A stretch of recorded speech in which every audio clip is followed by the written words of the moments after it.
Good evening.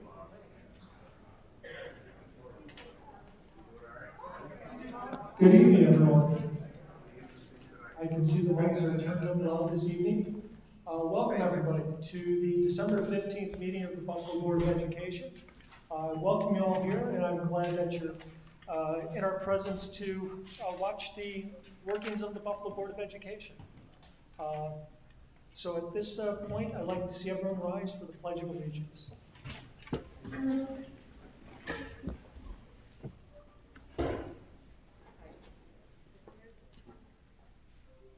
pledge allegiance to the flag of the United States of America and to the republic for which it stands, one nation, under God, indivisible, with liberty and justice for all. Thank you. Please be seated.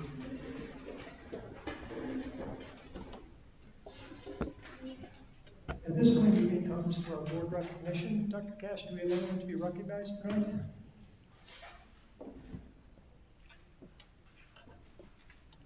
Thank you, President Petrucci, and board members and colleagues in the community. We do have a wonderful recognition this evening, and that is that we want to recognize Miss Debbie Washington. Debbie Washington is retiring after 32 years of exemplary service to the Buffalo Public Schools. Debbie's career spanned numerous departments, including audit, human resources, finance, and special projects. The last 19 years of her service were spent in the budget department, where she became the face of the budget department throughout the district.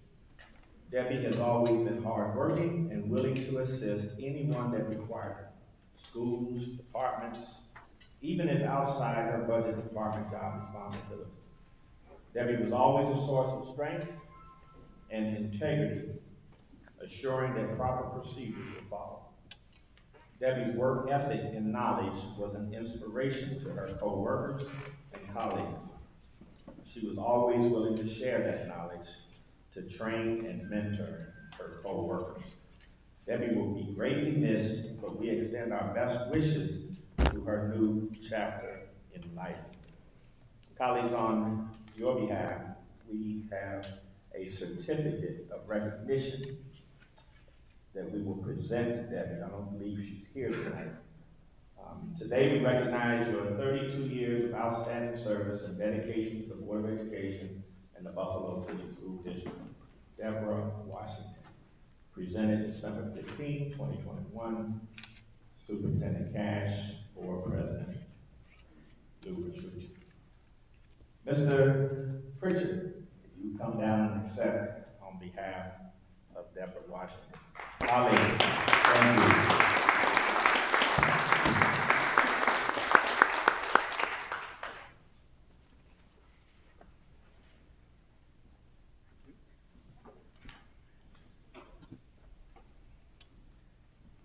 Anyone else tonight, Dr. Cash? Not at this time. Thank you. Superintendent's update.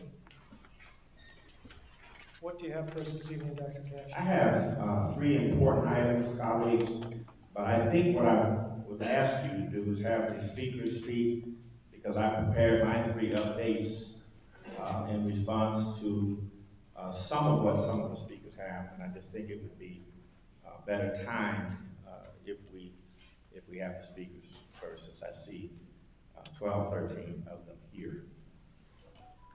Your call, your board's decision, but that would be my recommendation for this evening.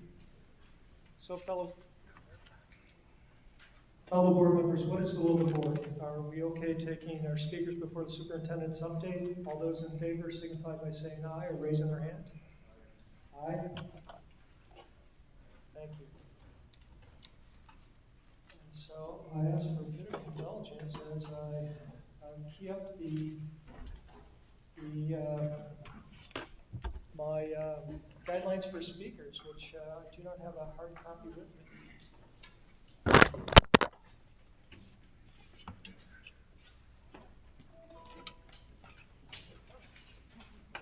Thank you, Lisa, for your help. So at this point, at this time, the board welcomes speakers who who signed up to speak at tonight's meeting. Please be reminded all speakers' remarks must be limited to 3 minutes or less. We ask that speakers be mindful that this is a business meeting, open to the public and televised locally. Attendees and viewers include persons from throughout Western Europe, including children.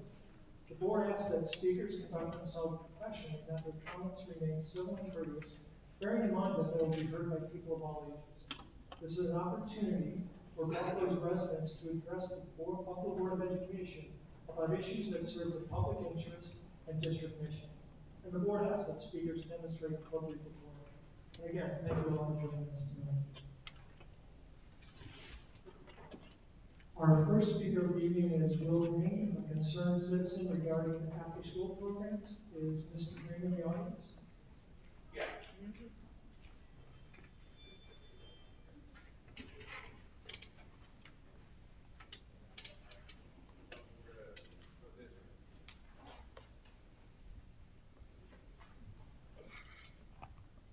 Good evening, Mr. Green. The mic is yours.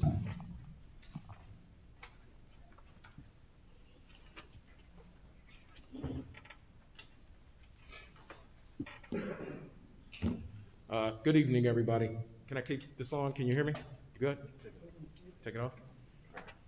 So I'm here to advocate for after school to start up as soon as possible. So I'm not just advocating for after school. What I'm actually advocating for is appropriate communication and collaboration among the Board of Education members, among the superintendent, among the cabinet, and among all these community stakeholders. I think what we're dealing with is an unprecedented time. An unprecedented time. This is an unprecedented challenge. We're coming off students being removed from schools or out of schools for a little over a year and a half, almost 2 years. Working closely with schools, I know that we're seeing unprecedented behaviors, not just by students, but by staff. Everyone is under a lot of pressure. But with that being said, I think that we have everything that we need in this city to rise to the challenge in support of students and then get beyond the negative things that COVID has brought onto us and into our kids, students, and families. If we don't get after school started, what we're talking about is returning millions of dollars in funding that has already been awarded to agencies in this district to support the social, emotional, academic, and nutritional needs of students in one of the most impoverished cities in the country.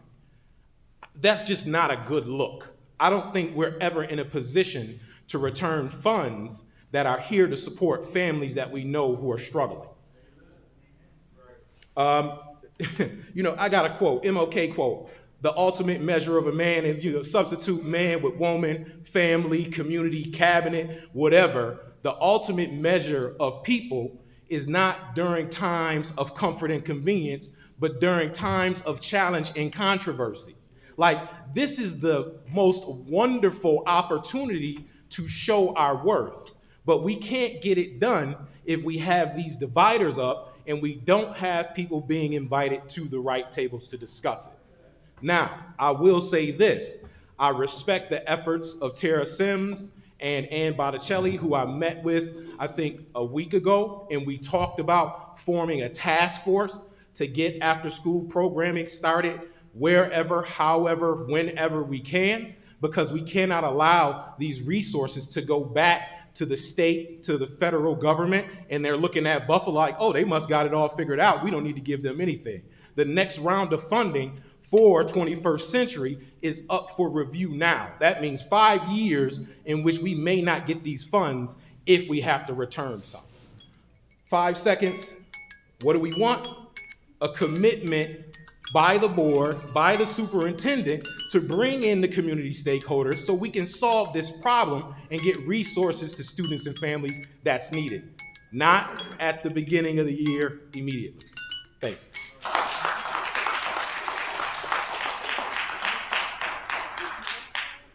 Thank you, Mr. Green, for your comments. Next up, I have Amanda Spites, parent regarding no nurse in primary health charter school. Ms. Spites?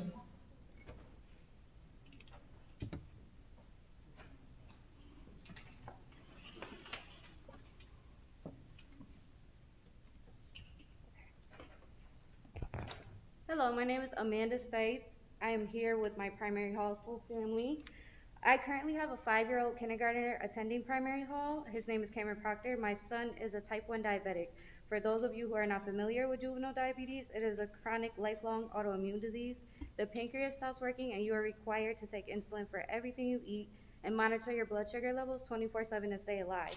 As of right now, my son is in dire need of medical staffing at his school to afford him the same educational experience as everyone else. He needs a school nurse available for the entire day of school as he is only 5 years old and cannot care for himself. Also, a substitute nurse needs to be available if the nurse needs to be out for a day.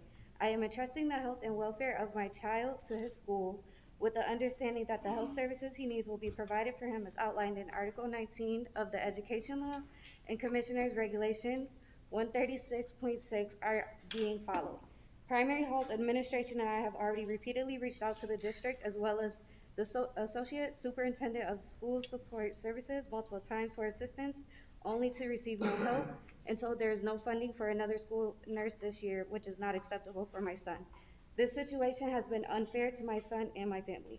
Some examples of the consequences my son could face without proper medical staffing and care include, but are not limited to, seizures, loss of consciousness, DKA, which could put him in pediatric ICU, other long-term consequences, or even death.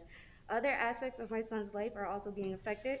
My son has missed 11 days of school, been late 18 days due to the nurse not being there until 9, and school starts at 7, on top of multiple days of leaving early due to not having a nurse available.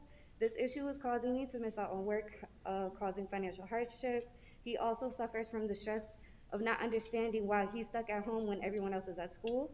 Please feel free to refer to the additional documentation I have provided to substantiate my claim. If no action is taken to provide my son with the proper care he is entitled to, as referenced in his IEP, I will be forced to start an appeal with the Commissioner of Education under Education Law 310 and follow up with my education lawyer as well. I want you all to think of my son, who is only 5, and how he feels going to school his first year in person in a pandemic, and then also the added stress.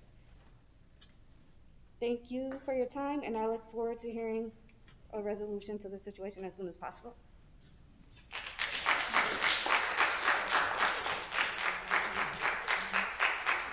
Thank you, Ms. Jones. Next up, we have Emmanuel Radford, Hutch Talk alumnus and concerned citizen regarding the Hutch Tech coaching issues.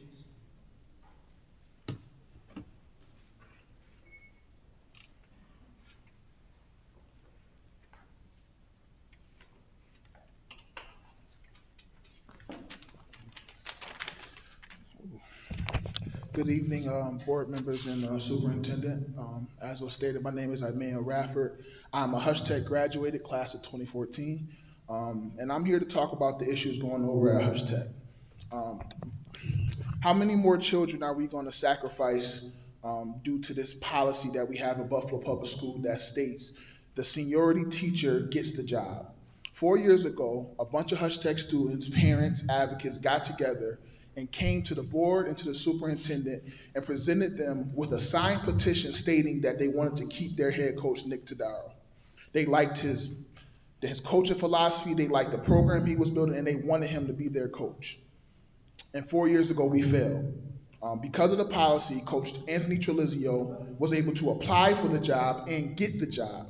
And because of that, let's look where we're at now. So we pride ourselves on data. Let's talk about the data. Mr. Radford, we're not supposed to use names. I apologize. The Hutch Tech coach, who is the Hutch Tech coach now, has the job. So let's talk about the data. Since the Hutch Tech coach has taken over, the Hutch Tech football program is 1-22 in 3 seasons. 1-22. In the shortened COVID season of 2020 and 2021, on the whole season, the Hutch Tech football team scored 8 points in 1 full season. So that's the data. That's the update on the decision we made to not keep one coach in and put another one in. So how much longer? How much more do we need to see? The children's voice stood up and said they wanted to coach. We didn't do anything. The data says the coach isn't doing a good job. Are we still not going to do anything? The Hutch Tech coach needs to be gone. We need a change because the children deserve better. They deserve to be able to compete on and off the field.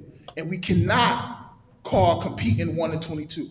And if you look at the games, they're not even competitive in the games. They're losing 42-6, 50-0. That's not competitive. We have to do better. In the short term, we want the Hutch Tech coach gone. In the long term, we want the policy changed. We need qualified coaches, not teachers, qualified coaches to coach our children, because it's not just about the sports. There's the psychological impact, the mental impact, everything that goes into playing sports. So we need to do better. And I will be here from every board meeting on until I see a change at Hutch Tech, because as an alumni, I deserve better as well. Thank you.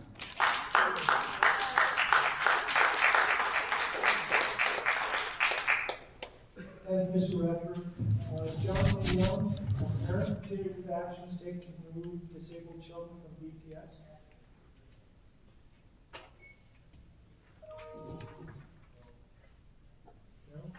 No. Melvin Small, parent, son's harassment was not handled properly at Hutch Tech. Ms. Small, mic is yours.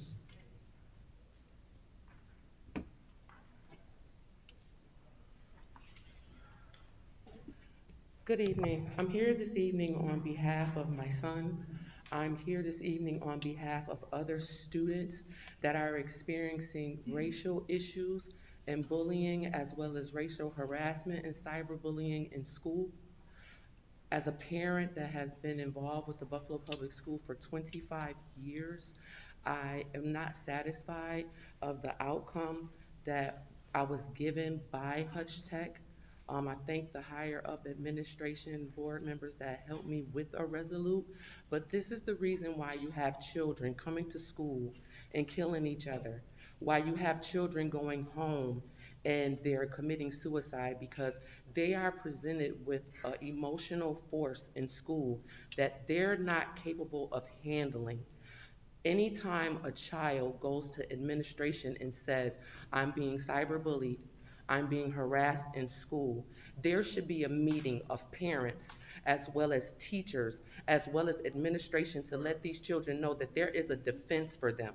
They don't have to feel hopeless, or they don't have to feel like they're defeated. They're seeing administration, parents, and families coming together to work these situations out. Just so happenly for my son, his mother is a social worker. I've worked with adolescents, pregnant and parenting teens, so he had someone at home to help him with his social, emotional learning issues. This needs to be taught in schools, and it needs to be taught now. The children need to be aware of social, emotional learning situations, and staff need to have awareness training. They need to teach the staff as well as students how to go about managing through these issues. Administration needs to be put on notice that they need to train their staff on how to work with these children and handle these situations in a timely fashion, so our kids don't feel defeated when they come up against this. True enough, I understand that they have to be conditioned in a certain way, because these are forces that they're going to see outside. But as for my children that I send to school, I send them to school to learn. I send them to be in compliance with whatever administration is asking them to do. And when they come up against other students that are not being taught that, and they don't have a social worker at home teaching them how to cope with what they're going through in school, what happens? The murder rate in school with kids killing their peers is going up. We don't need to see that in Buffalo. And I was definitely disappointed about how the situation was handled when it came down to Hutch Tech. My son worked very hard to get into Hutch Tech. He liked the school because of diversity. I don't want him to not be able to want to go to school because of the racial harassment he's going to receive.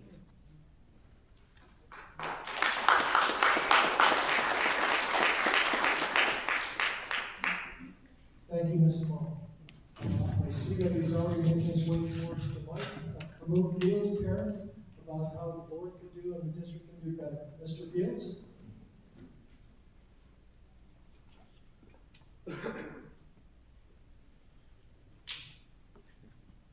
It's Kamal, not Kamu, but that's okay. Apologies. No problem. It's all good. Blessed love, everybody. Reminder of the mission statement: put students and families first to ensure high academic achievement for all.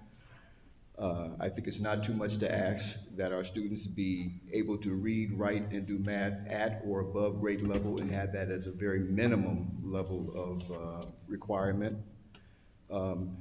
We have entrusted you with our children. Children are born naturally curious. They want to know. And by the time they've gone through this school system, they don't want to pick up a book again. They don't want to read again. They have never been given that thirst for learning, that thirst for knowledge that education is supposed to provide. And I'm not talking about all of the students, because there are always a few who rise above the current. But the majority of the students, when you have the majority of the students not reading, writing, and doing math at or above grade level, that shows that you're not doing the right thing. It should show that you're not doing the right thing. If students are not learning the way you teach, maybe you should teach the way students learn. There's a question about inflated grades. We have students who graduate with honors or graduate at high levels, but then when they go to take a job test or they go to college, they're pushed back into remedial studies because they have not been properly taught during their high school or their educational process. It's a shame that students who are valedictorians go to college and have to get remedial work. It makes no sense to me. And there's been question on whether we have in this system an education system or an employment system, because it sounds like and it seems like the attention is given to the adults who work in the system, who are given raises, who are given promotions, who are held on and given tenure, but the students are failing. It makes no sense to me at all. There has been large numbers, many attempts, offers to work with the board, but these offers seem to go unheeded or unheard because we still seem to stick with doing the same thing over and over and over again. I feel very much for the athletic choices that we make. Hutch Tech football is not the only sport. My students, my children, go to Hutch Tech and are involved in sports, and I wonder the quality of coaching that they're receiving. It seems that you need to get rid of that idea that the most senior teacher can get the coaching job where they knows anything about the sport at all. If the coach for the Buffalo Bills wanted to come and coach for Buffalo school system or any of the assistant coaches, they couldn't because a teacher who teaches math, whatever he teaches, can bump him. Makes no sense at all. It seems if education is our goal, that we should do everything we can to educate our children. Thank you.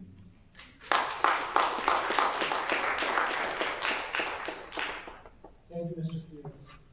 Next up, we have Jessica Bauer-Walker, parent, regarding student health and safety.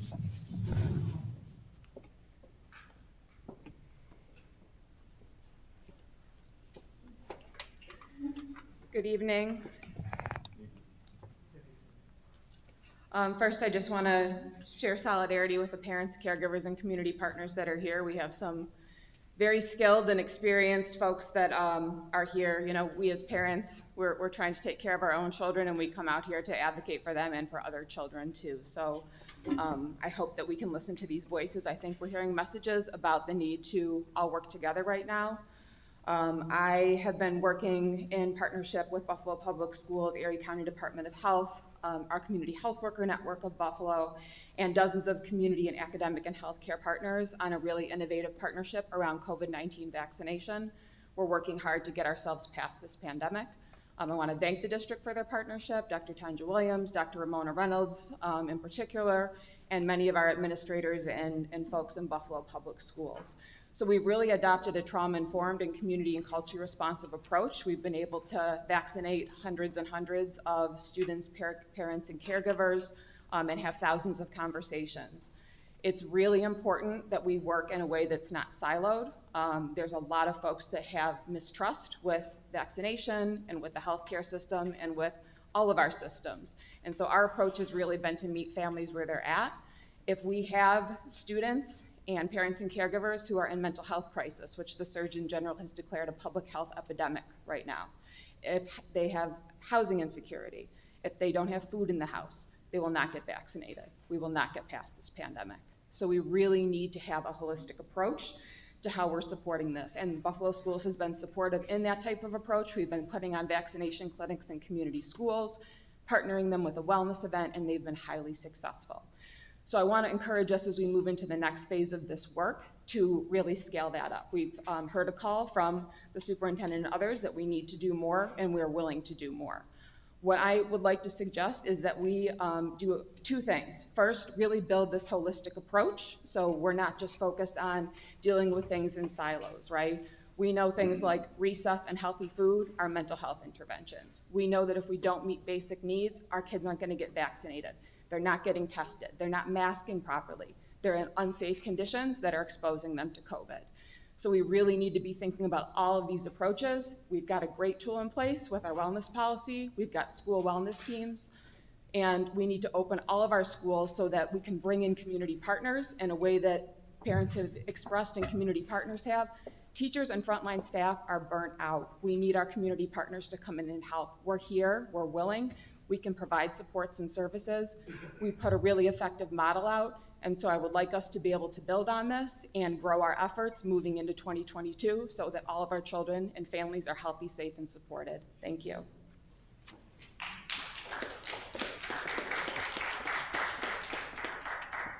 Thank you, Ms. Fowler. Next up, we have Edward Spidell, Concerned Citizen and Parent, regarding comments.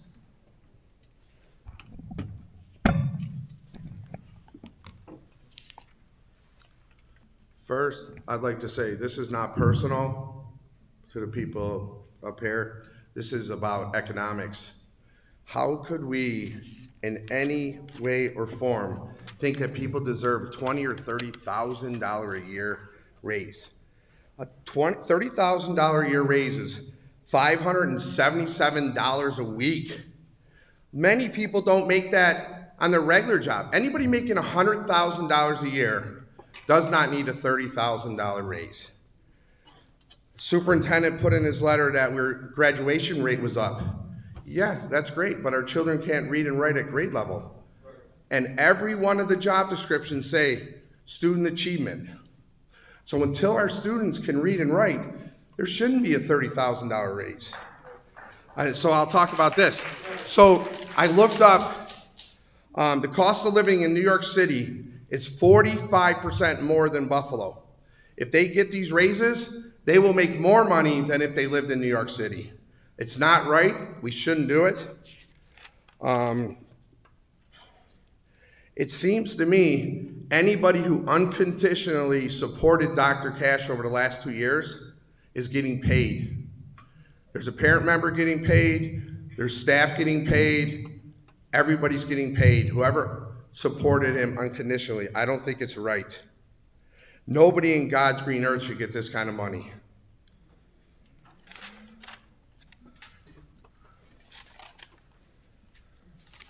We could use that money for the whiteboards that don't work in any of the buildings.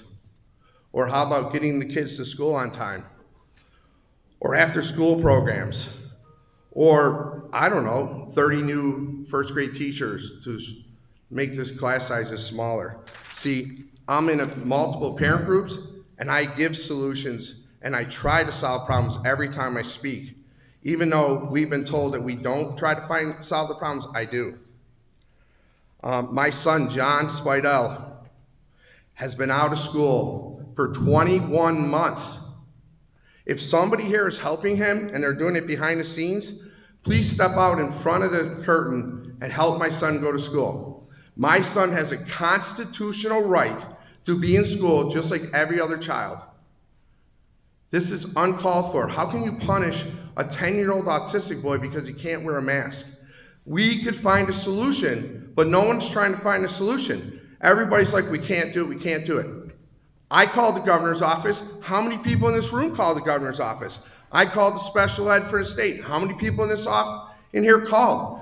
Our children deserve to be in school. No matter how anybody feels about me personally, my son has a constitutional right to a fair education. Thank you.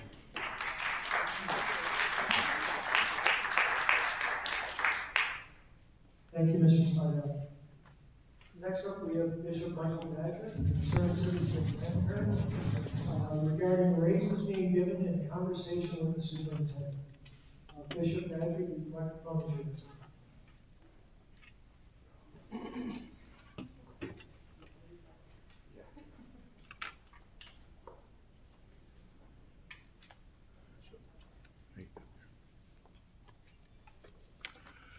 Good evening.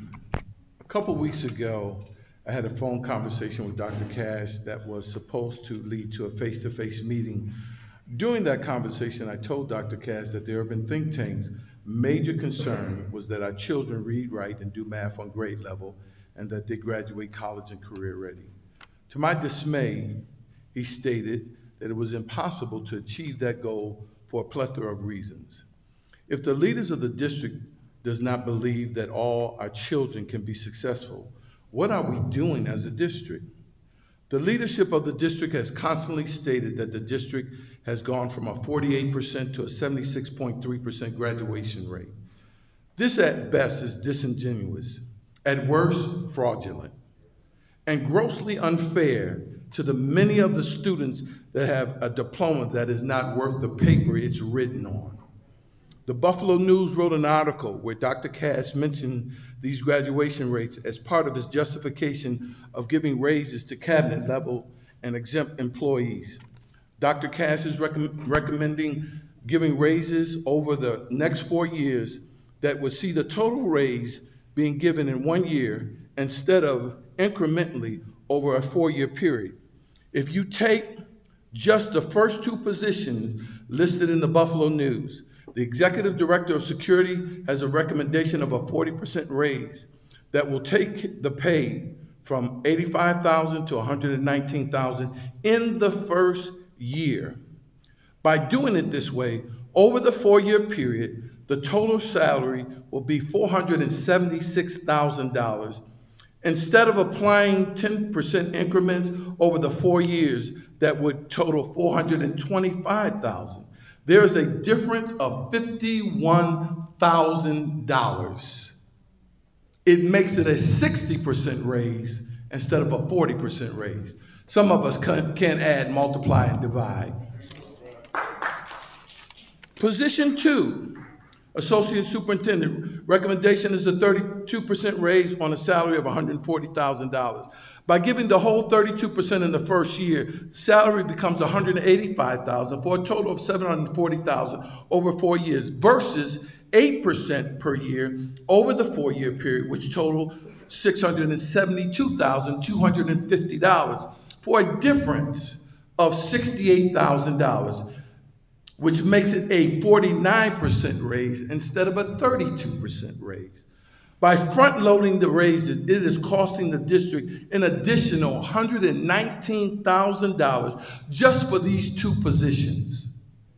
I must ask this board, how can you approve this kind of raise considering the legacy costs that you are putting on the backs of our children? Most of the people are near retirement age, and the increased pension cost is unsustainable.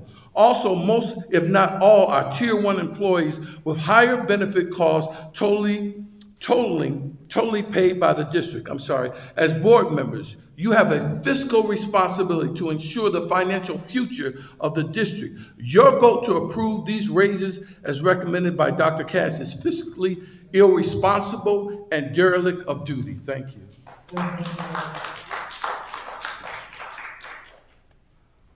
Next up, we have Samuel Radford, advocate regarding community votes. See, he's already at the mic. Mr. Radford, mic is yours. Good evening, Board President. Good evening, board members. How everybody doing tonight? I want to come forth and just kind of reiterate some of the points that's already been made. The first one is, we're talking about giving administration raises. When we came to this board and we asked this board to consider giving a stipend to parents to pay for the cost of transportation. In a district where our mission is putting children and families first to ensure high academic achievement for all. Those parents taking those children to school on time helps improve academic achievement. Commissioner's Regulation 156.3 authorizes you to pay those parents. We got a whole layout of justifying why we should pay senior administrative staff. We didn't get no report whatsoever on why we shouldn't pay parents. So my point is, why are we prioritizing paying the people who make the most? And the poorest people, third poorest city in the country, we wouldn't give them a pittance of a stipend. That's the mindset in this district. We reinforcing the problems that we have in this poverty mindset, where the haves get more and those who don't get they get even less. They already paid for the transportation in their tax dollars. They couldn't even get reimbursed for money they already spent. We then on top of that. So that's issue one. Issue two, I watched a school a committee meeting where we talked about the fact that our children are taking tests that are rigged. The standardized tests are rigged. To me, it's the height of educational responsibility to suggest that the measurement that the state education department tells us as parents, the way to know if our children are reading and writing doing math on grade level, they determine it. They give us a test to tell us that happened. We're told that that test is rigged. When Dr. Felicidale Adele was here, we was taking a test. You know what she told us? She said our children can do better. And we went from 28% reading on grade level to 63% on grade level. We went from 30% doing math on grade level to 58% doing math on grade level. She didn't give us an excuse. What she did is she challenged the staff and she got better results. We were so in that, I heard that and said, you can change it to, you can come up with a goal to increase it 5%, 10%, 100%. It'll never happen. Why was it able to happen under Dr. Adele? All I'm saying is that we're talking about giving raises when we're getting excuses for why we cannot put children and families first to ensure high academic achievement for all. We got our priorities wrong. And the job of this board, superintendent is doing his job. He's asking for his staff to get more money. It's your job to check that. So we hoping that tonight y'all check that. And before y'all give out the money, you know what I'm saying, make sure y'all getting some results, because I'm telling you from a community perspective, I don't see the collaboration. We're here asking for collaboration, and it ain't happening.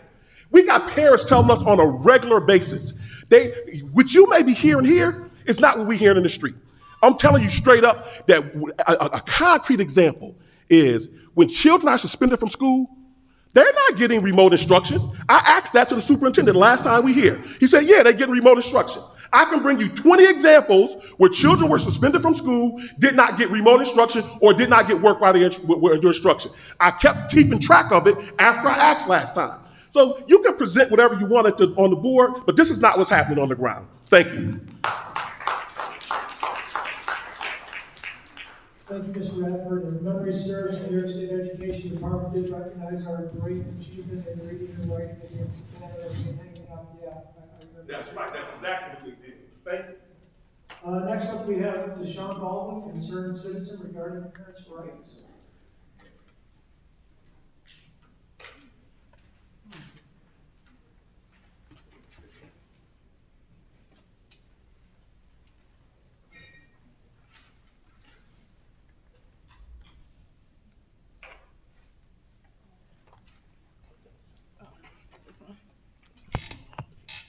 Good evening, everyone. I'm standing here this evening because I'm concerned about the 10+ families that has been concerned with their children's education due to out-of-school suspension. These families have not received timely remote learning or no remote instruction during school suspension at all. Families have also expressed that there has been no social-emotional support or restorative justice circles put in place, which New York State laws and Buffalo Public School Code of Conduct supports.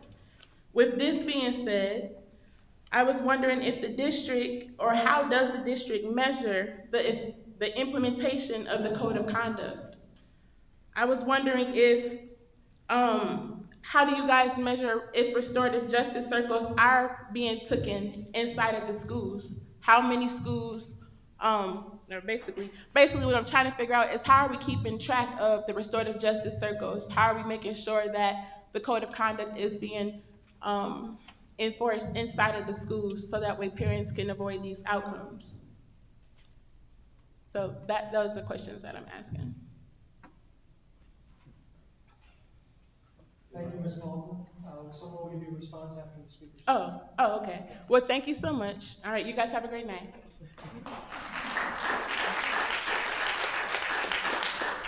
And before I turn it back over to the superintendent, I just wanted to recognize David Lowry from the Erie County Association's School Board. Please take a stand, Mr. Lowry. He is here tonight to observe and see how we operate in Village all the various districts across. Oh, I'm sorry, we have two speakers on the back. Look at that. Thank you, Mr. Lowry, and thank you for the t-shirt. We greatly appreciate the chocolate as well. Next up, I see that we have Jose Rivera here. Request for partnership with the district. Dr. Rivera.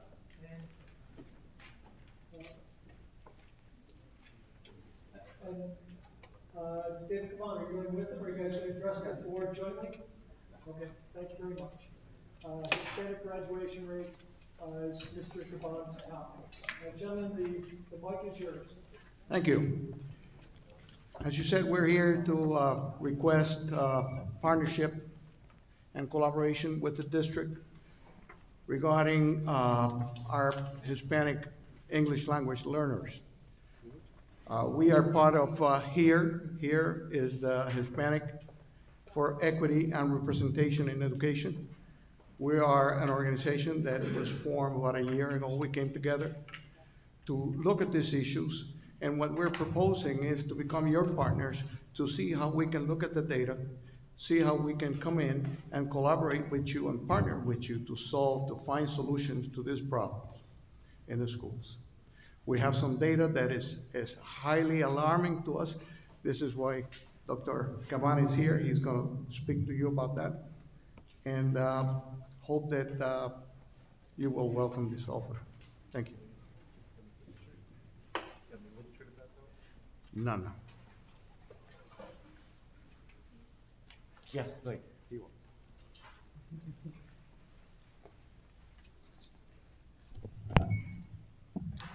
Do you have the data sheets? Because I couldn't put up a, yes, please. We're looking at that data, and I would like to have you focus on the third column on the right, which says graduation rates in the district, including local diplomas. Now, this data was collected from the district website, so it's not anything that is exclusive to any. It's the state education department's data. It's accurate. There's no additional math here. It reads correctly. If you, I focused in on the 3 years where we have Regents Diploma. I focused in on the 3 years that before the with Regents Diplomas. The last 3 years we had not had Regents Diplomas. Therefore, it made it very subjective as to the passing of Regents exams. There were no Regents exams for the last 2 years. So I focused on the last 3 which were available. You can see in the year, with the yellow marking on the first column, I highlighted the 3 years. And overall students, you had 64% that year. The following year, 64 and 65. I focused in on regarding Hispanics themselves, which is and these are Hispanics that are considered L's, English language learners.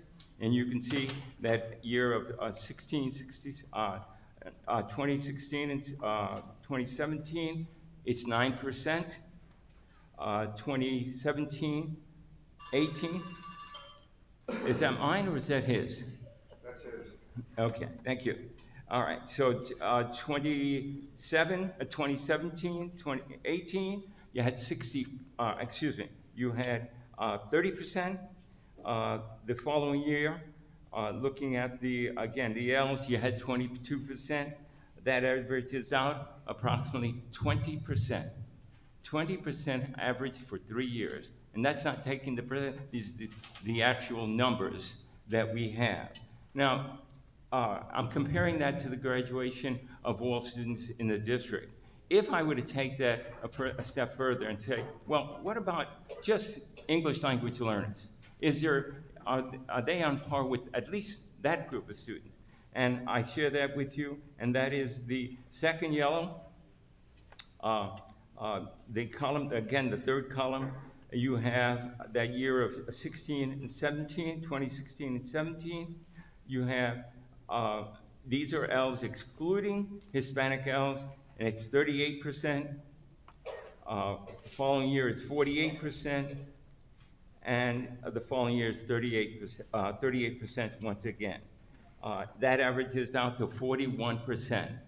So it's half the population, half the graduation rates. Our concern is the graduation rate for these students. Something's wrong in the services that are being provided here. I'm not pointing the finger other than saying there's not equity here, and the facts speak for themselves. We would like to partner with the district. Amongst us, most of us are retired employees of this. We've kept abreast of the field and the needs of English language learners, and we'd like to partner and work with the district on that. We're not asking for any salary. We're asking to work together and to look at what is occurring. Most of you would think that you do have a very good program at Lafayette High School, but only 30% of those students who are classified as English language learners who are Hispanic are going to that school. 70% are going elsewhere. And we'd like to look at where they're going and what services are being provided. Because from our mind, obviously, their needs are not being met. With that, I'll close. Thank you.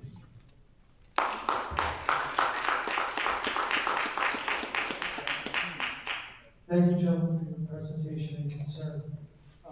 Next brings us back to Dr. Ketch for both the superintendent's update and his response to speakers from the superintendent. Thank you, board member, board president Petrucci, and thank you, colleagues, for your comments this evening. We appreciate them. They are always welcome.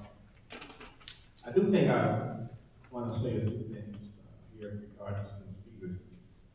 Will Green, Will, you seem to be saying basically that if you're at the table, you have some solutions. So we are interested in your solutions.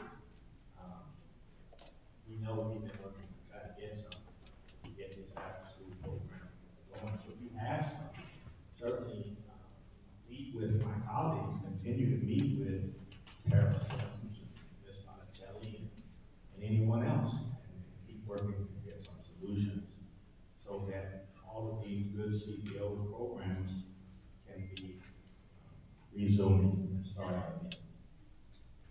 Amanda Stites, I heard about a no nurse in primary health charter school. Dr. Williams, have you reached out and talked to this person at all? And if so, just continue to try to address her concern. You don't have to. Yes, we haven't spoken. We've been emailing back and forth. Okay. All right. We'll continue to see what our grievance is and what we have to do with it that we can solve this out. Right? Oh, hold on. I'm responding. So that's who you talk to, Dr. We Williams. talked to her. She denied our funding. See what? She denied the request. Like I said, we're looking at the issue. We'll have a response by the end of the week, okay? Thank you. Our business can't wait to give.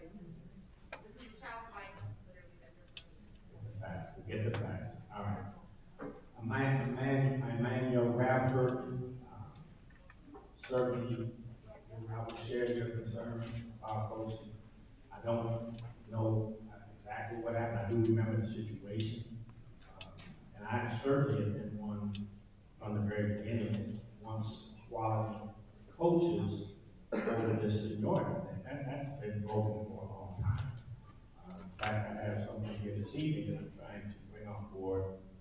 That's one part of his program of work is going to help us get top quality coaches into our schools, and this long overdue MOU with the BPS, which we kept pushing, needs to get addressed and get resolved.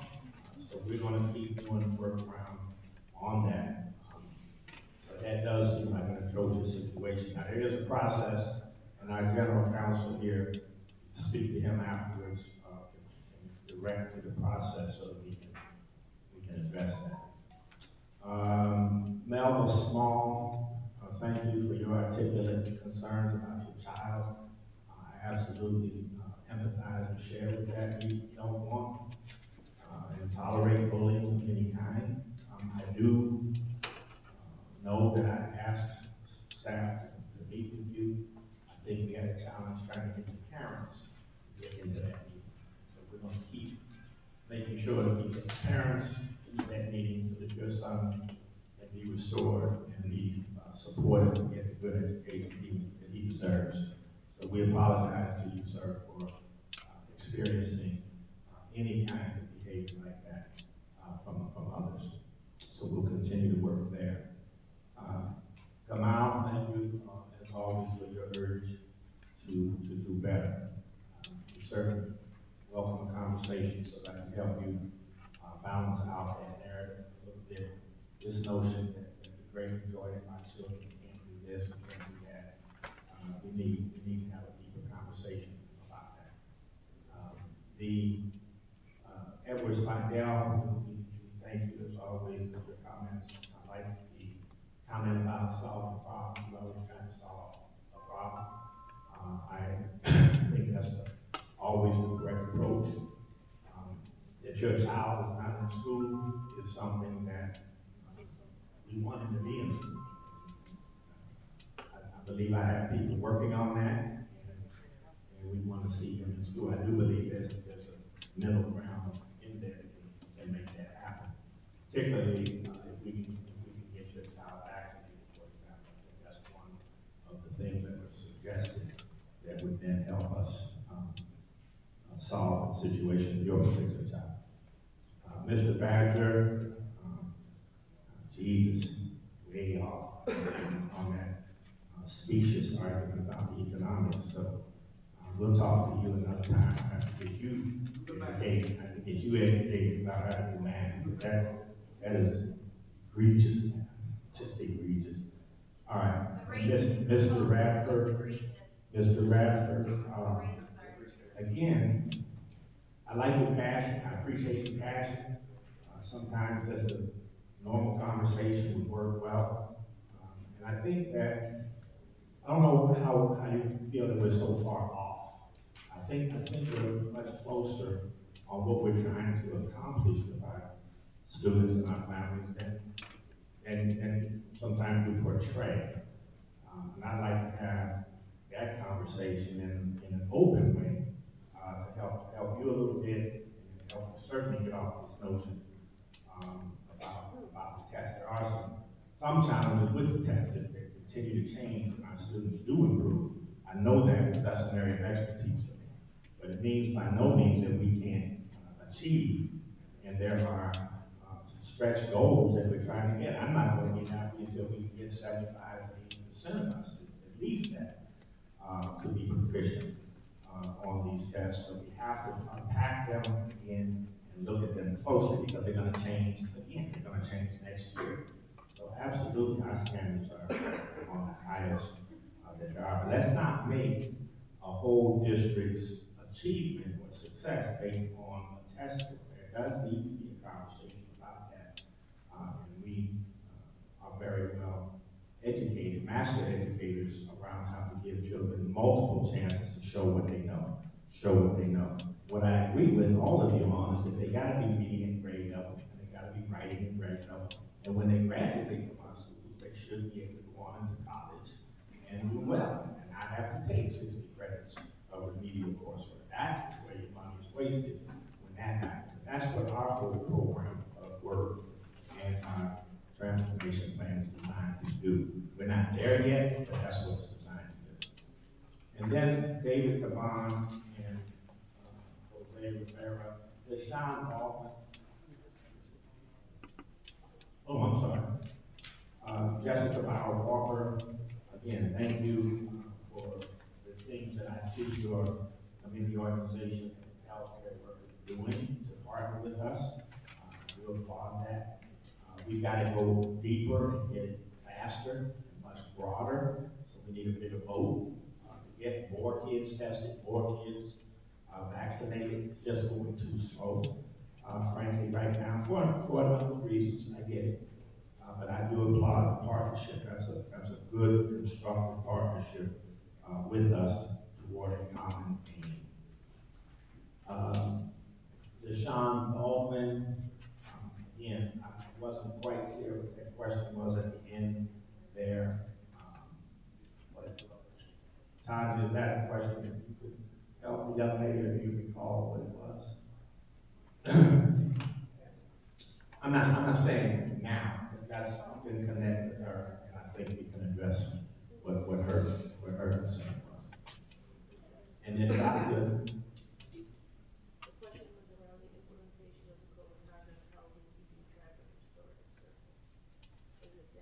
Yeah, that's a good question, and Fatima and Tanja, how are we keeping track of restorative processes and practices while we're also having to address breaches of the code of conduct? So we don't take that everybody just gets suspended automatically. We do work on a case-by-case basis to try to have restorative on both ends, sometimes going out and coming back in to school. So if you can talk to Deshaun about our practices in that regard, I think that would be helpful.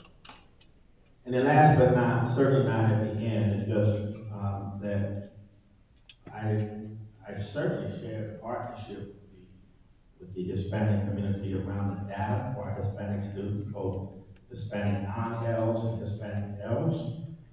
We've looked at that data for many years now, and I'm going to report a little bit on some of the things that we've been doing. If you have ideas or suggestions, Mr. Caban and Dr. Rivera, about how we could improve that, we certainly want to hear that. We want to work with you on that. So that, yeah, we appreciate that. All right, so those are the speakers writ large.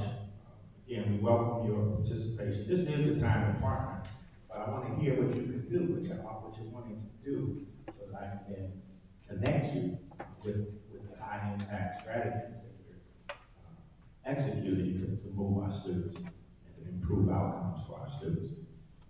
All right, I have 3 updates for you, and I think they would be pertinent to the overall discussion that we're having this evening.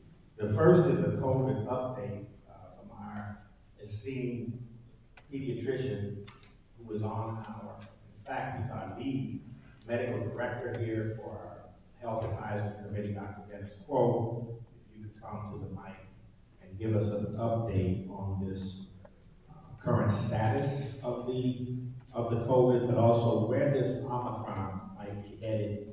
What are our early thoughts about that? And how are we proceeding with our testing and our vaccination programs? Thank you, Dr. Cash. Thank you, Board of Education members. Thank you for allowing me to speak to you all tonight. These are very unprecedented times, and I want to start by acknowledging and giving credit to all of you. Dr. Cash, Board of Education, partners, Dr. Williams, Dr. Brown, Mine Wynn, Alice Hanslick from Supplemental, our medical advisory team, our principals, especially our principals, our teachers, the staff, and our entire community. The schools are open. And it gives me great joy to come in here as a citizen and listen to the dialogue, because we're talking about education. You know, we're not dominating, or I've really heard very little about COVID so far in like the last 45 minutes I've heard here. We're talking about education. That's what we should be doing. What we learned in the last 2 years was how to operate our schools in the middle of a pandemic. I do not take this lightly. We are following protocols and procedures that are by the book, recommended from everything we've learned, both from national advisors, the Centers for Disease Control, the American Academy of Pediatrics, and everything we have been learning in partnership with the Erie County Department of Health. I do not take all of our initiatives and our precautions lightly. It's a lot, but I am proud of each and every one of you, and incredibly impressed with the dedication that we've all had, because we need to do all of this so we can get to making sure our kids get the best education they can possibly get. Let me start by telling where we are locally with cases. My information comes from publicly available information from the Erie County Department of Health, looking at our national trends through publicly available websites, and also conversations with the ECDOH. Our cases are high. We actually started the school year with Erie County being in what we call a high transmission zone. That is 100 cases per 100,000 persons over 7 days in the county. We were actually above that threshold according to the Centers for Disease Control at the beginning of the school year. Every district in the county opened, Buffalo Public Schools opened, and we're still open. When cases are that high, that means that there is transmission of the virus that is occurring in the community. Our goal is to make sure that the virus is not passing around in the school system, in any of the schools, that everyone can attend school with assurance that when protocols and everything are followed appropriately, that they will not catch the virus. The protocols are designed with what we call a multi-layered system, which means it's not just one thing, so it's not just a mask or it's not just a distancing, it's putting multiple layers in at the same time. And the culture of making sure that we prioritize the safety of our children and our staff and our teachers. Again, these are all by the book from the Centers for Disease Control and the American Academy of Pediatrics. When we look at the rise of cases in the community, I want to emphasize that I see no pattern in the rise in cases in the community and whether the schools are open or closed. Whether the schools are open or closed, as long as we are following the safety procedures and protocols, have nothing to do with what's going on in the community. And everything we're seeing in the schools is that the cases that are affiliated with students, teachers, staff, that we see reports on, they're coming from the community, and cases reflect community transmission. Now, the cases have gone up very high for several reasons. One is that, yes, there was relaxing because our rates at the beginning of June were extraordinarily low, really, really super low in the community. COVID was basically gone in the community during the beginning of June, in the middle of June. But there was a surge of cases in other parts of the country, and they started to filter up here, and that coincided with a lot of us having to get back to business as usual. And sometimes the protocols were relaxed and appropriately, and we had to watch, and sometimes folks decided not to necessarily follow best practices, and the cases went up. But I want to emphasize that there is no evidence that we have that we are seeing any rise of cases within schools, that they're not attributed to the schools. We see no relationship with schools opening or closing and cases going up or down. This is all driven by the community. We also saw a real big surge in cases starting at the exact same time this year as the spike that we had last year. And I really think that this is seasonal, people driving themselves indoors due to the cold weather, and this is probably going to be a seasonal thing that we're going to be looking at year after year. However, again, we're not seeing transmission within the school setting. Now, the reason we can say this is because when we look at all of our numbers and we look at each and every single case, our medical advisory team and the Erie County Department of Health, we discuss every time we see a case, we look and see where they are, what classroom they're in, where they're sitting, how close they are to each other. And if they look like they're close, we flag them, we discuss them, we watch. We're in communication with the principal and the staff at the school. And if we see something that reflects any concern, we might recommend closure of a classroom. We've had to do that maybe a dozen times, and a lot of times it's not actually because we saw an outbreak of more than 2 or 3 cases at a time. And in fact, anytime we saw that, it pretty much stops there. What we do see, however, is that we see a high-risk situation where we have, let's say, a classroom where the children are very young and social distancing is much tougher. Those are factors we might take into account. But as I said, I think since the beginning of the year, we've had to maybe take action maybe about a dozen times. And I know of 2 instances, both really incredibly precautionary cases where there are high-risk situations in cases where the children are very young, therefore all that unvaccinated, and you had an adult staff, and their social distancing was very difficult. Those are the cases that we've had to recommend a couple of closures. And that's pretty much it. In the county itself, we see spread in the younger individuals. 30 to 39 age is consistently highest in the community, but we do have the highest test positive rate in children. And as I said, we're seeing a lot of spread, but mostly in small gatherings and clusters and family. Right now, it's pretty much Delta. I wouldn't be surprised if we had some Omicron variants in the community. We don't know of it yet. I am aware of the Cornell University going remote because there's concern that maybe there are some Omicron cases that are starting to fire up there. And we know that in the New York, New Jersey region, that we're starting to see Omicron variants. So I think we have to act like, yes, Omicron is here. I also want to point out 2 more statistics. The first is that the rates in the city of Buffalo are pretty much paralleling the rest of the county. So we're doing a great job in the city of Buffalo. These are very tough circumstances. I don't see any evidence, and had not seen the evidence, that the city of Buffalo is disproportionately affected by the pandemic. The second thing I also want to emphasize is that in Erie County, our adult hospitalizations are very high, but they're actually below last year's peak. Right now, they're sitting about 340 to 350. Last year, they were up in the 400 range. My belief is that even though we've had more cases this year, this reflects the following: more awareness, better treatments, and we're vaccinated as a community. We have vaccines now. We have many more tools than we did last year.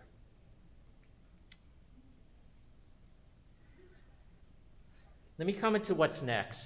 The first is that we are constantly evaluating and shifting our guidelines about testing and quarantining and making efforts to safely keep students and teachers and staff in schools, because as we learn more and more about what kind of exposures may lead to cases, the guidance from the state actually continues to shift this way. The county has generally followed suit. And one example is that at the beginning of the year, the standard was if you were a designated close contact with a positive case of COVID, you're quarantined for 10 days. There is now a policy that came from the state that said that if you can have a negative test that is obtained between 5 and 7 days of your quarantine, you can return to school in 8 days.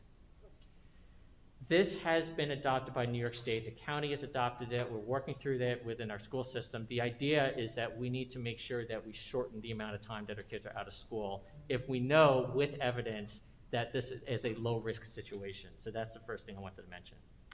But again, I want to emphasize that sometimes these guidance does change as we learn more and more with the county and the state, and we're continuing to work through that. The screening testing. I want to mention a little bit about what happened right after Thanksgiving. I got an email that we heard that one principal had learned from our testing company at the time, which is, this is the company that does the screening testing for asymptomatic individuals randomly selected to make sure that we know whether there is kind of circulating virus within our community and being able to make sure that we screen out those that may be positive. That company, in an email on a Friday night after Thanksgiving, did not email any of us who were in charge or leading the screening testing program implementation. We were forwarded an email from a principal that said that they were suspending operations, they were switching platforms, and we would hear from them again soon.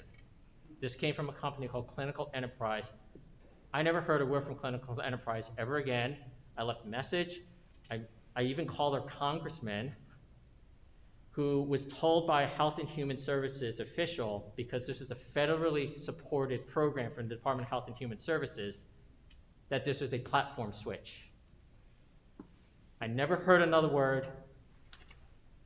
Basically, that Monday after Thanksgiving, when I first got the email, I said, this isn't right. And I immediately called the county and said, what can you guys offer?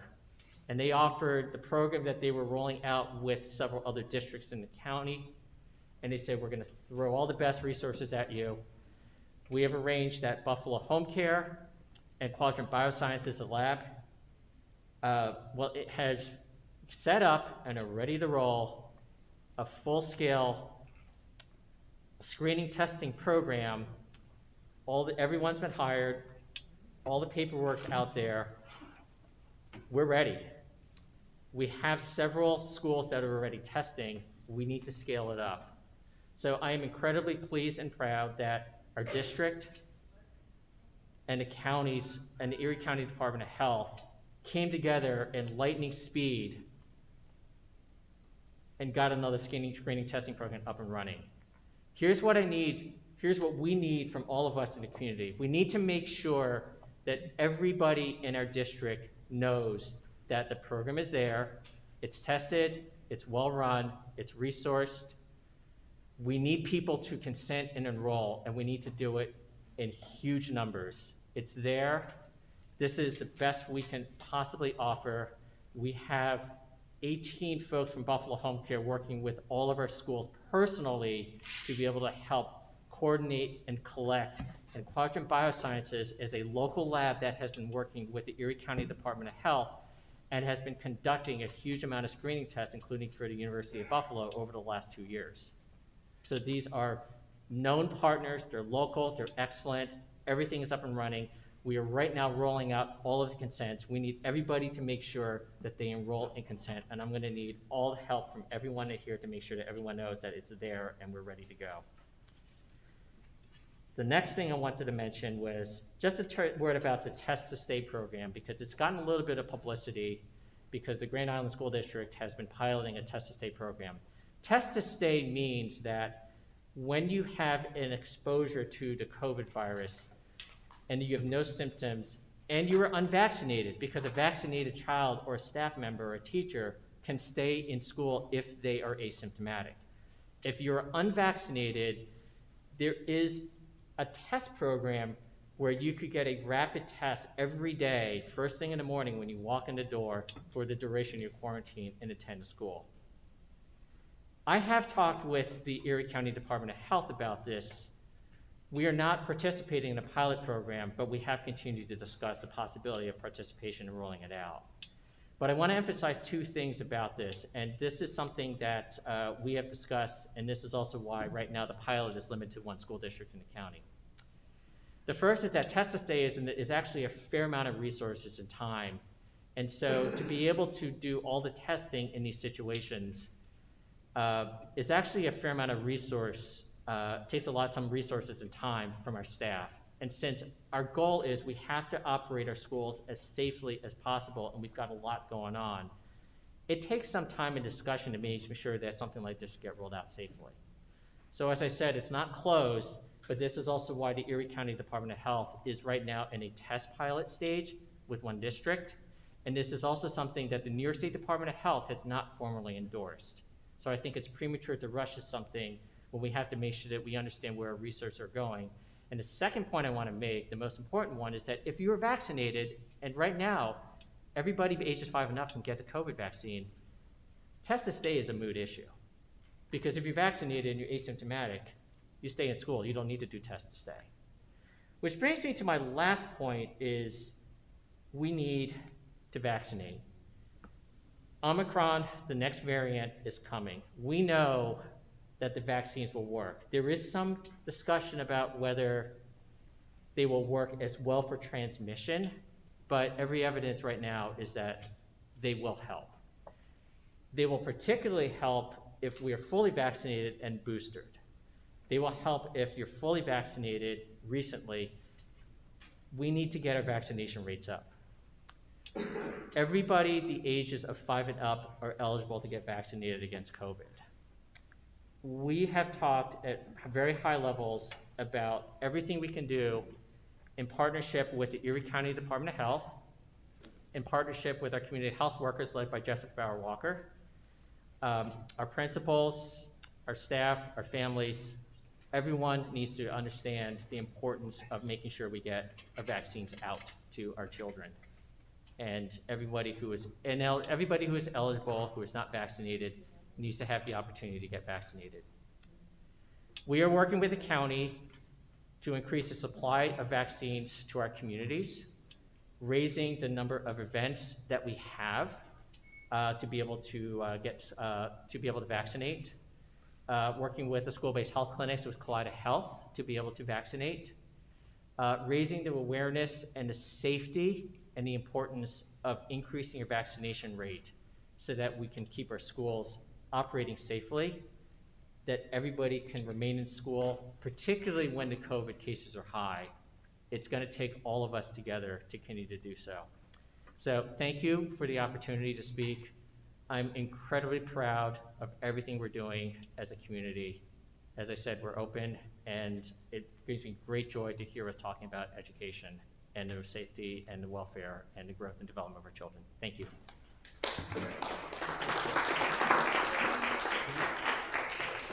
Thank you, Dr. Quo. I want to say, just on behalf of all of us, that we wouldn't be able to navigate through this awful pandemic without your expertise and guidance and the colleagues who we speak with on a regular basis. It's truly been a teamwork effort, and we just thank you. I would never have been able to do it. It would just be calling these calls. And so I knew early on it was important for us to have a team like yours, led by someone of your repute and your good esteem in the community. I can't thank you enough. I'm glad to hear that you're proud of our efforts. That encourages us and helps us stay on track.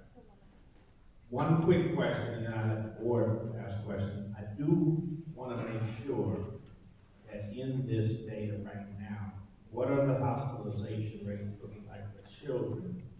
And what are the percentages of infection that we're seeing in children? Because again, we haven't had this 10 years, the long-term thing. I don't want to have any children get infected with COVID. Just what are you seeing, and which way do you see that arc bending? There are definitely a lot more infections in children this year than last year, but that's to be expected because the children are out now. In general, the percentage of infections that are sitting in children are generally kind of about the 25 to 28% range, and that is about the percentage of children. We're basically reflecting the population, maybe slightly higher because we also, a lot of our, 50, 60, 70 and up, the infections are lower than they were. But by and large, they're really paralleling just kind of overall circulation in the community. As far as the hospitalizations, we definitely saw a rise at Oshai Children's Hospital, but generally, as far as children, we would have no more than about 3 or 4 kids in the hospital at any given time. This morning when I looked at it, it looked like there were 0. I think that between, I don't want to underestimate or, the impact in kids, because we know that when the data came out for the 5 to 11s, we know that the 5 to 11 age range, that more kids nationwide over the last year died of COVID compared to flu in typical years. So this is not a minor illness. But as far as what we're seeing at the hospital, not seeing a whole lot. And as I said this morning, I don't think we had any. All right. The only other question while the board is here to hearing from you is, we have made plans, not to activate them, but we made plans to close the week following the December holidays if the data warranted, if you recommended, because of the surge that we saw coming out of Thanksgiving. And now the December holidays are even more of gathering opportunities for families and cultures in our city. And that first week can sometimes be quite a toll on everybody. Everybody's worried, angst is up, anxiety is up. What is your recommendation at this point, given these holiday gatherings that folks, even when you say don't do it, folks are continuing to do it, and of course then it drives up the rates again? Well, I want to look at the data as we get towards the end of December before I can fully make a recommendation. There is one thing that there's actually really two things that I think would drive that discussion. The first thing is how quickly could rates fall this December? If we look at this December versus last December, we know last year the rates went down. They went up again at the beginning of January, then they went down again until March, then they went up again. But we have a pattern of what happened. If our pattern this year actually looks better, at least the same, if not better than last year, that's going to drive it. The other thing, which is the unknown, is what happens when the Omicron variant gets here. What I would recommend is we have to look at where the public health numbers are, because the public health numbers are what really drives the risk in the community. And if the rates have really come down, because right now over the last week they came down 22%, I think, and they're right now at the pre-Thanksgiving level, and they've continued to come down. Right now we've got more immunity than we've ever had in the community because of the vaccines, and there's also a lot of people that have gotten COVID at this point, and as that immunity builds, the peaks that go up very fast also tend to come down pretty fast. So I think those are the two unknowns. How quickly will it come down, and what happens when Omicron gets here? So, but that's what I would look at before we can really give you a recommendation. Thank you, sir.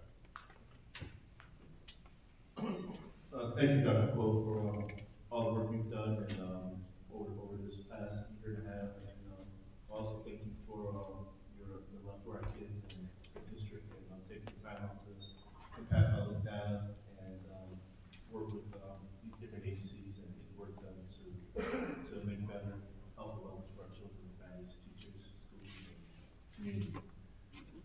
Saying that, I would like to ask a question is, with Buffalo Home Care and with the science labs, what's our capacity of testing children each day? What are we doing to test children and teachers? Even on today, I had a teacher call me because they had to go to another lab area to go get tested for COVID because they was unvaccinated. What can we do with our abilities to ensure that these labs are being done in-house, and also what's our capabilities of the test process for our students for their approach? The capacity, we're expecting to be able to do basically thousands of tests a week. And what I mean by that is that we set that we could test 30% of consented individuals, and they know the size of a district, and they looked at how many we had enrolled, how many schools we had.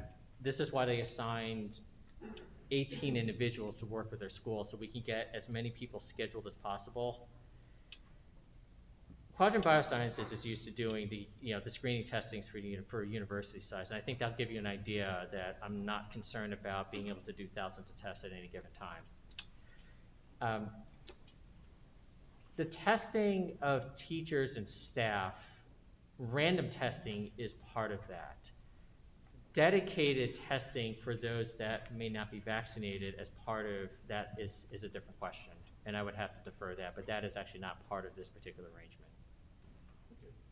So our teachers who are vaccinated at this time still have to go out to an off-site location for the weekly testing and vaccination? Correct. Right now that is right. Right now that is not part of this program. My reference is to get this program off the ground. Okay. And my last question is about the flu variant that's out right now. There's a big spike in flu cases here in Erie County and actually across the United States that we've been watching. And I certainly came through also myself. How does that affect your testing for the flu also, or maybe we can determine the difference when we look at the cases of flu in children and how long they'll be out of the classroom? Right now, the testing does not include the flu. The flu is something we deal with every year. I think last year was the anomaly because everything was just shut down and we saw very little flu. But the system for the flu has really been through the healthcare system. We're not asking the education system to assume kind of overlooking the flu testing. And one thing I think that we have learned and respected is that because the schools are really the school's mission is to educate and is to educate, and we're mindful of we have a system to monitor and address flu through the healthcare system, and that's what we would encourage folks to do. Right now, the testing program is not part of it. Is not inclusive of flu. how long will the child be out because of the flu? The same as, The flu recommendations are when you recover and you feel better, you are able to come back to class. There's not a specific time frame for flu. It's the same as what we've recommended, always recommended for any other virus. We know that once you feel better with the flu, you tend not to be as contagious. thank you, Dr. So, I see Mr. Scott has his hand up for a question, and then anyone else, please raise your hand. Thank you. Mr. Scott? Thank you, Mr. Petrucci. Dr. Cole, thank you for your ongoing expertise, consultation. You said it best that we are currently, our students are in school still. And we started the year that way, and we continue to keep them in school. And I think that is critical for us to recognize, and I know your role has played an important part of that. Thank you for your informative presentation as always. It's helpful to me, it's helpful to everybody to hear. The question I had, and ultimately getting more people vaccinated is the solution. It keeps more students in school, it keeps you protected, obviously. It prevents quarantines. But in regards to test to stay, I know that that's a big, we need capacity to do that. Help me understand, or for just the public, understand the importance of the surveillance, random testing that we continue to do.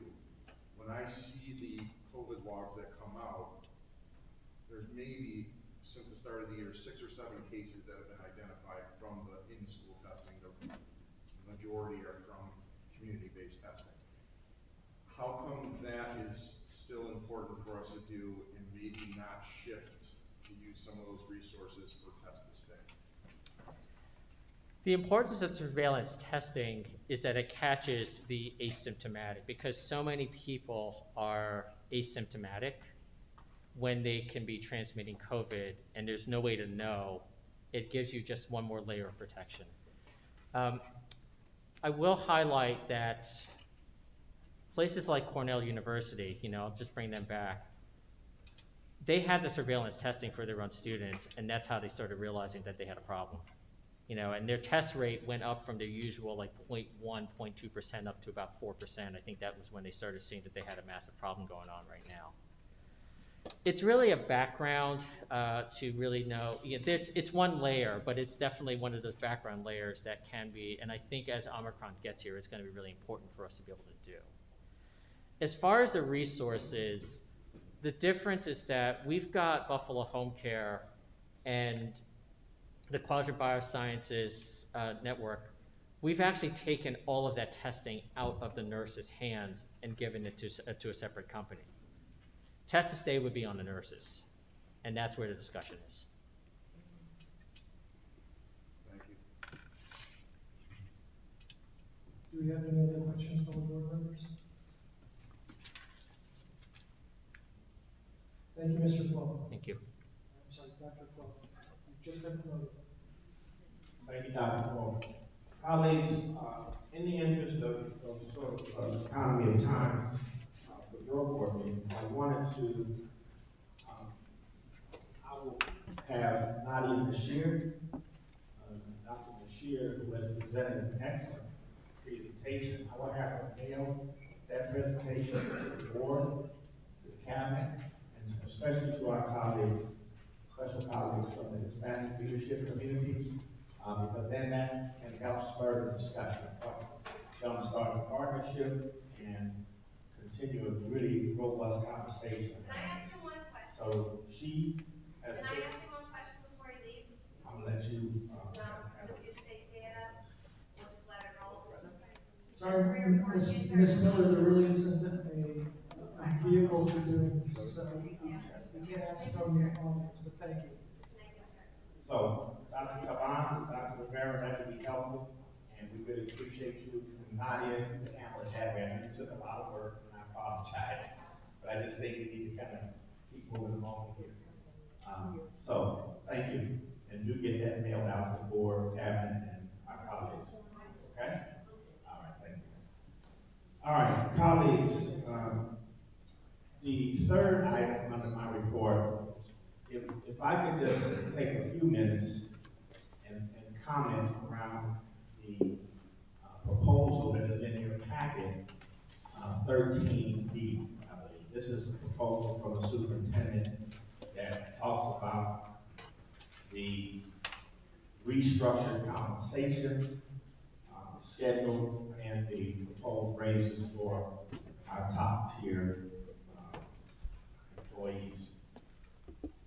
I have in this board documents under 13B giving you a 4-page set of written narratives, resolution, bulletin, data from the Big Five, which are actually 7 school districts across this state, and then this redesigned program of work, which we really need to get these colleagues here into officially, with board approval, into this work. So I won't go through all of that rationale that I shared with you. I would encourage the community to review the docs, not to make up their own mathematics. Review the documents. It's very clear what we're saying, what I'm proposing. And what I know, colleagues, is that in the COVID market that we live in now, we are having an extraordinary and difficult time across all occupational levels, but especially attracting and keeping our top tier employees. I call it my executive team, who whatever work you want done, when you talk about goals for the superintendent that are, for example, on this same board document under 26A, that work won't get executed unless I have the help of this cabinet and this team that make up the exempts. I have worked now to train 2 cabinets. When I first came, those of you who were here when I first came, there was talk among the board members, some of you, not all of you, but some of you were saying that all of the cabinet members should go. They should all be replaced. I remember reading about that in the paper. I remember hearing about that. And since that time, we have developed 2 consecutive stellar cabinets that perform and execute the vision that you have, the vision that I have, and the work of the district to actually then turn into student achievement. Over 500 major district accomplishments in just these 6.5 years together with my executive team. My colleagues, that's not to say, and let's not conflate, that our teachers, our principals, our administrators, our food service workers, our teacher aides and assistants, our custodians and engineers, all are staff that are invaluable, and we need them to perform at peak performance in order for our school system to be the top-notch school system that it is today. And so I'm not here to make you do anything or rush you to do anything. I'm here to bring to your attention that because I hear this, and you will hear this, people make over $100,000, for example, in the public sector. Folks automatically say, you know, that's a lot of money, they have enough, and they should be happy with that. I've heard that my whole career. But what I can tell you is that in a sophisticated school district, the boards view it not as a cost, not as something that's political.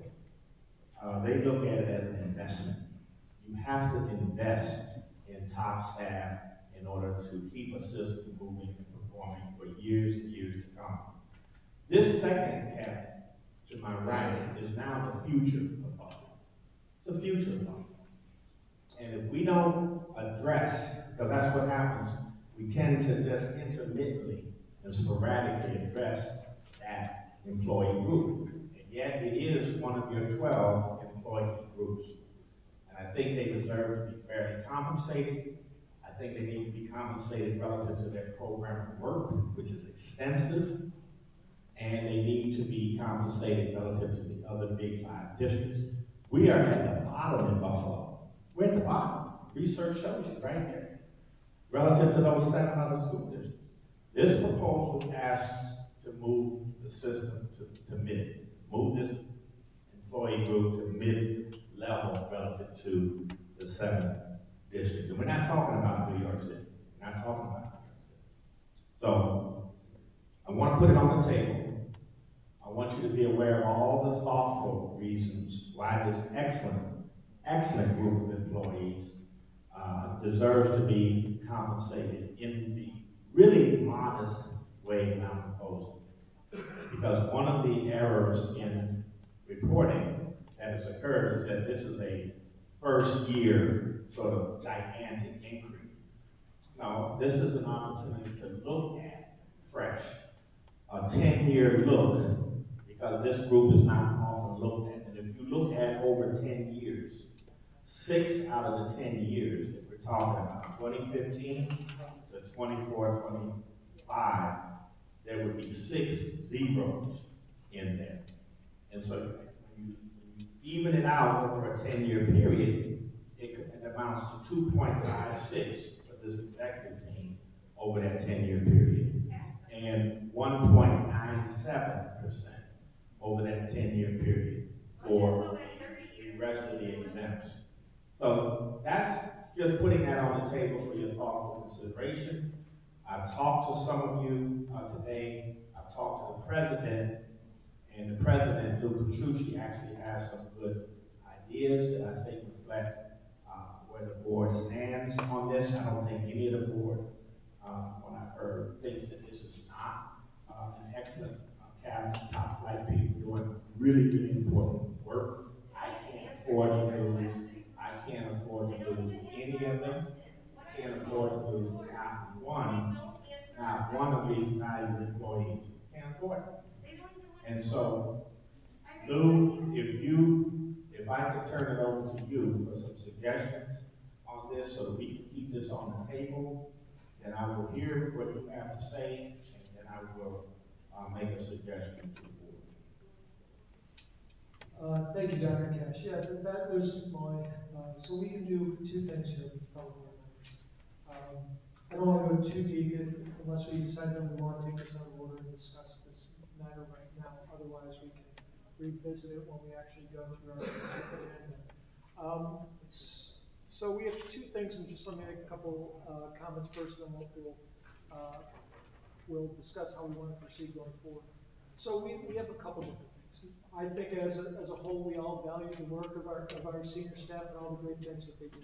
And I think that's universal for all the board, that we truly appreciate. I would also say that there are a couple different components to this. So one is the operational component.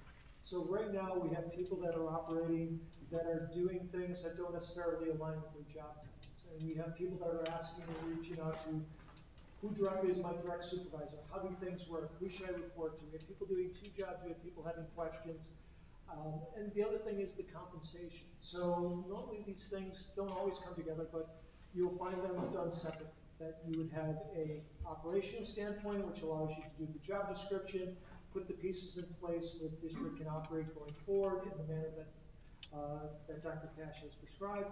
And then we would have as a board that we would sit down and see whether or not this is fair and just compensation, what does that look like, et cetera, et cetera. And typically, it's very common to see that kind of bifurcated path going forward. One is getting the actual approvals, making sure that the business plan and the hierarchy and the models are all in place. The second would be the actual compensation.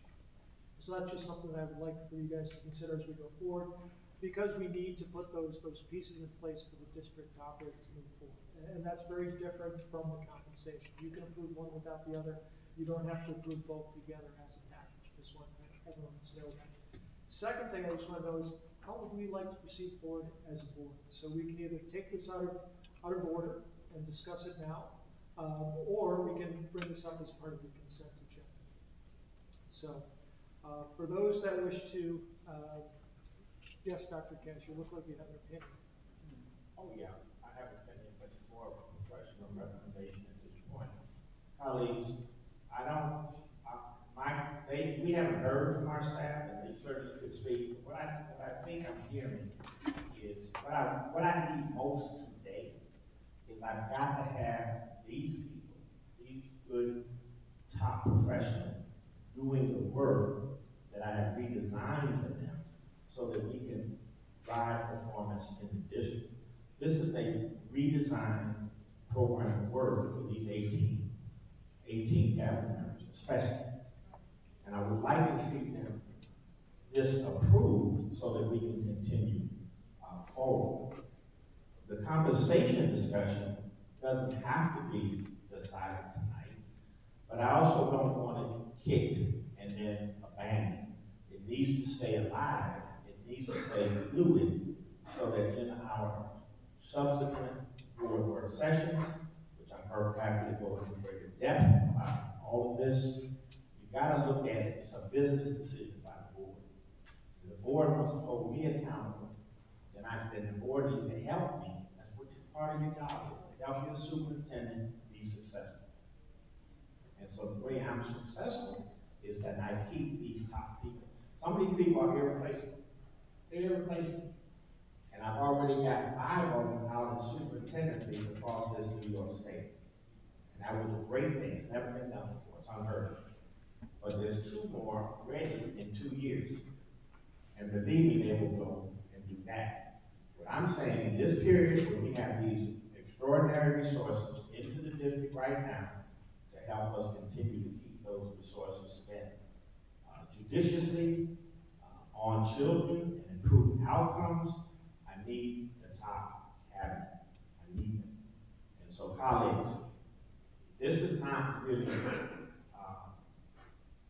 rocket science. This is an investment in the people that need it. It's a $600,000 investment. That's what it is, over a 3-year period. It doesn't compound. It doesn't grow. There's no games being played here. Shoots and ladders, hoops and mirrors, whatever, all that kind of stuff. This is straight up what it is. And if you really peel the onion on that, it's actually a modest investment for the excellence that this group represents. And you've been hearing from all these other bargaining units, and I get that, but don't conflate that. Don't compare that. This is a different group. We bargain with those groups. We meet with those groups. This group doesn't have anybody to bargain for it other than me. And I've laid out the cost, I've laid out the rationale. There's a lot more I could say about it, but that's all I want to say tonight. And so if you agree to keep it fluid, then I would agree to table your vote on their compensation tonight. But that we then need to bring it back to the nearest time. And I'm going to be adamant about that. This group cannot be dismissed. I will not have it. I will bring it back every time until we get it done. Every time until we get it done. Thank you. Thank you, Dr. McCash, for your comments. You know, I will say that I've received many phone calls that I'm sure all my fellow board members have about these proposed changes in the compensation. And some have come from union members, but many have not, and I would say the majority have not. The second thing is just, I think, the timing of it, where I know we've had discussion where because there isn't a set date when someone's contract or when it comes up for negotiation, but just coming at this point in the middle of the year, you know, I think a lot of people had questions. I know I did with respect to the time. I appreciate your responses, but you know that was one of the things that was raised as well. Fellow board members, what is the will of the board? Would you like to further discussion on this point right now, or do we wish to discuss this as part of the consent agenda? Yes, Ms. Jane. I think we should continue the discussion now. I think everyone's distracted by this issue and that we need to hurry up. Mr. Hurd? 7 minutes, I would say. Ms. McCosey? Dr. Kathy Evans-Brown? Mr. Scott? You just wanted to know if we discuss it now or? Yeah. Yes, no. Ms. Woods? Now's okay with me? Ms. Belton-Cotton? No. Okay. So, with that being said, we're going to discuss the matter presently and take it out of order, and then we will proceed back to the committee reports and the consent agenda. With that being said, so far according to this, I only had 2 board members who, I will start by going through the 2 board members who checked the box on the exception list, and then I will go back around the table. So first up, I have Sharon Belton Cotton. Ms. Cotton, the floor is yours. So I guess this is really not about the employees. Certainly we treasure them. What it is about for me is sustainability. In Western New York, these incomes are superintendent levels. So therefore, moving forward, we have to address that when we bring people at this level, we have to pay them what a superintendent normally would receive in this district, in this area. I guess the bigger issue is that the names were changed on the doors before it was brought before the board. The board was never given an opportunity to even have a conversation about this. And so, and then the pushback, the calls that I'm getting from the union president. I spoke with the engineers, 12 years or something, unsettled contract from the engineers. He also said that it appears that an action has been taken by the district to file with PERB to, in essence, change the engineers into exempt employees, which, in their opinion, is forming a way of busting their union. This is their opinion about it. I understand last night they were on the news, but I missed that.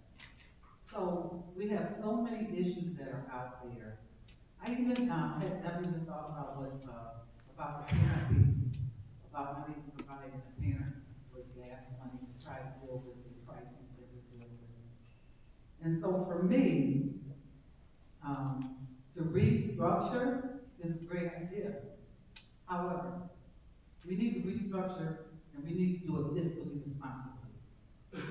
Okay, now I don't feel this is a fiscal responsible move right now.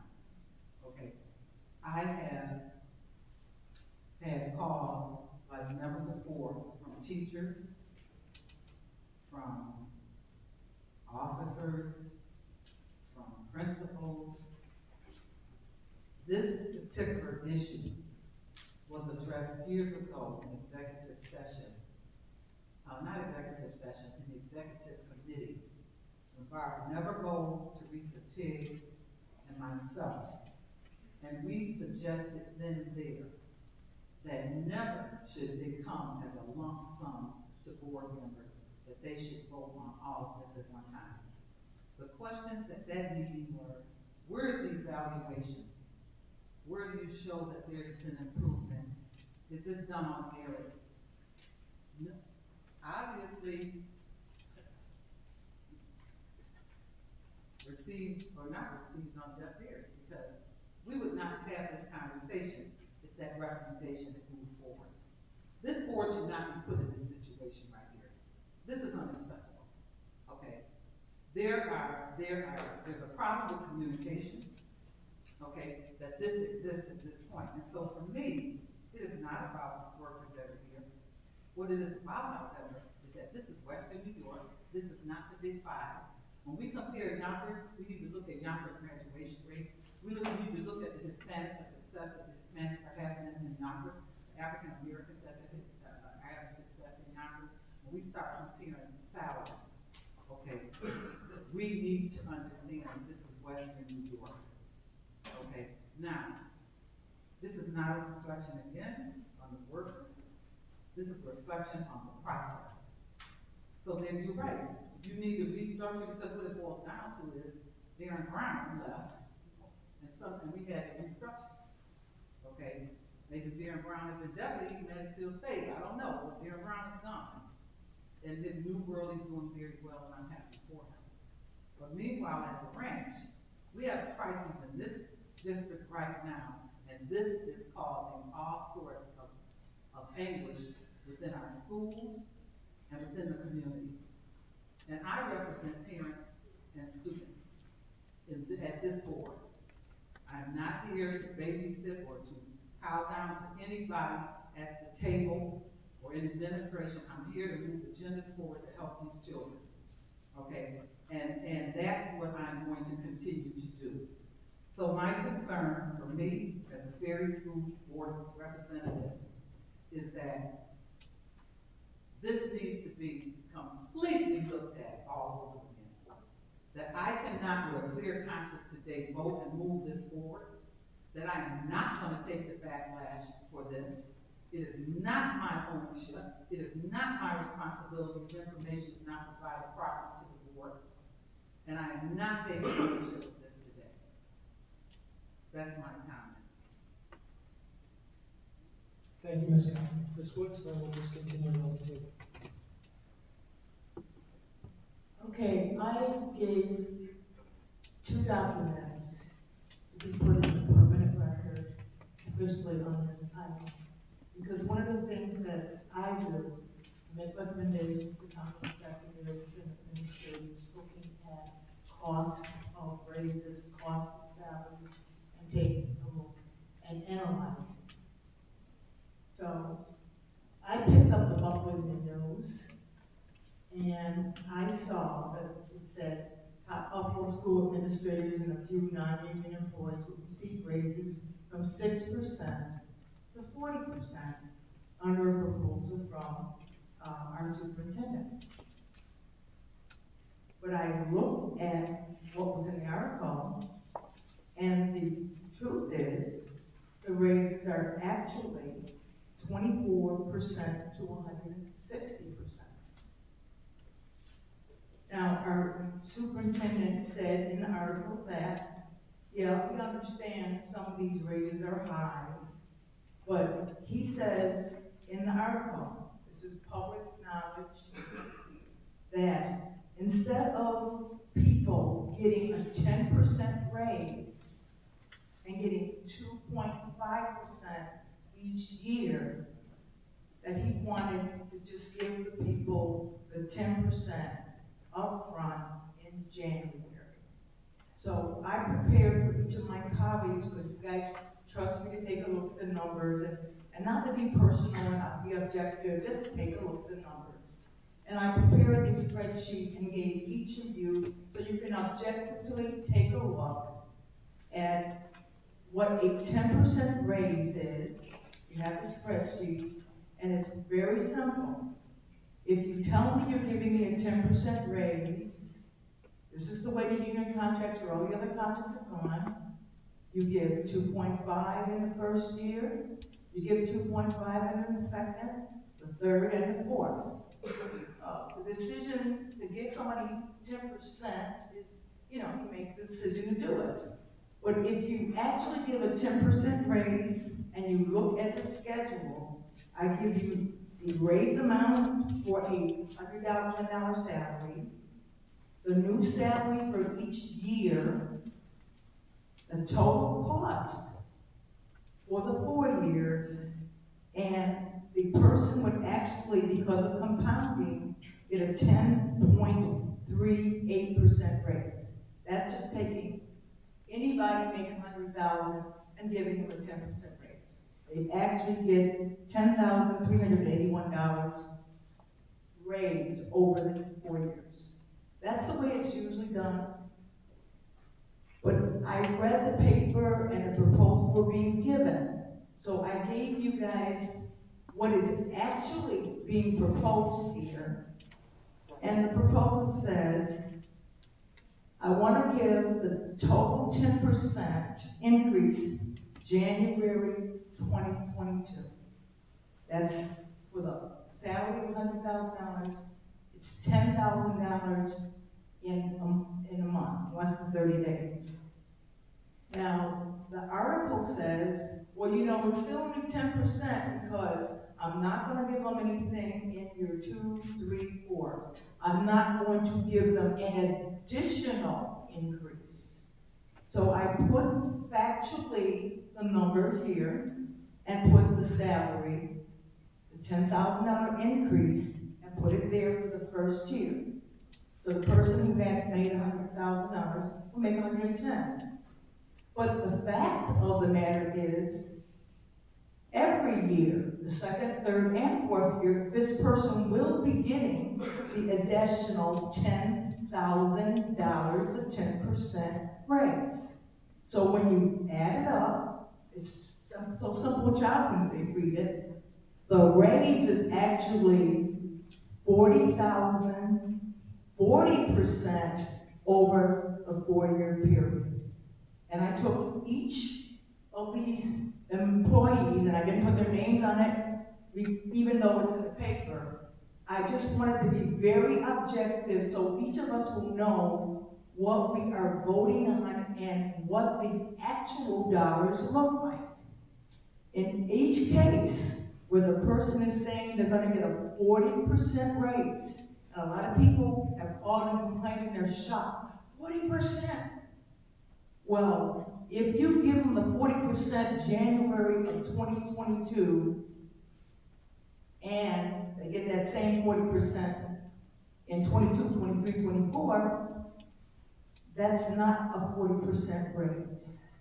That's 160% raise. So I just put the sheets together so we can see clearly in black and white that even the lowest person on here, where it says 6%, the actual amount that is going to be paid, the increase for the 4 years, is 24%, and the actual range is 24% to 160%. And then I gave you on the summary sheet so that it's very objective, because I have a lot of love for our administrators, so I just want a clear, financial, factual presentation. And the total was said, the presentation given to us as board members, is that the cost of these raises is only $182,135. It's overall, for these 30 employees, the presentation we are being given says it's a 12.1% increase. Well, board members, that would be true if those raises were spread over the 4-year period. Factually, you have the numbers. The cost of these raises is actually 4 times that, $728,540, or 48.4%. And that's an increase, $750,000 for just 30 people. And I just want to ask each of you, as you put me in the finance position, who can sustain increasing salaries almost 50% every 4 years? My wish is that if we were going to increase anything, I wish we could increase student performance 48% in 4 years. So I prepared this to be objective, not to offend anybody, but to put the real numbers here so that when we are attacked by other unions who are saying you are currently offering the people on the ground in the buildings, the principals and administrators, you are offering them 0 and 0. How do you present significant 6 to 40% raises and then say, we're gonna front load this contract and put all 4 years of it in the first year, and then I acknowledge that you just gave instead of 6%, a 24%. Instead of 40%, you gave 160%. I just want truth on the actual costs and consequences of this, and that's why I wanted you to know it's not sustainable. I couldn't vote for it, and I don't think that legally we can even put this forward.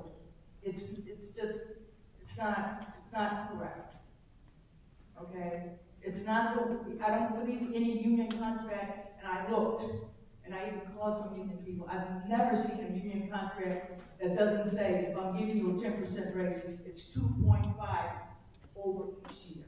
I've never seen anything like that. I don't even know if it's legal, the front end 4 years ahead, but I think we're gonna have significant problems with all of our employees, all of them. Not just the engineers per se, they have to have a contract for 12 years. So I want to give respect to our colleagues who deserve to be judged on their merit and have this issue of compensation come up. And I really would hope that before any of this got sent to the newspaper or was put out, that there would have been a presentation to the board so we could ask questions and we could come up with these issues. We do need to communicate a lot better. So I just gave this for the record so that you can see I'm not biased. I'm just talking dollars. Can I just say one more thing, Mr. Tucci? Coming from corporate America, raises should be attached to performance. We had this conversation in August of 2019 when we approved the raise for this group, state employees. Let's not forget that. An editorial that's going to be in the Buffalo News tomorrow talks about, my understanding is, well, maybe not posted on Facebook, is from the former board president, and one of the things that he said is most of the people he wants to reward as an essential office worker for years. All right, they seldom meet, and the issue is that this should be connected to performance. When you focus on, when you take this job, you realize that you should be focusing on struggling for the business and the success of them. And what's coming out of the COVID, one of the principals said that they were in the trenches. Someone gave an analogy of how you treat your soldiers. You make sure your soldiers are taken care of. And it's really toxic right now. And I don't understand why this had to be this way. That's all. Thank you, Ms. Campbell. Mr. Scott, the floor is yours. I'll let Kathy I'm not ready to speak on the matter. Okay, so all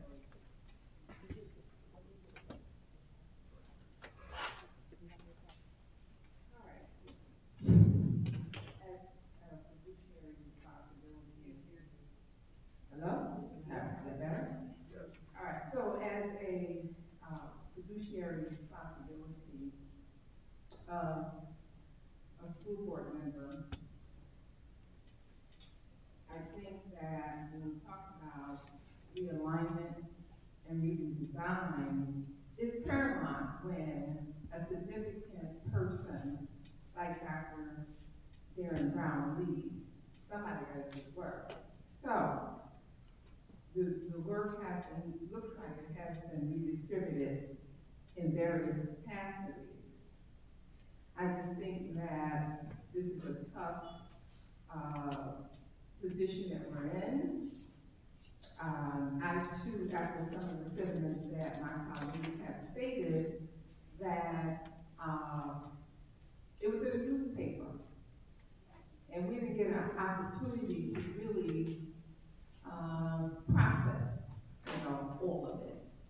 I do think that my colleagues in the back who are cabinet members work very hard. The work is important, and it's critical. I just think that the timing right now to vote on something like this is not good. I kind of lost sleep last night thinking about this also. I just think the timing is wrong, but I do think that I agree with Dr. Cash that something like this ought to be fluid. It should not be totally dismissed. And I agree, that we need to consider to report because the work has to be done. And it needs to be tied into, and it probably is, but I'm just saying that it needs to having to achieve that. And so, you know, that's my take on it, that the realignment is important, the redesign is important, distribute the work as it is, but I'm not in a position to feel that a vote needs to be, take place tonight. Are you comfortable speaking?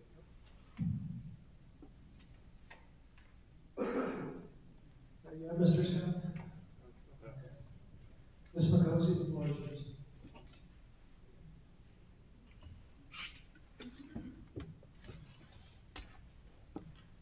Okay. This is just heartbreaking because I am personally feeling like this, you know, I'm just gonna say it. The investment is real. These folks are real. I see the work they do daily. I see the work that each and every one of them does, and I'm feeling like we have been pitted to make a decision that we were not given the time to really work through. I was not informed, and only because, you know, it's an investment, we have to be fluid. We went through this, and the chaos ensued 2 years ago behind this. And I voted in favor, and I think we'll do it again with the position we were in last time. What I'm wondering is, the investment is real, so the process should have been created where we work off of evaluation of individuals. Individual evaluation determines you bake in the COLA and then you determine the merit of that individual and you give them raises accordingly. That it worked when, no matter what position I've had many of them, that's how raises work. And to be presented something like this, where whether it's $6 or $600, the morale of the staff, the morale of this board is being tested. It's being tested because we need to have a system in place. I feel, I would feel personally responsible either way in messing with people's families and messing with their lifestyles and messing with how, you know, I don't know, I'm finding out just over the last few days that, you know, people's have been working in positions and doing the work to cover certain areas, and you know, none of this was brought to our attention that it was a real issue that we need to move some funds around to compensate accordingly. And I would have definitely had these conversations. I'm finding out conversations that happened over months now. If I would have been brought into this, I would have been like, okay, let's get a process, let's work on that. And I would have organized to help work on that on this board. I really would have. And I'm feeling, as a fiduciary, we have people who are beyond, who need to continue to do this work and then be compensated because they do more than just their work. I see it. We have people who are setting examples across this nation who need to be compensated. And I'm just feeling some type of way. You answered my comment. I can't pass it when I get the mic, I'll keep it. But I'm that serious that I feel as though we need to be able to reward the people in spades who deserve it. But we put a slate in front of us, and you know, some people deserve, and some people not so much, and it's just unfair. And I'm just gonna call it out. I also feel like, you know, we're being put with, you know, these people, and what they do as if we're blind and don't see it. We see it. And it's almost like, you know they deserve it, so just do it. But our job is to make sure that each one of these dollars are accounted for in a real way. And the processes need to be put in place. And it wouldn't be something that would fly anywhere else. And I don't know how to be fair about it. I don't know what to say except for if the process is in place and we can figure out how to make sure that people who deserve get what they deserve, and those, you know, we look at individual evaluations and do according to those individuals. I would take it. You know what I mean? This was presented as a slate. This was presented as you gotta do this because people deserve it. We know what we gotta do when people deserve, but I found out after a 4-hour committee meeting at 10 o'clock last Wednesday night that this was on the table. And this is something that deliberately is gonna put board against district, district people against people. Buffalo's one big living room. We all know each other. We all care about each other. And we all care about the kids. So it's really kind of, you know, probably the mindset, it's like throwing a stick of dynamite at the whole situation and stepping back and watching what happens. And I'm feeling some type of way around it. How I'm gonna vote, what I'm gonna do, what I'm looking for and hoping we can accomplish is expediting a process to make this right so that people who deserve the raises get the raises they deserve. That we work with our constituents and all of the folks we're negotiating with. Everybody's getting calls, everybody's getting, you know, their fair share. I am a community liaison. I've been appointed this by the board. It's how I came out, so I can't even get any more emails on my one server. It's been full. I will say, you know, for the folks, there's a blanket email going around saying, you know, the teachers have had 3 contracts in 21 years. It's unacceptable. I 100% stand by that, but I do want to say 2 of those contracts negotiated are under this administration, and I want people to recognize that too. We have been working in negotiations with everyone. This is not all just about that. This is about everything that's been given, has been made a little easier. A lot of what we've been doing in a positive note that people just don't want to accept and admit. The positivity that BPS has been doing. You want to talk about graduation rates, you want to talk about all this, let's talk about the real, let's talk about the community schools, let's talk about our partnerships. Let's talk about how we've been able to grow programs. Let's talk about how we are modeling programs to really bring the history that we need to bring to our students to the table. And we're actually in fights because people can't get our names out of their mouth because we're doing so good. Let's talk about that. And those people who bring this to the table are the ones sitting up there. So I'm feeling at a crossroads right now. As a fiduciary, I have a responsibility. It's what I signed up for. I was brought in by community. I'm listening to the community. I am about to be pushed in either direction, but my heart is telling me we've got to get this process in place. I want it to happen, but let's expedite the process.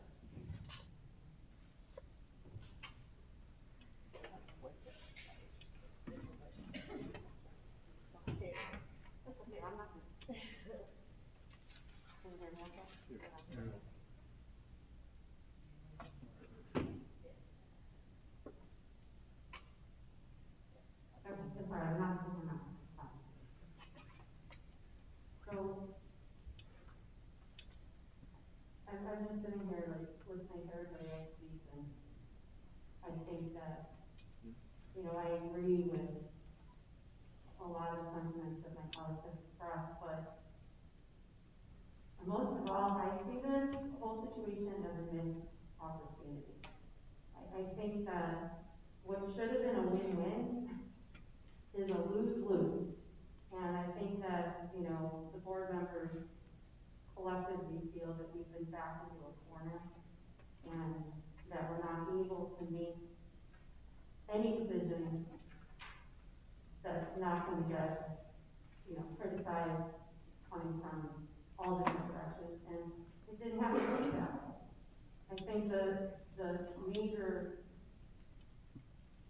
issue that I hear people expressing, and I agree with, is the lack of communication and a process for how did we get here.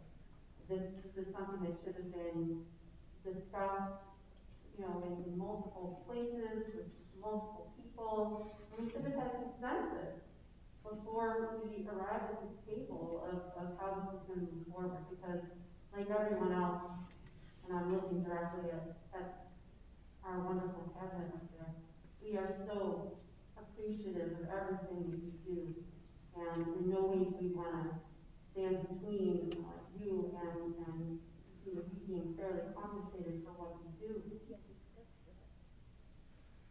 I'm sorry.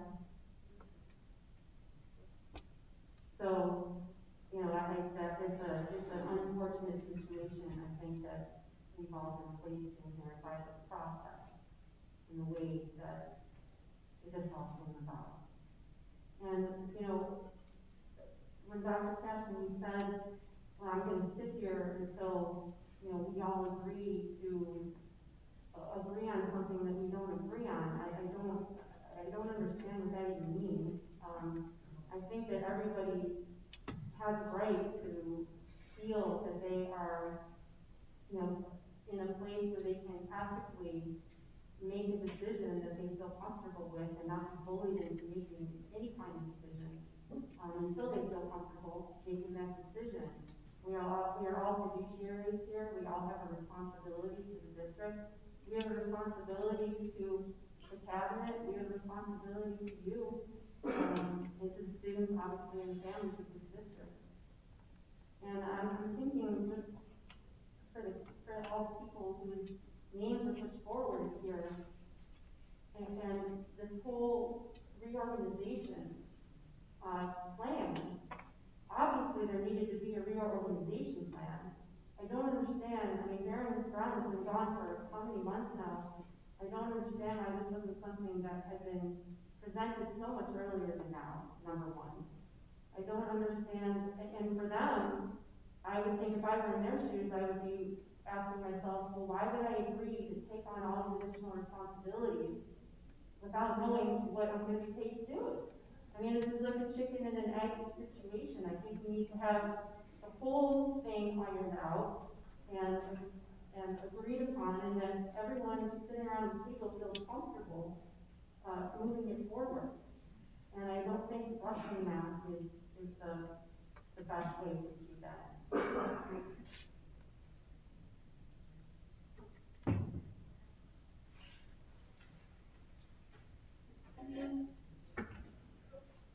Well, I'd like to start off by saying the administrative staff member that's here should receive a standing ovation for the work that they do in this district. I believe that they are an outstanding group, and I really appreciate and admire each and every one of them for the work that they do in this district. I believe they're second to none in the state, probably in this country, and for all the new work and initiatives and innovative projects that they worked on. I do believe that they do need a raise. I do believe that they do need to look at more monies, but not in this way. I will stand by them, you know, to the end of time, because I admire them, and I admire that they, you know, pour their hearts out. Because I spoke with administrative staff members to 7, 8 o'clock at night, and they still in their office at work downtown in City Hall. And that's time away from their family, that's time away from social life, that's time away from being able to hug your children, grandchildren, and all this in efforts to try to bring equality in this district, try to bring education at a higher level in this district, and also trying to make this a healthy and safe work environment. And I see the folks that Dr. Cash has that he wants to reward them in some type of way to show his appreciation for the staff and keep the staff here. I understand his concerns. I've read through his resolution and his paperwork, and also the rationale that he has and the reason why the salary should be increased. But as the board spoke, and each and every board member spoke so far, except for Larry Scott, I don't know what his reflections are, but they all said that there's a way that this should be done, and how we should look into giving raises and respectfully, you know, giving you justice for the work that you do. It may be challenging to you, but I don't think that this is really that tough a position, because we really need to concentrate on what's important right now. That's our children, that's in our buildings, that's our teachers that's working in the classrooms, that's our administrators who ask for help with different programs in their buildings, and for our board members that's district-wide, that's looking into their buildings and seeing what type of help and work that their buildings and administration needs so that they can function properly, so they can get good reports at the end of the year. So I'm not challenging the efforts and the work of the executive staff, but over the last week, almost a week, I've taken numerous amount of phone calls, late on Saturdays, on Sundays, Mondays, about this proposal and this resolution that's going to be presented. I took, as all the other board members, a swoop amount of emails and the phone calls came from principals, union representatives, union members, community. I actually had a phone call from a student, you know, that's I believe was made one day maybe the mayor of the city of Buffalo, because he came to me with some facts about his classroom in his building, you know, that I couldn't even challenge, or you know, I was a student listening to him. So there's a lot of concerns, you know, from the community about giving these raises, and I think I should be responsible as a board member. That's my job. That's what I signed my oath to do, is to make sure this district is not only in a good position right now, today and tomorrow, but 5 years out.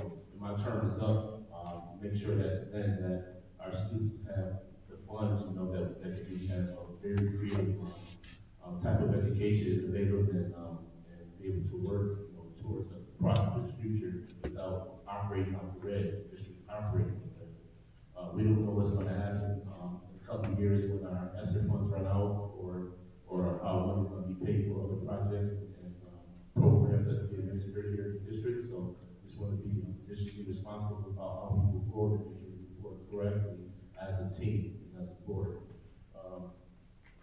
I'm not going to be much longer, but there are a number of things that are brought to my attention, and one of the things is the calculations of how these are, with the 10%, how it's calculated from 4 years to 1 year, and what the total is going to be in. And I heard several sources and read into it that it would be about $750,000 more than anticipated due to the calculations, and those are some things that I have concerns about.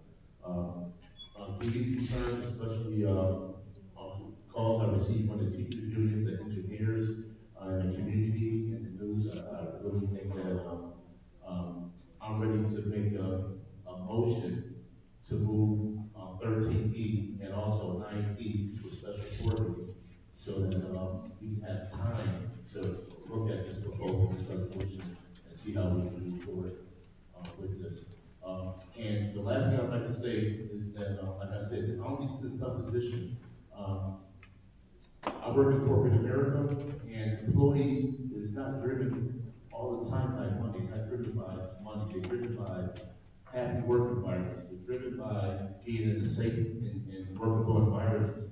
And as I look at this organizational chart and the structure of it that was presented to us, I really believe that our staff that we have here are very much overworked. There's a load of responsibility on each individual staff member, and I believe the climate, the atmosphere from something like this that I do receive may be kind of choppy. You know, they may be overworked. They stand in the building at 7, 8 o'clock at night and get back in the morning. It might be a lot of responsibility that our staff members are having.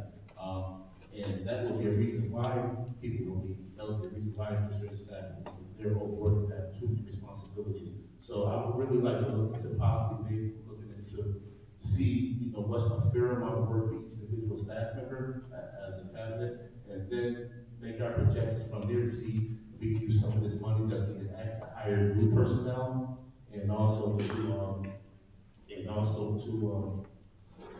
see the climate of each department and workload that they have and how they feel about the workload. So just a couple of things that I see speaking with other administrative members, and how to move forward and keep a happy and safe work environment. Thank you. My concern is about department employees out. So I don't want to be put in that matter where people feel as if they will want to leave or leave without employment. Thank you. Thank you, Mr. Hurd. Mr. Scott, are you ready? I am ready, Mr. President Petrucci. Sorry I was being difficult. Seemed as if I was avoiding. That's not my intent. I actually wanted to hear from every board member, because there's been assumptions going around, and I truly wanted to hear everybody's perspective in person. There have been a lot of emails. It's been a difficult few days. This is difficult for me, for all of us. First thing I just want to say is that in regards to reorg, we have cabinet staff right now that are in positions, I guess you could say active positions, doing responsibilities that haven't been approved, that technically they're not compensated for. So I would not support us approving a reorg without them having the opportunity to have their compensation a part of that and a contract that you can't just approve, in my opinion, them to be in a new position without something more official, and then for them to be properly compensated for that. The other thing, I think, what I would suggest is similar to what Mr. Hurd indicated, only to this item, not the other item, is that we need to discuss this further. It's not, to me, a matter of what right now, it's a matter of how. As I listen to all of my colleagues, I think a work session discussion might be best. For example, it came to my attention, some people were wondering why certain staff members were getting an increase when they've had little time in the district. And then somebody mentioned to me that we have principals that are making similar or higher salaries. So that's an important detail for people to know. They are in a higher position than a principal, and they should be, in my opinion, adequately compensated for that. Now, with that said, I want to share some information. Just when I looked at what came out in the board packet, we saw the salary increases. That was obviously, that drew everybody's attention. What I saw, and this is me just on my own, and I looked, I did the calculations on it. It was a lot of women and a lot of black women that were looking at promotions and salary increases. And I don't know if that was the intent to correct what I believe is a disparity, but I calculated it, and it's 71% of the cabinet staff recommended for an increase in salary are women. 50% are black women. 6 of the 7 cabinet staff being proposed for promotion are women, 5 of whom are black women. We know a gender pay gap exists in this nation. It's persisted far too long. Strong, educated women, proven leaders, have been left out of executive positions, not fairly compensated for those positions, and I think that somewhat resonates here with what we see. I believe they've proven themselves time and time again. Mr. Hurd spoke very well about that. The extra time they put in, the commitment, I experience it often, and I think they deserve to be properly compensated for that work in comparison to their male counterparts and district counterparts. We've had 7, we talk about one person leaving, we've had 7 from this cabinet in the past that have left in the past 2-3 years, and they've gone on to make more money, usually as a superintendent. And my opinion is that some of the cabinet staff do at the very least what a superintendent does in a smaller suburban district. Often more than what a superintendent is doing in a smaller suburban district. Can I finish? I heard you say something. Well, all right. I interrupted you. I'm sorry. So the last thing I want to say is in regards to, we've heard from a lot of staff, we've heard from union members, and I think some of their concerns are warranted. I feel, in my position, that equating these promotions and these salary increases is, to me, a false dilemma when we're looking at teacher contracts, custodians. It, to me, has no bearing. If we table this, if we vote it down, we don't wake up tomorrow and the teachers are paid more. We know that there's contract negotiations that are actively occurring right now. Teachers should have been paid, in my opinion, more back in 2019 when their contract expired. They absolutely deserve to be paid more. They're underpaid in Buffalo compared to other districts where the challenges are much higher. So I absolutely get that. I am an educator, I am a union member, I'm a proud union member, and so to kind of conflate this into being anti-teacher, anti-union, to me, is a false scenario, and is only intended to divide and malign. It is not helpful to anyone. So that's where I am. I think there's consensus here that we need to explore this deeper, further, and I think understand these increases, these changes a little bit more, have more detail, have more context. And then hopefully we can all feel better about this as a board, as for the cabinet, and for the community as well. Thank you. Thank you, Mr. Scott. I don't want to neglect our student board member. I don't know if you want to opine and speak about this. Okay, I just want to afford you the opportunity. So I will speak like the old man because I think I'm the longest serving board member. I don't know if Sharon has me beat or not. But it's one of the two of us. I will say that in the past, what had happened is that oftentimes when superintendents, and I agree, it's the prerogative of the superintendent to create the position for the type of staff that he wants underneath him to get the results that we ask him. But typically in the past, what would happen, as many of you have alluded to, is that would be part of a work session, that we would get the information, there would be discussion, then it would be brought forth to the board for this type of vote. And I think we're all in agreement that needs further discussion, and there is this fluidness to it. None of us, I think, want to discount or marginalize the hard work that staff has done. All of us get calls early in the morning, late at night. They respond to emails over the weekends, prior to Bills games, during Bills games. We all see that type of effort, and we're very appreciative, all of us, to a person. And I think we want to make sure that, again, it's not so much the compensation. I will just say it's the scope and the way it was presented to us, and the sticker shock, to say the least. Having time to go through, to debate, and to take a look at this. In the past, one of the things that we looked at, I said boards are more concerned about the number of exempt positions because they always thought that there were too many, and I don't think that we have that at this point. If anything else, I would maybe suggest that we perhaps need a few more principals in some of our larger middle schools, just because just the number of students really would dictate having a secondary or tertiary principal in some of those buildings as well, just to kind of supplement and to work on that. So, that being said, I see that Dr. Cash wants to make a response, and then we'll... Yeah. Well, thank you, colleagues. I appreciate all of your comments. We have not responded to this, and I can't let it sit out there either about this math. The math is wrong, and the statements are wrong, even provided by board member Lewis. Completely wrong. I want Jeff Pritchard to go to my room. He was desiring this with me for staff.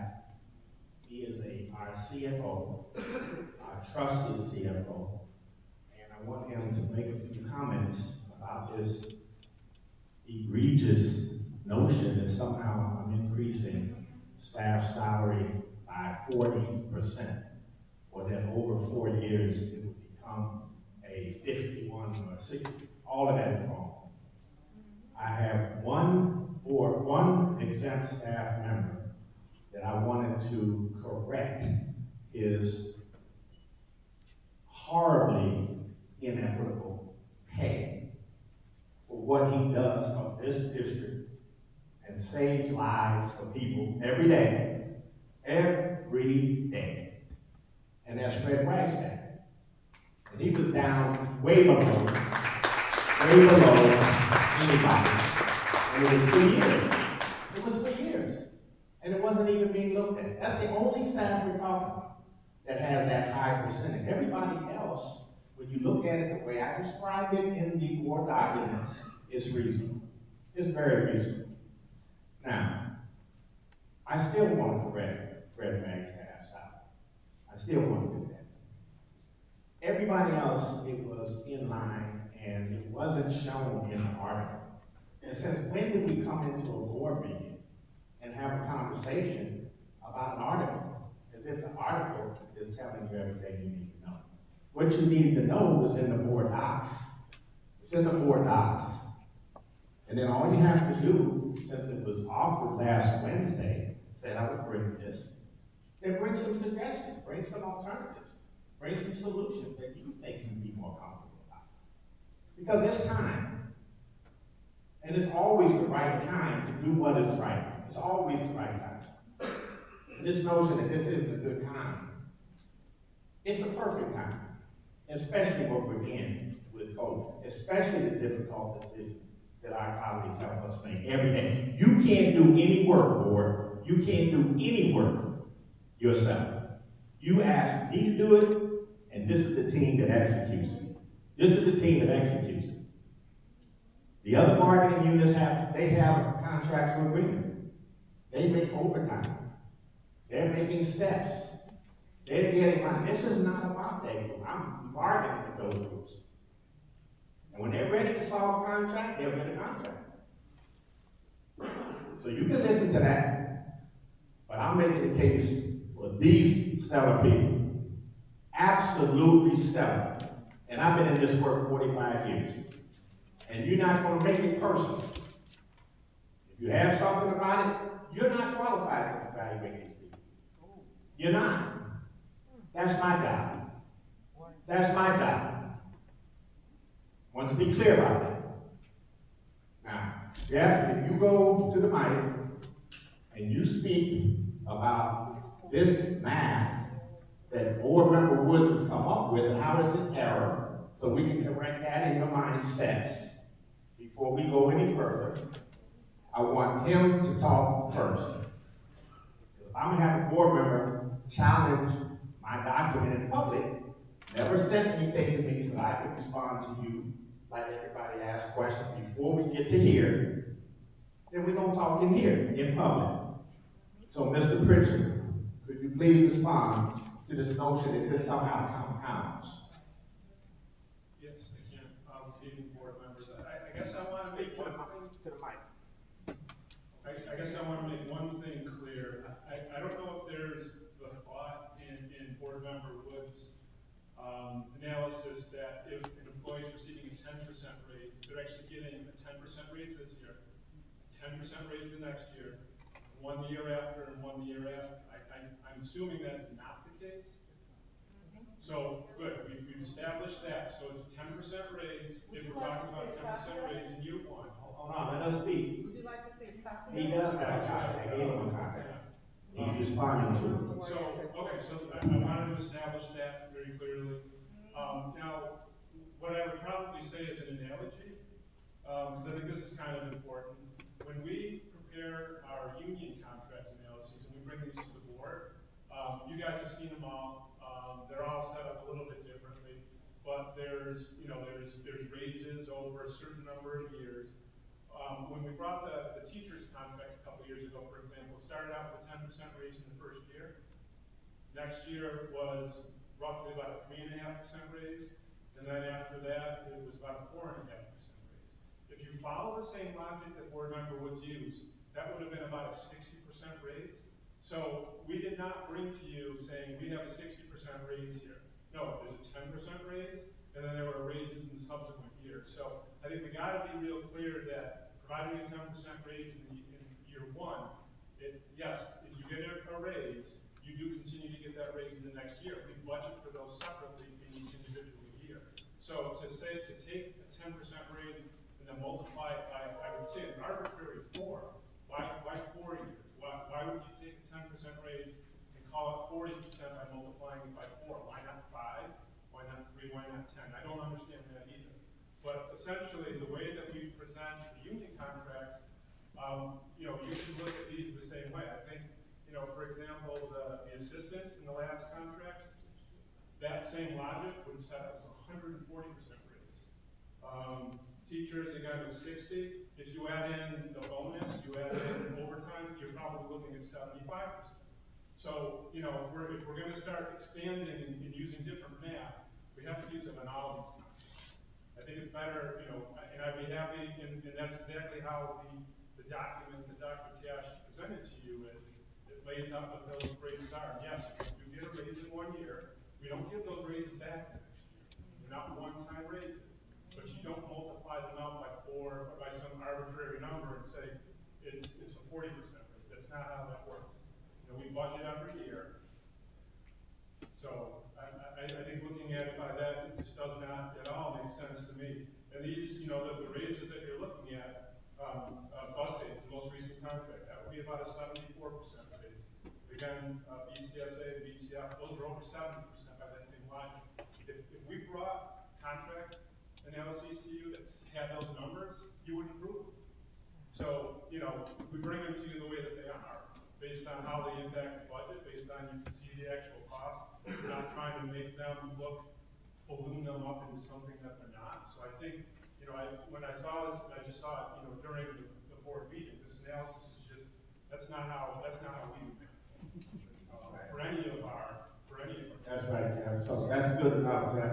That's all I want from you. Colleague, just let me, hold on. You got a question, Jeff? Yes. All right, Jeff, Yes. say that. Very, very clearly. Jeff, I would point to you to take a look at exactly what is factual. I don't play numbers. I don't pull numbers out of a hat. I'm giving you factually what you presented and what was presented to us. Now, what part of the salary, take the one that's 40%, the salary is $85,000. Off the sheet, factual. The 40% raise is $34,000. I didn't create any of these numbers. The numbers are factually included in the board doc document and in the newspaper document. The first year salary will be $119,000 as of January 2022. Not made up number, same number, straight in your document. I agree with that, Paulette. The second year, excuse me, I mean, this is so simple and so transparent and neutral that a fifth grader can read it. The salary is $119,000 in the second year, the third year, and the fourth year. That's factual. When you add up these costs over the 4 years, that is math.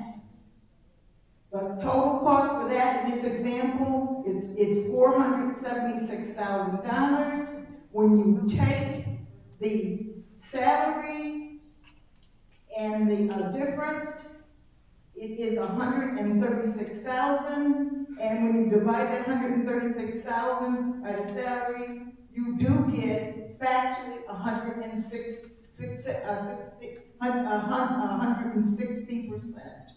I didn't go and pick 4, I didn't pick 5. I actually put the salary each year on here. I gave 0 in the second, third, and fourth year. I did straightforward math, straightforward percentages, and I held it consistent with everything that was presented to us. So I'm not doing any voodoo economics, and I'm not doing any pull numbers out of the hat. I'm just giving you a spreadsheet that you would have probably just as easily been able to present to me. You're distorting it. And the truth of the matter is, in all the contracts that we deal with, because we've been getting calls from the unions, when you say you give a 10% raise in your union contracts, you do say 2.5% next year. And it makes people feel like, okay, 2.5% is not a lot. It's within consumer price index, it's within line with inflation.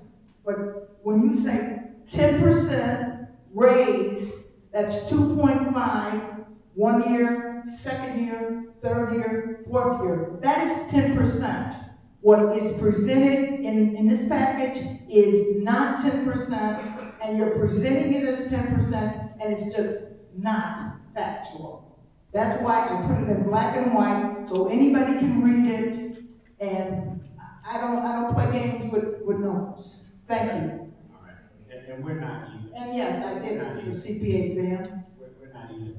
So, Jeff, if I could have, Sandy, I want you and Fatima to speak. They've been listening, the board has, to all of the people calling them. And Jeff, can you please explain if you have ever had a union contract, any union contract that you front-loaded the entire 4 years increase in salary and put it on the first year? Give me one example you've ever done that. It's a redesign framework. We've done it over and over again with all of the unions, and we explained it to you. So, Jeff, before you go, I'm sorry, Dr. Cash. Jeff, so is there money in the budget for these raises, and will we have to change our 4-year plan and go back before the control board? There is money in the 4-year plan. There's money in this year's budget. Based on where we are currently, we're going to underspend exempt salaries right now if they continue where they are by about $800 grand in this year alone. Okay. And if I can follow that, if you can give me that spreadsheet, I'll kind of correct And it look for at you. it now. And the second part, Jeff, would that have to go before the control board? Jeff? They're looking at it now. I told them that they can look at it and make a recommendation to us. Told them that today. So would we have to resubmit to the control board for the 4-year financial, and they would have to approve it? Well, when I look at what the control board has asked us for historically, if we have new exempt contracts, they ask that within 30 days we send them to them.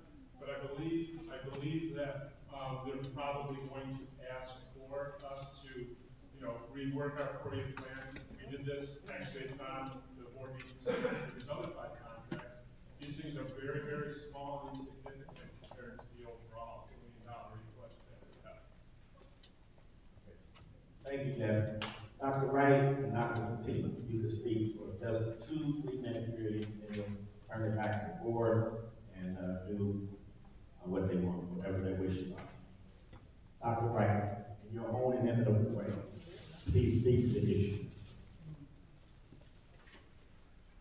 I think I'm often trying to say that we're all on the same team. There are areas where, and I absolutely, positively, wholeheartedly agree with you all. I do agree that you have a fiduciary responsibility. I do agree that there should be a process. I do agree that there should be better communication. Here's my rub. When I consider my colleagues, I want you all to know that we are people too. The cabinet, your team. You point fingers as though we're not men, women, mothers, brothers, sisters, who have also been teachers, principals. We've worked our way through the ranks in this community. I know what it's like to be a teacher, special ed teacher, 7th and 8th grade. I dare anybody to do that job better than I did it. I know what it's like to be a principal, build academy. I love being in that building. I know what it's like being a principal coach. I did that work. But when I was in those roles, I didn't know what it was like to be an exempt. So if you're listening to people telling you what we do and what we should be doing, you're listening to the wrong people. I am not saying that they don't deserve good pay. I am saying they deserve great pay. I am saying they are closest to our children. They are in the trenches. But let me tell you, when we saw the gap, we said, hey, the principals need an additional hour of overtime. We advocated for them. We never pitted ourselves against the people we serve. And I'm seeing a problem with that. Now, I understand that technically you're politicians. You got elected. So your constituents are coming to you with information. All I'm saying is make sure your information is factual versus emotional. I have to say one last thing, and I just applaud Larry Scott. Thank you so much for speaking my truth. Because quite frankly, when I was in this role and there was a vote to hire white men to come into this cabinet with fewer years than me, making more money, there was not this dialogue. Who called you all then? Did anybody call you and say, hey, that's not right? Cassandra's been in there for years. I said. And you were outvoted. So what I am saying here, there is more than one story to be told. We are all on the same team. When we closed the schools, you looked to us to make sure that the children got everything that they needed. When we opened the schools, you looked to us to make sure that the children came back safely. Dr. Poe just told you all, there's not spread in the buildings. You know why? Because we worked on the plans to help the principals get the buildings together. They did it, but you all depended on us to get that work done. And now you're telling us, nice people, we applaud you. But I've been getting phone calls. Like I said, we are all on the same team. I want you to be very careful about what you deem as your fiduciary responsibility, which pits you against the people in the field who happen to be us as well, who do that work that you should be very, very proud of. And again, where were those phone calls when people were hired that looked the antithesis of me and made more? Where were they?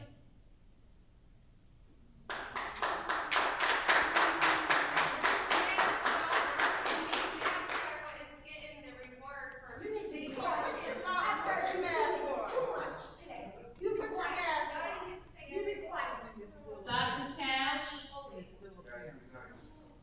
esteemed board, today I brought in to our district another nationally recognized speaker. And this is something that we have done many times. And this man, you may know him, Anthony Ray Hinton, from the bestseller Just Mercy. And he talked about the devaluation of his life. And this entire district bawled in tears on the platform. I left that meeting and got a call. And I was basically saying, told, good job, but we're not doing that race. But I love you. But we're not, and you know what? I transferred his devaluation onto myself. So when Larry Scott talks about all of these black women on this board, on this cabinet, who, Dr. Williams and myself, we've been 3 years without a raise. I am so passionate about this work that I took a $12,000 pay cut to come to this cabinet.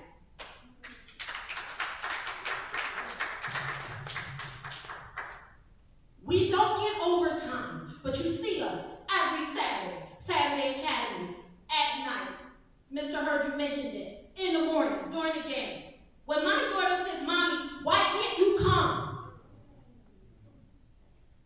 Because I am with the district, lifting lives so they can be like yours.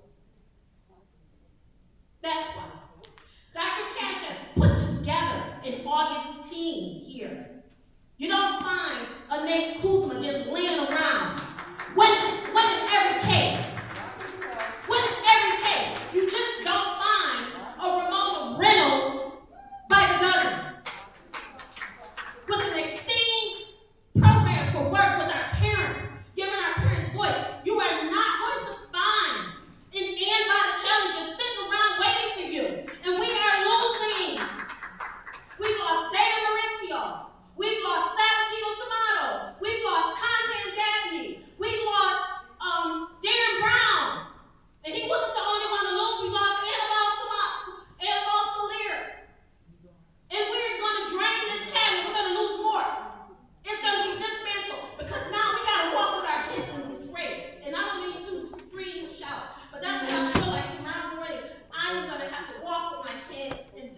great because I know I have given it 150%. My entire team, our entire team, we got good synergy, good energy, and promise.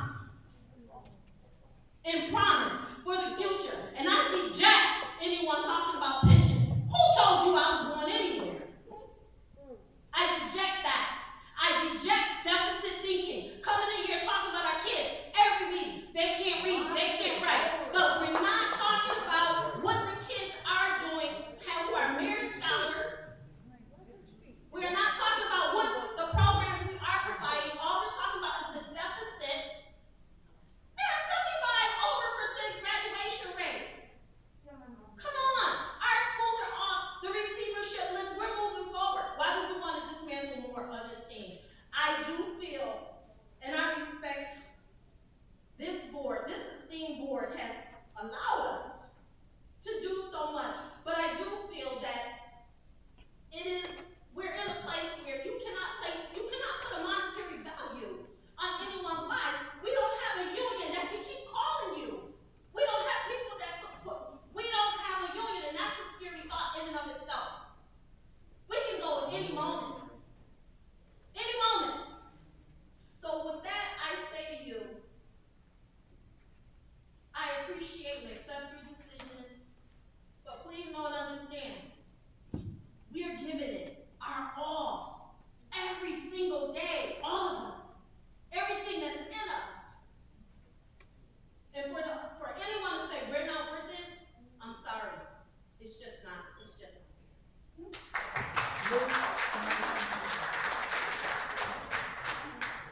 Yes, Ms. Gottman, you want to make a response? So I feel it's only fitting that the board responds to this. Okay.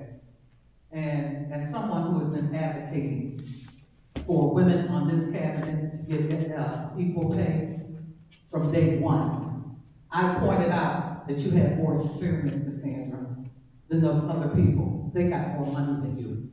Remember? Okay. I pointed out when the last budget was passed in August of 2019 that Dr. Fatima Morrell did not get a raise. When I was told that she's new in that position, she just got increased. But that's not applying in this situation today because there are new people who aren't getting an increase. Okay, so I look at it all. Okay, at the end of the day, no one has pitted us against each other than the person who did it, with the intent that this board would be strong-armed and they would have to do what wanted to be done. What has to happen sooner or later at this board is that this board has to start doing their responsibility in handling their employees. So whether you think it's personal, it is not. But we have a culture right now in this district that is very, very toxic. And it is not a reflection on the work that you're doing.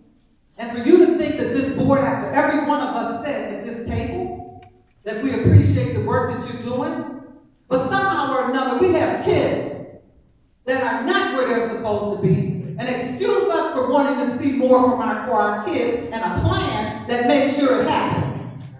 And excuse me for being offended that 3-4-year-old goals that are being finally looked at today that does not include children who are not proficient is about to pass at this table when the majority of the children that I represent are not proficient. So you got to understand this is a two-way street because I didn't come to this board not to be a success.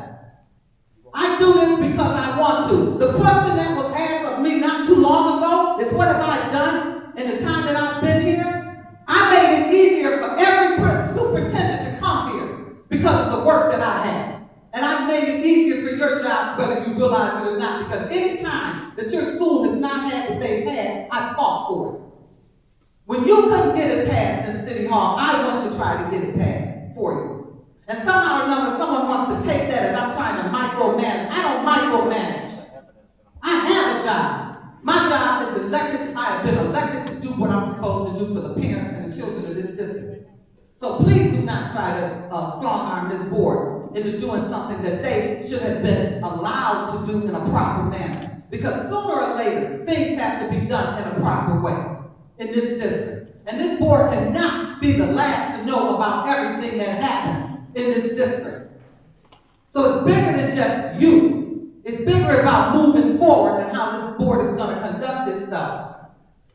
Because to talk about us is that we don't have control of our own district.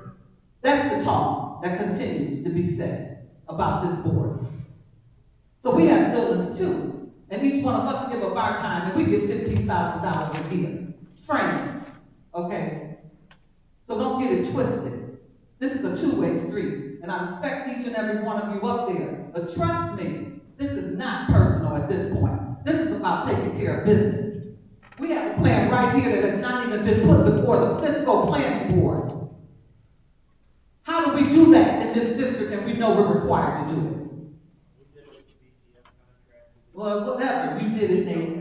At the end of the day, okay, we don't even want to talk about it. But I'm just letting you know. No, but that's a question. Because that's a question that I want to know. When we did it, we put the contract in for the subs.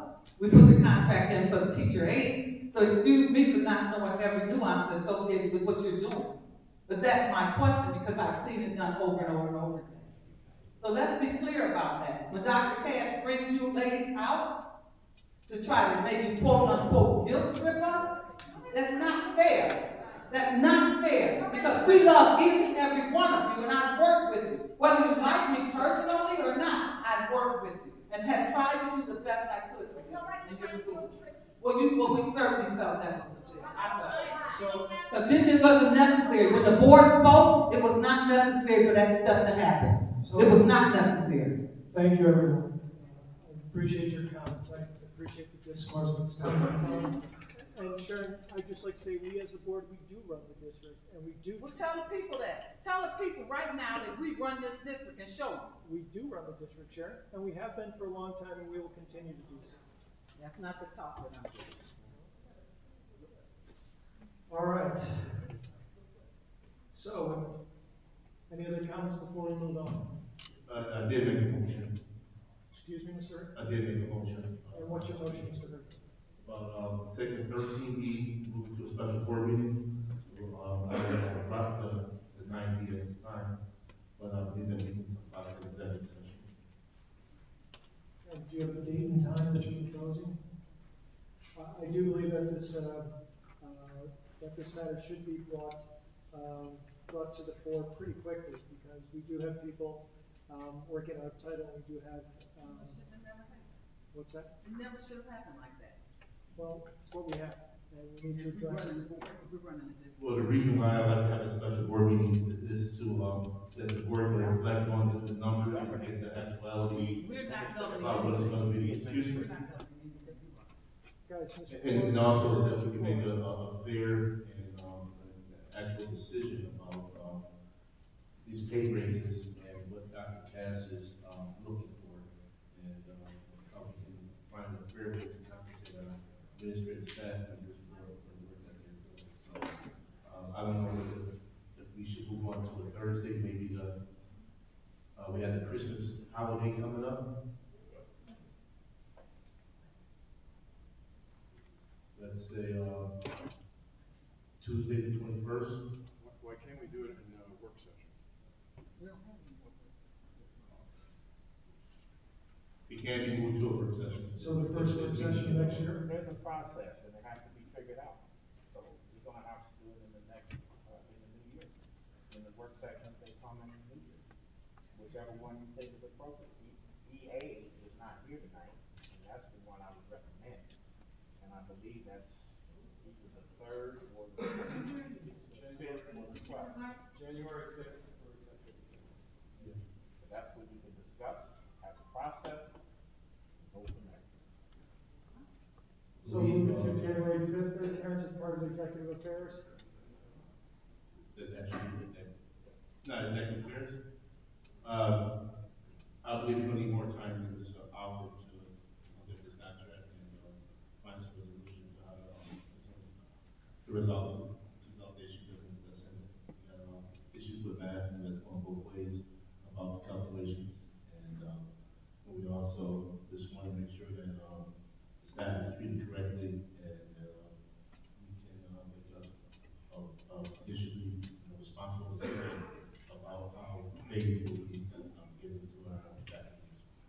So if we do January 5th or January 11th, I think those would be the issue. So the motion to move, motion to table 13B and move it to Executive Affairs Committee on January the 5th. Is that your motion, Mr. Hurd? Yes, it is. Okay, second to that? Second.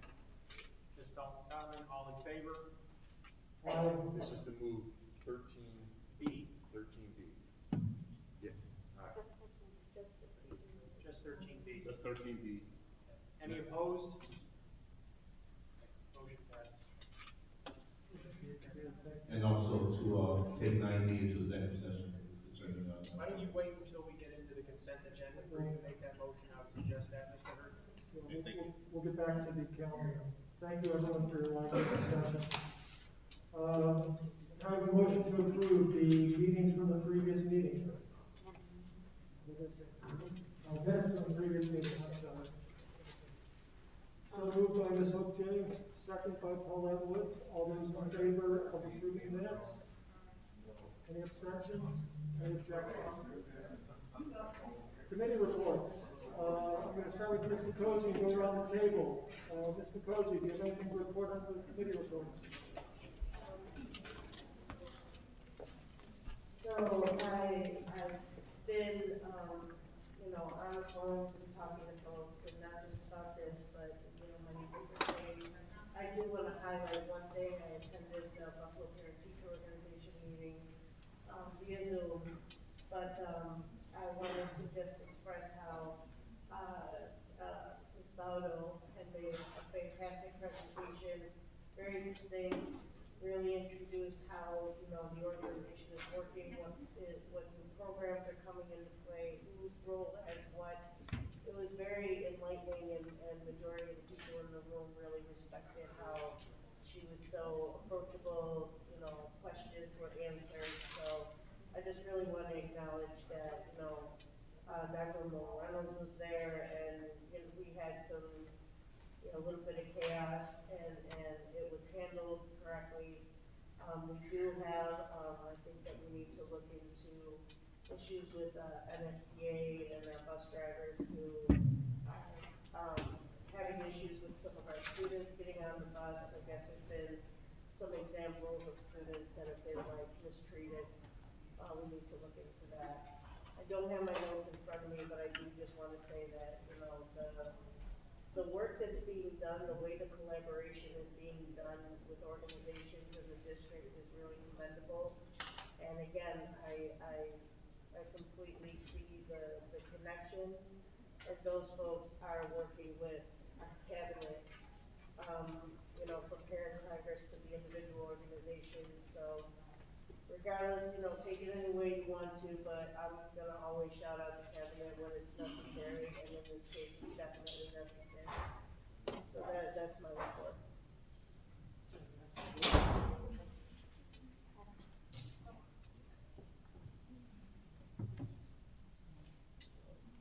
Yes, I have two reports to give for community reports. One is educational support. One is educational support on January 5th, outside the city. Last Tuesday, I visited Kansas City, and we went to a rally called Stand Up KC. It has a lot of things that I took here that really reflects the situation here in the city of Buffalo about property, housing, and how it affects education and children. So there's a lot of data that's going to be sent over from Kansas City and that organization there.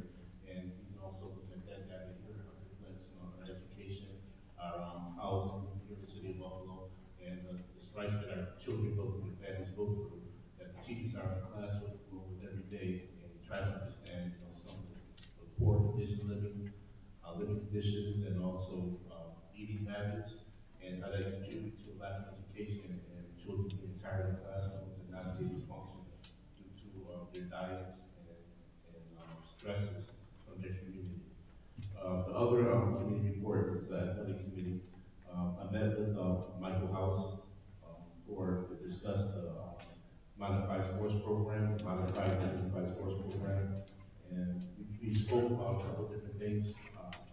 To make it short, we talked about our fall, winter, and spring programs. The fall, we'd like to make it system of the modified unified sports with football, volleyball, soccer, and wrestling. We talked about the winter programs for our 6th, 7th, and 8th graders with basketball, spring program, cheerleading, and boxing. And our spring program, we talked about baseball, softball, and track.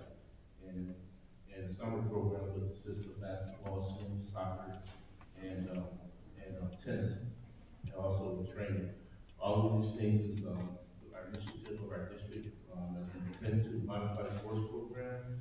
And we also talked about sportsmanship creed, student athletic handbook, and the peer handbook, and the coaches handbook. And how we can get coaches qualified to teach these courses to our students in the city of Buffalo. One of the main components that the modified program consists of is mentoring, counseling, trainers, and tutoring. And with those, we can also work with our current programs that's already been established with Buffalo Public Schools for our counseling, mentoring, and training that we've done independently by community members who have knowledge and background in their respective fields. We also talked about the flag football program and some of the places that we looked at was like Gabby School 81, Southside, Rotary Park, the City Yonkers Field, William T. Bright, the Waterfront, Duville Porter, Charles Drew Magnet, and the Harvey Austin. These are locations that have enough grass area around them that can sustain a football, soccer program, etc. And in the last couple of things we talked about was forming parent groups with parent liaisons, booster clubs, alumni lists, and the coaches meeting, all coaches meeting for spring sports get established so we can try to get these programs established as early as the start of the new school year, or maybe a program or two in the summer program. The last thing we talked about was the hiring, and that's something that we have to take time to speak with Dr. Cash about hiring positions and making sure that this program runs efficiently and putting the proper people in place that can help lift the modified unified sports program and also our varsity program. Thank you. Thank you, Mr. Hurd. Dr. Kathy Evans Brown, anything to report on the committee?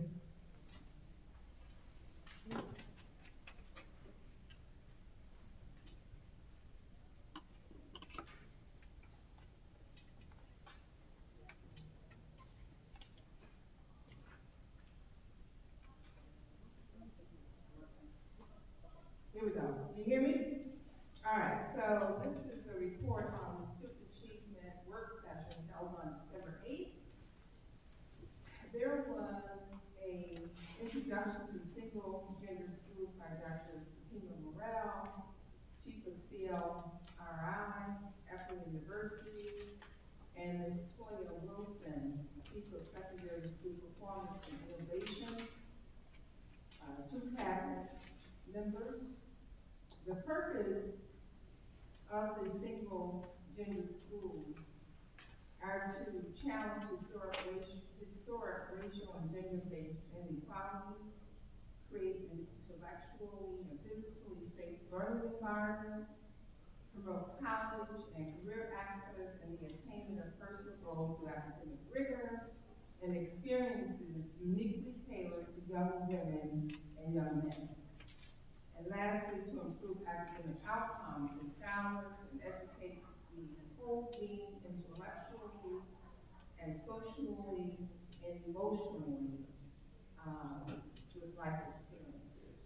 So the next steps in this initiative are to develop partnerships with Young Women's Leadership Network and Eagles Academy. They discussed how there's two gender-specific academies that they've been partnering with, or they visited, excuse me, The Eagle Academy, which is in, I think, Long Island or Staten Island, and the Young Women's Leadership Academy is located in New York City. So the next steps will also include creating the advisory board, proposed location sites. We have to determine what those sites will be infrastructure or infused into existing buildings, college access initiative, college tours, high-level parental involvement, and develop a college-going mindset. Cultural responsive practices and curriculum, and this is something that we're doing currently in our existing schools, inclusion of the application curriculum, opportunities to raise student voices, young men and young women can see themselves positively in school. Restorative practice and focus, study skills development, all uniforms. Public secondary schools for grades 6 to 10 that promote high-quality student learning opportunities in and out of the classroom. And there was a lot of research that these gender-specific schools were based on that work. One noteworthy measure that stood out for me at the Eagle Academy located in Staten Island was that the special education rate is about 54%, while achieving 100% graduation rate. Finally, school names will be the Shirley Chisholm School of Leadership for Young Women and the Barack Obama Leadership Academy for Young Men. Dr. Cash maintains what the schools describe as unique, gender-specific. All of our 60 existing schools can use these opportunities, experiences, partnerships, and so on, which some are doing already, in our existing schools to ensure academic achievement and aspirations for all students in the district. That's the end of my report. Mr. Scott, the floor is yours. Thank you. We had an educational support committee meeting last week and had a very informative presentation from Dr. Condra Williams on central registration and student placement. The 2022-23 application is live on the website for elementary and high school. Deadline to submit on time is Friday, February 11th. Notification to families on 2022-23 school assignments are expected by mid-April. School 64 and School 61 GT 4th grade students will have a seat at Homestead 156 if they wish to take that seat. City honors and Homestead testing will be administered to all 4th grade BPS students in January in their current school. Since all 4th grade students will be tested in their current school, there is not an application to complete for Homestead 156 and City honors for 5th grade. All other grades and non-BPS students will need to apply for Saturday testing, and there will be a link posted on the website on the Central Registration and Student Placement website sometime by the end of this week. Ms. Woods? We had an excellent finance and ops meeting covering three continuing areas of concern. One was in BPWE, how we are building our vendor base, how we are attempting to make sure that we get more vendors in so that every person, every part of our community has an opportunity to do business with Buffalo Public Schools. The Ramona Williams has been having these vendor chew and chats. There was one Tuesday, December 14th at South Park High School. She said it was the last one. There's been 4 of those where she is reaching out and building our vendor base. And they're building on the excellent work that was done by Richard Fenton, who built up our list of how many dollars we are giving to MBEs. He put a base together and it's been put a reporting system in there. So we are building on his excellent work. That was for MBE. The other very big concern in this community is what is going on with our American Rescue dollars. And we had a report on how many dollars have been spent, how many dollars are planned to be spent in each of the 3 years. And there was an area that showed $77 million sitting in a financial category. And the question was, well, why do we have that amount of money sitting there? And now I guess I understand there are other purposes for that money. But the community has come and continually said they want to partner with the district. Our children have emotional needs. The money is to address the lag and learning loss and to expand education. And we cannot do that without giving our children emotional supports and links. We have to partner with the community. The other update in the finance department was on the budget processing. Excellent presentation by our CFO, Jeff Pritchard. So that was the board meeting. 3 critical issues we will continue on. Every day, our board members, we have things that we're doing.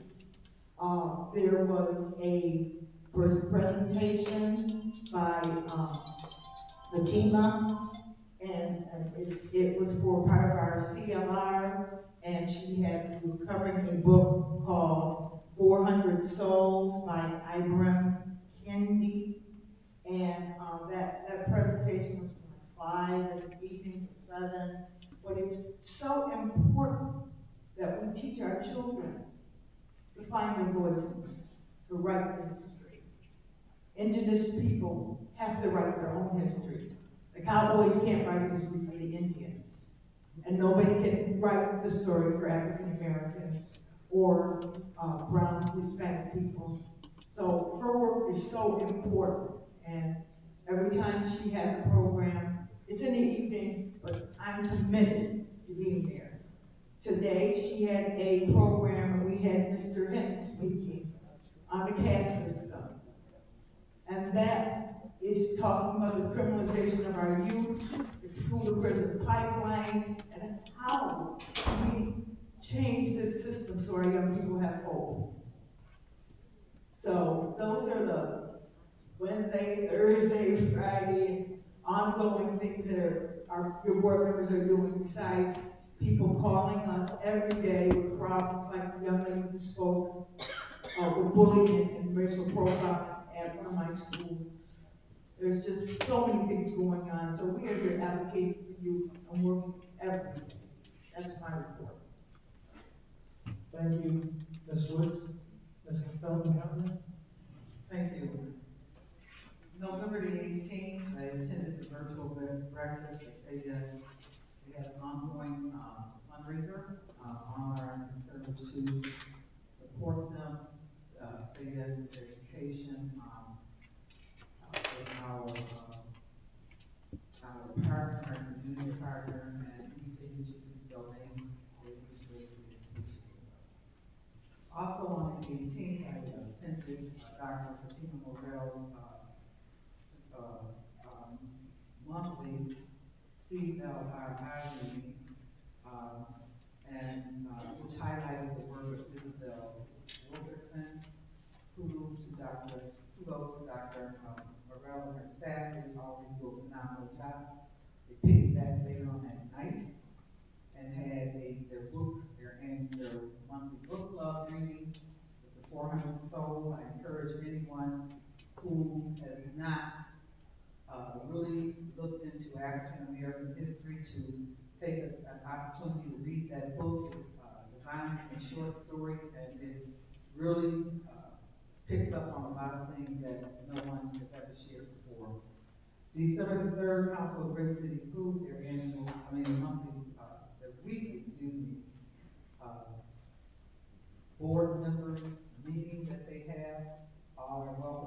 TEDMAT is just a matter of requesting the Zoom address. On on the 27th of November, I did a send-off with the men Tigers, who were victorious with the NCK that day. And fantastic young men, they are athlete scholars. They currently have a fundraiser to generating money. And I will be sending out an email to all board members, please, and staff, please be kind enough to donate something to these young men. December the 4th, I went to Syracuse to see the championship game between Bennett and Section 6 Class AA division. We were not victorious in winning the title, but we are number 2 in the, and we'll take that for now until next year. The coach shared with me that he is 1 year ahead of his plan. So this was a bonus for this year. December the 8th, I talked with Reverend Kelsey in regards to homicide prevention, and I referred him to Dr. Reynolds. He had a conversation with the superintendent, and I felt that he should be talking with her and moved it up the ladder accordingly.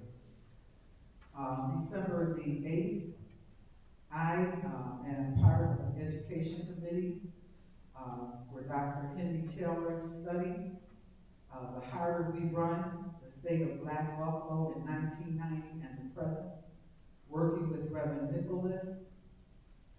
We are working on putting together some goals and some items to work with. I talked to David Russ from Say Yes on yesterday. He agreed to help us in regards to pulling together some information about postgraduate. Okay. On December the 8th, Dr. Kavan, Dr. Jose Rivera, who were here tonight, invited me to a meeting with them. They had organized an organization called HERE, Hispanic for Equity, and representing Hispanics in education, representing Hispanics in education is what it is.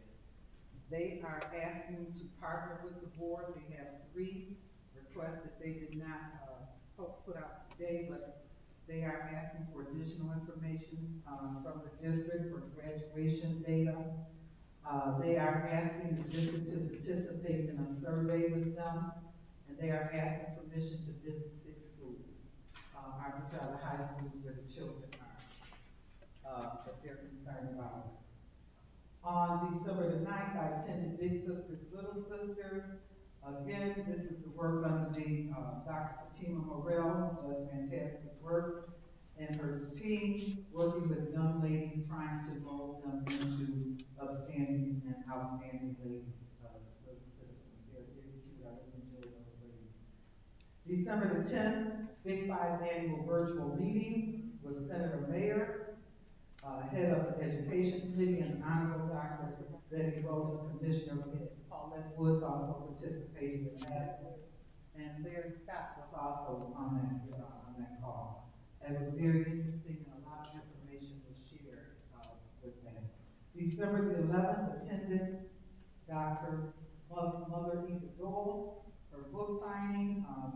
Her book is called The Eye of History, on History, and she would like to see if our children, or she could use it as part of the library for our children, so that they can read about the history of our community. In addition to that, I've been working with the Parent Teachers Association, trying to grow the parent engagement. This Saturday, I've been invited to a radio broadcast to discuss with the charter people, charter schools in Buffalo.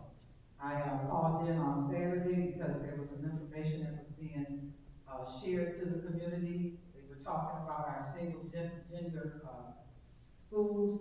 I would ask, if possible, that someone might be able to call in and clear up any concerns, or to just let the community know that we are going to have single gender schools in our community. and I am going to be recruiting to get some information about the charter schools. I want to be clear that I feel that we're at the crossroads in this city and that we need to make sure that we are working collectively with each other. Okay, these are all of our children, okay, and for whatever reason, we have received approximately 600 of them back. I think we need to have a conversation with our charter partners in education and to make sure that we understand moving forward. One of the great things about that meeting with Senator Mayor and Honorable Dr. Betty Rosa, the commissioner, is that they are very in tune to putting forth changes in regards to making charters more equitable. So I thank you for that. And other than that, taking calls and the other things that are going on, we continue to move clearly forward. Thank you, Mr. President. Thank you, Ms. Kaplan. Next, we have the consent agenda. Can I have a motion to accept the consent agenda? So moved by Paulette, second by Jennifer McCosey. As I go down, I see that item 13B has been moved. The only questions that we have are with respect to the board member resolutions, superintendent goals, item 26A, Ms. Sharon Belton.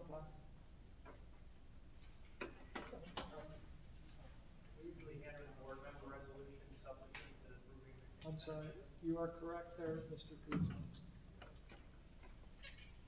Can I have a roll call, please, or Mr. Kuzma? For 9B, should be brought into a special session to discuss an employee contract.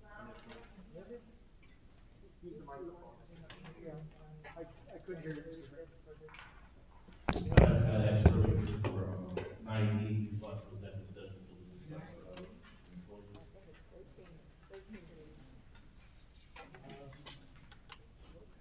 Discuss it in executive session. 9B? Is that what we 13B? We already did act on it. 9D are exempt board changes. I believe there are 2 individuals on there recommended for appointment. So Is there a specific question you have, Mr. Hurd, or? Yeah, it'll be discussed. It'll be discussed in our subject first. Bring it to executive session.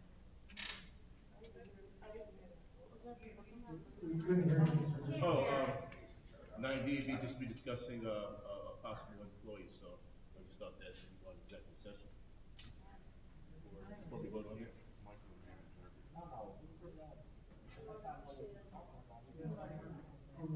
I mean, is there?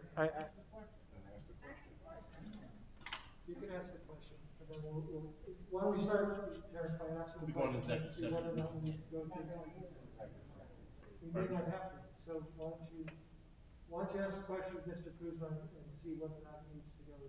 Yeah, you don't have to name the name of the individual. If you have a specific question, maybe Dr. Cash can answer it. I was just concerned about affiliation, and something that we discussed on the board. The microphone. The microphone is clear.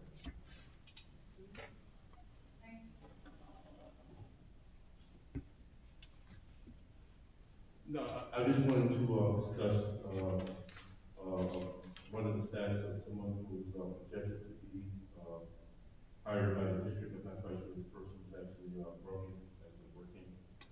The individual from is working in the district as so far. On 9B, has any persons been brought into work with the district already?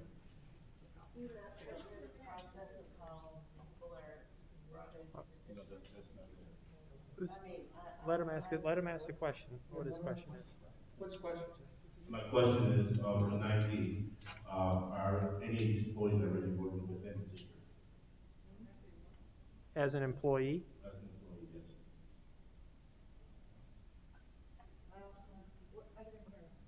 yes. His question was whether any of the individuals on 9D, I think there are 2, are presently employed by the district.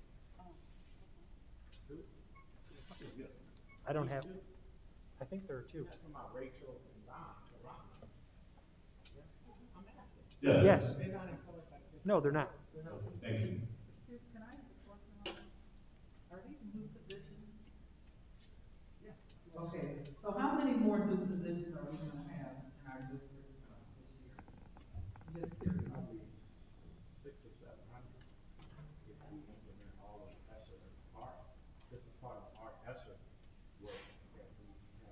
600 or 700? Probably with all the Additional people? apps and support. Yeah, what would you say for this year? Probably over the course of 3 or 4 years. This year. 200 something, you're multiplying that. This year, probably. So about 200 or so items in response to the ESSER dollars and the hiring that's related to the ESSer dollars that we're getting as part of this year's budget.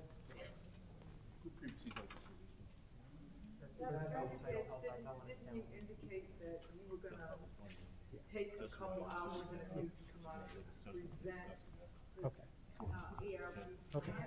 So the board will be aware of what these 200 new positions are. I mean, we need communication, please. And if memory serves, Paul, I believe that we're making distinctions when these positions come onto board docs and into our agenda, whether the funding source, if it is an ESSER or ARP funding source for these positions. No, we want Dr. Gibbs to share with us, and we can share with the community what we're doing with the American Rescue Act monies, how it's adding to student learning, trauma, and if it's gonna involve them having to put 200 people on, it would be nice to just, come on, let us know. Okay, All right. So thank you. Not hearing any other questions, yes, Mr. Hood. I believe Attorney Kuzma knows the gist of my question, so I'm going to ask for it to move to executive session. I believe his question is that, I have a microphone here. I believe the question is, in terms of 9D1, whether who else holds that title within the district. I think there's one other individual that presently holds that title. I know that the position, I believe, went through civil service. Ms. Warren, did it go through? And it was approved by civil service for that appointment. So there is no issue there. I don't know whether that clarifies that, your question, Mr. Hurd. And they're going to be different duties and responsibilities. That was my concern and responsibilities. Yeah, very different. That's why I didn't mention it, because That's why another employee holds the position, so I just want to be clear that we have to understand and responsibilities and duties. That program will work out now. Very valuable addition. That's different responsibilities. Okay, I just want to have some certainty about the responsibilities of that district, because it's like 2 people will be holding the same responsibility. They're different. So, very robust program.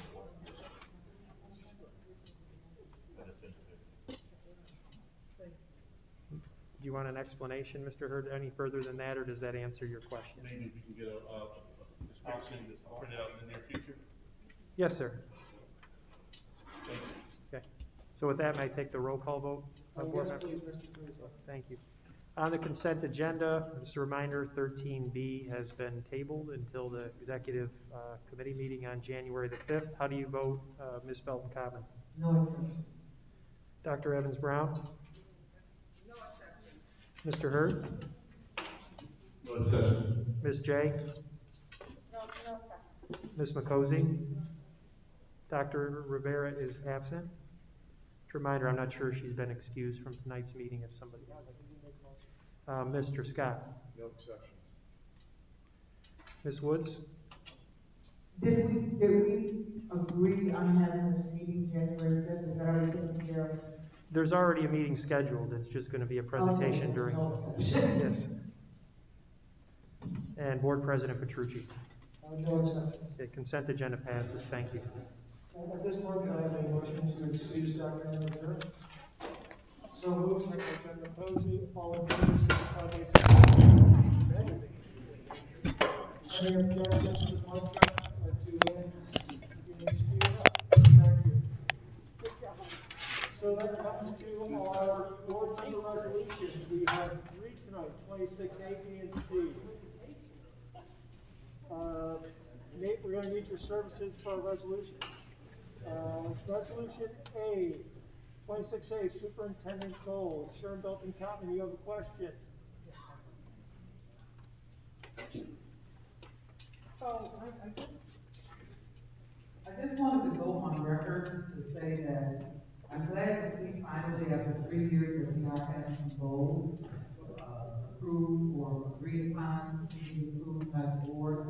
However, I am concerned that those do not go far enough as far as including all children. I have been told during the committee that we will be doing guardrails, which according to the Council of Great City Schools, guardrails go in conjunction with your goals, and to make sure that the children who are not proficient are also included in that. I'm very concerned about the children who are not proficient not being included in those. Thank you.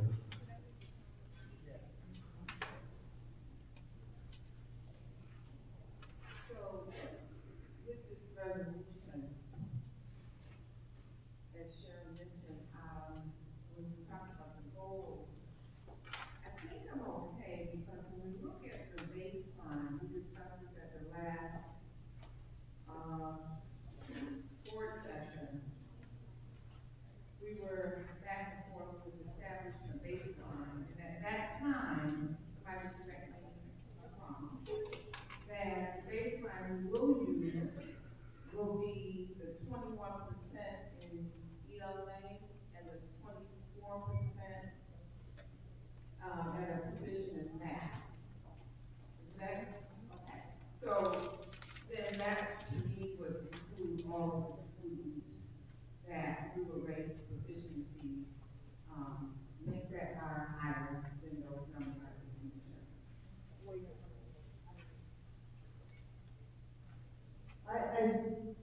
I've been listening to this discussion and presentation, and what I hear clearly is that our goals, as we have set them, say this 24% that is proficient in math and 21% that is proficient, we're going to increase them by 3 to 5%.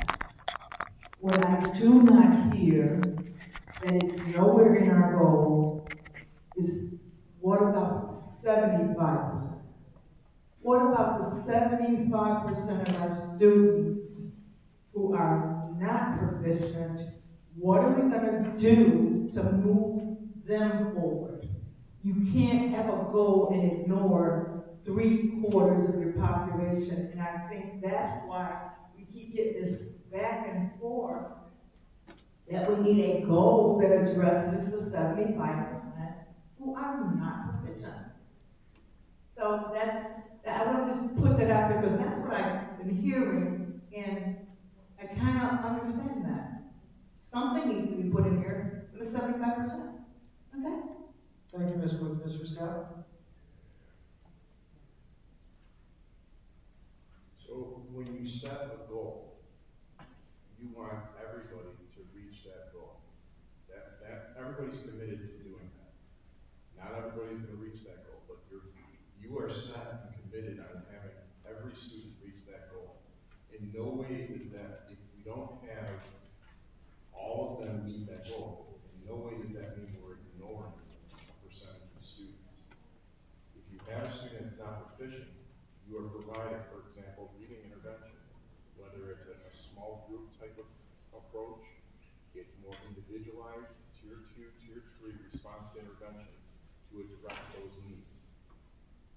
Because they don't reach that metric that the state establishes does not mean that work isn't being done to try to make them proficient. The other thing we need to keep in mind when we keep talking about state assessments, and we're hearing it over and over from speakers, 60% of students in 2019, when we last had students in school and for the state assessments, 60% in Erie County were not proficient. So you have to, that's got to be included in the context when we're having these discussions about the metrics and the cutoff scores that the state's establishing.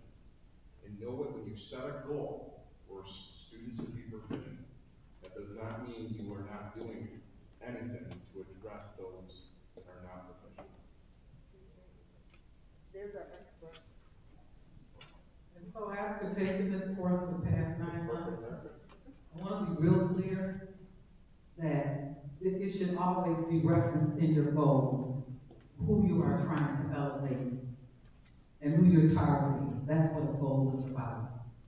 So we cannot continue to just, by chance, assume that the children who are level 1 will automatically become level 2s unless it's in a goal. So that's what we want to work with our guardrails, to put our guardrails in place, that's how it works. Okay? And that's why I brought it up, because I want our community to know that we are aware of these goals and we are working to provide a little bit more detail so that a parent whose child is not proficient can feel that their child will be being monitored in the near future. Thank you. Thank you. Selma, I'm going on record for saying this probably 3 times now. These goals have been in place for years. We have worked on them, and now we've actually put more work into them, which is what we can at least all respect, that the work is being done for all the reasons that Larry has, that board member Scott has pointed out. I really would like the opportunity for some of these numbers that we're hearing. You know, we keep saying that we're hearing from the community these numbers, and we also know, and have all addressed this in some way, shape, or form, so I'm going to call that out, that some of the numbers that the community has are outdated, they're not the correct numbers, and that needs to be called out. Like, I'm really tired of us trying to make our points by using community as the platform to do it. We have people in the community who want everything that we want, but we also have, and the real talk is we have folks who are just looking to gaslight and start some stuff, and we need to stay together as a board and start working on correcting the numbers that are completely false, correcting the narratives that are completely false. We can't pick and choose which narratives we want to roll with because somebody contacted us. We have to come together as a board and have a narrative that works. We have been working on these goals for 3 years. We are now making sure that all of the work being done to make these goals real is in place. That is being done by the cabinet we're trying to advocate for. All of these narratives need to come together. And if we start, picking and choosing what we want to roll with when people come to us, then we are not doing ourselves, the district, the children in it, everybody saying we advocate for, we're not doing them justice. So I'm calling it out. I've done it. I'm being put in a position where I hear my constituents. I know who voted me in, but y'all voted me in to do a job, and that job is to make sure that everybody is getting what they need. So I'm going to call out when it's being, in one breath, we're doing everything we have to do to get what we need, and then the next breath, community says this, so I'm going to roll with that. Man, there isn't about picking sides. We need to unify and be a unified board in some way, shape, or another to make sure this work gets done. We need to communicate on all levels, straight up. We need to communicate. We wouldn't have the debacle coming across. And we're learning that in real time. But my goodness, man, you have people who are plants, who are literal plants, that leave plants in every meeting, and we know it. We're not blind to it. So we don't start calling out when people are trying to take away all of the good that we're doing, and we grow with them, instead of trying to counteract the narrative from figures that are from 5 and 6 years ago with all the work being brought into play, then we are doing ourselves a disservice. So I'm saying it. Y'all know I don't care, come at me, but that's just how I feel. I'm over it. Thank you, Ms. McCosey.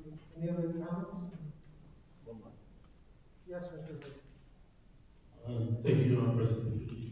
A couple of times I just been repetitive of what I considered added to the goals was, here we talked about AP classes and also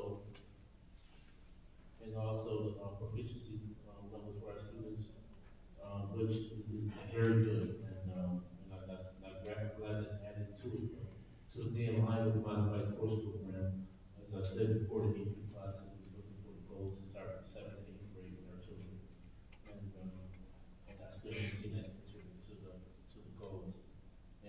second goal, I'd like to thank Dr. Cass for having this meeting with the community, and that established the part of this community goals that we had at East High School a week ago, and we gave great reflection to the community about the program, things that's going on, and that's something that the board has been pushing Dr. Cash into doing. Not we pushing you, we pushing Dr. Cash into having this community meeting. But I'd also like to add something new is that they have a meeting with the principals, because I hear a lot of principals that we speak to, asking personally, said it's really a disconnect. Not trying to throw any hate or anything, but there's a disconnect between City Hall and their buildings. They ask for more help.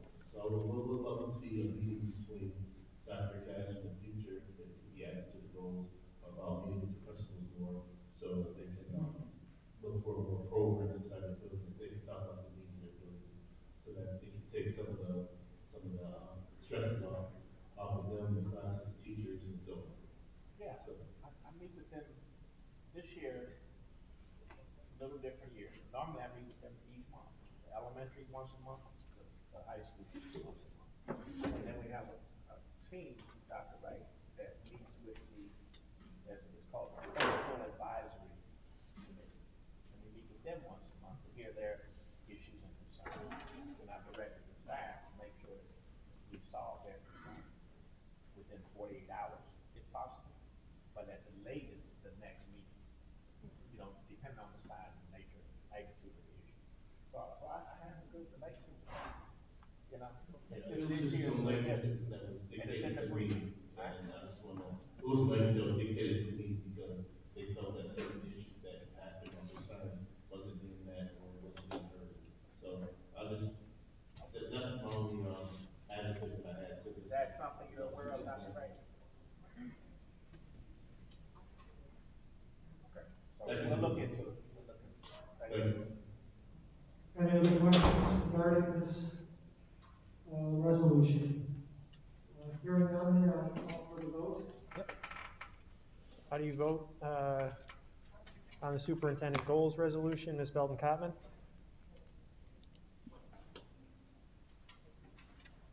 Yes. Dr. Evans-Brown? Yes. Mr. Hurd? Yes. Ms. J? Yes. Ms. McCosey?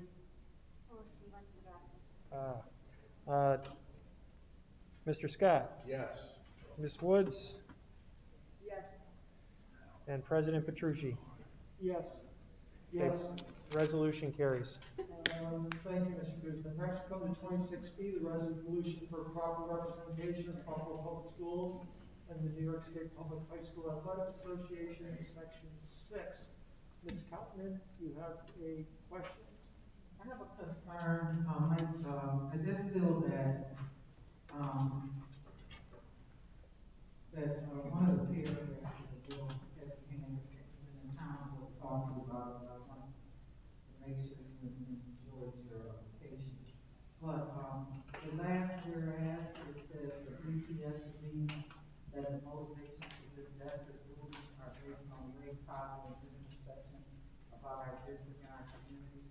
I agree with that, but I feel that the spirit of treatment and past practices need to be stated, because there's a pattern of this. And I don't want it to be based upon just race or poverty or something like that. So I think it's important that if you would allow a friendly amendment into that, to change that to disparate treatment or language as well as past practices. And I think that that would be sufficient in this particular case. I just didn't want to look at this, we're just focusing in on one item, race or whatever, etc. But I do believe that there's a major problem here. I do as well, Sharon. I'm willing to accept the friendly amendment. Can you state it out loud so we can make the amendment? So how we would read is, the BPS believes that the motivation for this disparate treatment is based upon past practices, or disparate treatment and rulings are based upon past practices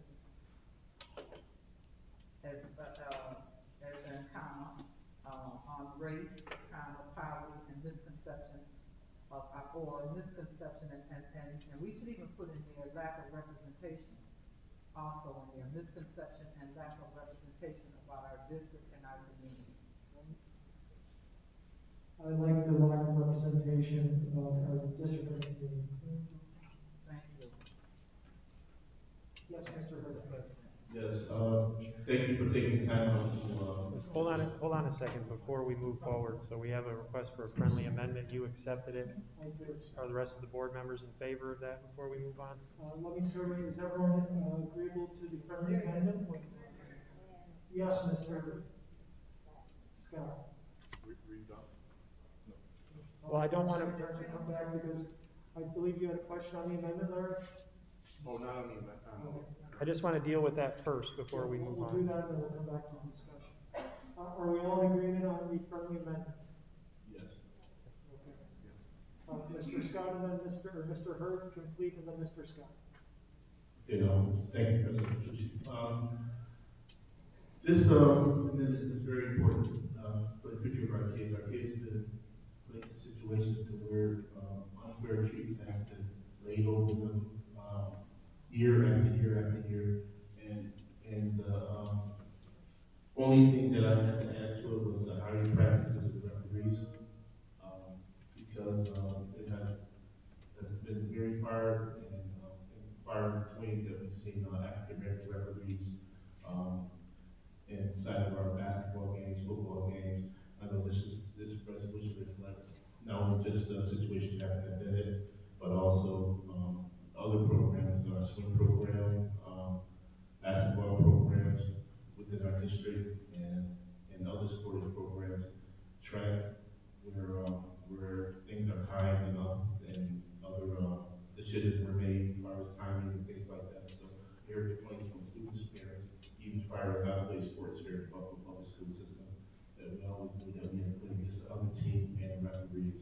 So we can talk about the higher practices with referees also in the resolution. And I was contacted by Mark Zayas from the New York State Public High School Athletic Association, and he assured me that he's just 4 hours away in Albany, and that he can come here at any time within 4 hours and be here for any meetings that we have in the future, because he believed that it may be some wrongs that happened with his organization and Section 6 of this city of Buffalo, and he wanted to make sure in the future that we can right these wrongs and use his voice to try to bring equality here in the district itself. So he's willing to go forward to help us make better futures for our kids and more opportunities for our kids to receive collegiate scholarship in the future. I don't believe that the referees are under Section 6 or New York State Public High School. I think that there's a separate organization. For the training? Yeah. So I would just like, I'm willing to do another resolution, just not this one at this time, Terrence. We can draft one about Western New York. It's Western New York official or officiating, I forget what the acronym is at the top of it. All the training ideas come from the New York State Public High School Athletic Association. So they went to code for it, and Section 6 has to follow suit from that point. So what would your resolution, what would the amendment look like, Terrence? To reinforce it, that they can have what they don't have is a system that they look over Section 6 or sections to see if they actually operate correctly, to see if they're following guidelines and then code of conduct. So we need some oversight with this to overlook the practices that's supposed to be adhered to the sections.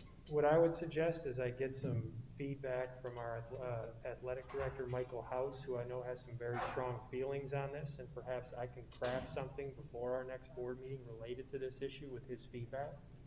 I think that would be helpful, because I know he's had some concerns, which he certainly shared with Section 6, advocating on behalf of our student athletes. I don't think that's necessarily germane to what's on the table right now, but if you give me that month, I can work on that with AD House. I would suggest that. I'd like to get his input into that. So, yes, Mr. President. I was just wondering, that's kind of where I was going to go with that, because if you're trying to amend this particular resolution about just being at the table, I believe that's like the work once we're at the table and making that works, so I don't know if that goes into, so I was just looking for clarity, but that's good, what you brought up. Thank you. Mr. Scott?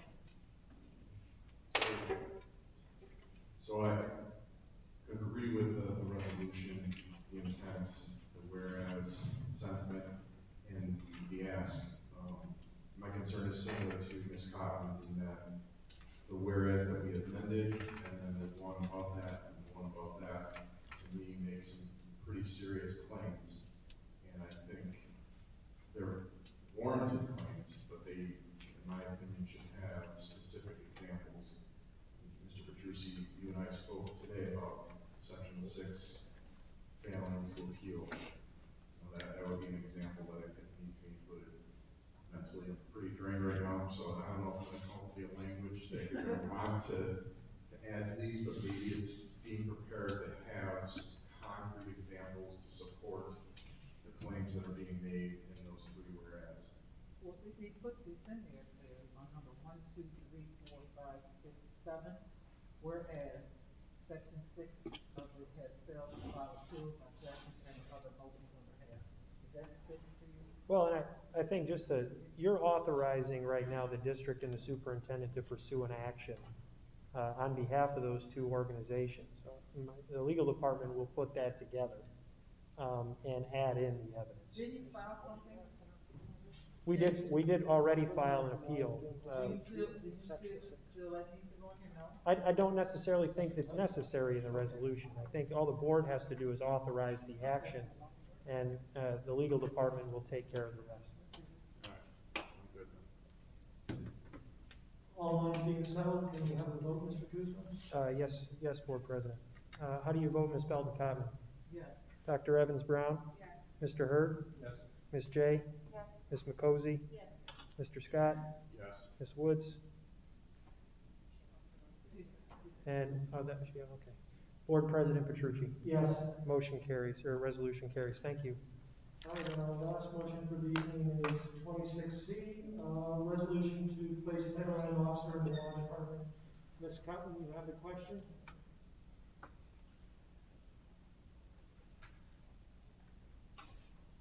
So certainly I'm glad to see that this is moving forward like this. I do have a concern, a major concern, that it was the Title IX officer would be in our law department, no disrespect to anyone here.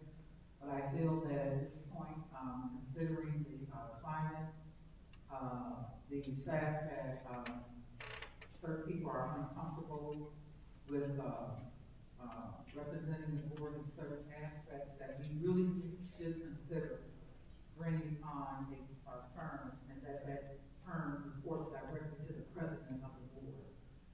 I think at this point, we have asked for reports, we have seen the failure to discipline. We have just seen enough that we are exposed in a big way. And as a result of that, I think that we would be negligent if we don't put an additional layer in there to protect this board. Currently, we have human rights complaints that exist. We're not aware of them. You know, it's like it's just a pattern of lack of transparency and communication to our district, to the board. And I feel we need to have someone watchful eyes on our Title IX department, because it is one of our Achilles heels at this point. Thank you, Ms. Cotton. I did some research, called around, and most of the other departments either have an HR or with the law department. Many of them that placed the Title IX officers in the law department were concerned about the investigatory aspect of it, but also if the complaint had something to do with athletics or programming offering or something along those lines. Because oftentimes the Title IX complaint doesn't specifically have to be about HR. Well, my understanding is that the final decisions for all legal decisions are made out of the superintendent's office, and as a concern, considering the amount of money that has been put in reserve for pending lawsuits associated with human rights, I think we need a watchful eye to protect this board and this district moving forward. I'm sorry, I'm on record to say that, and I really think that if we don't do it, we're gonna continue not to have information shared with us as it's been in the past.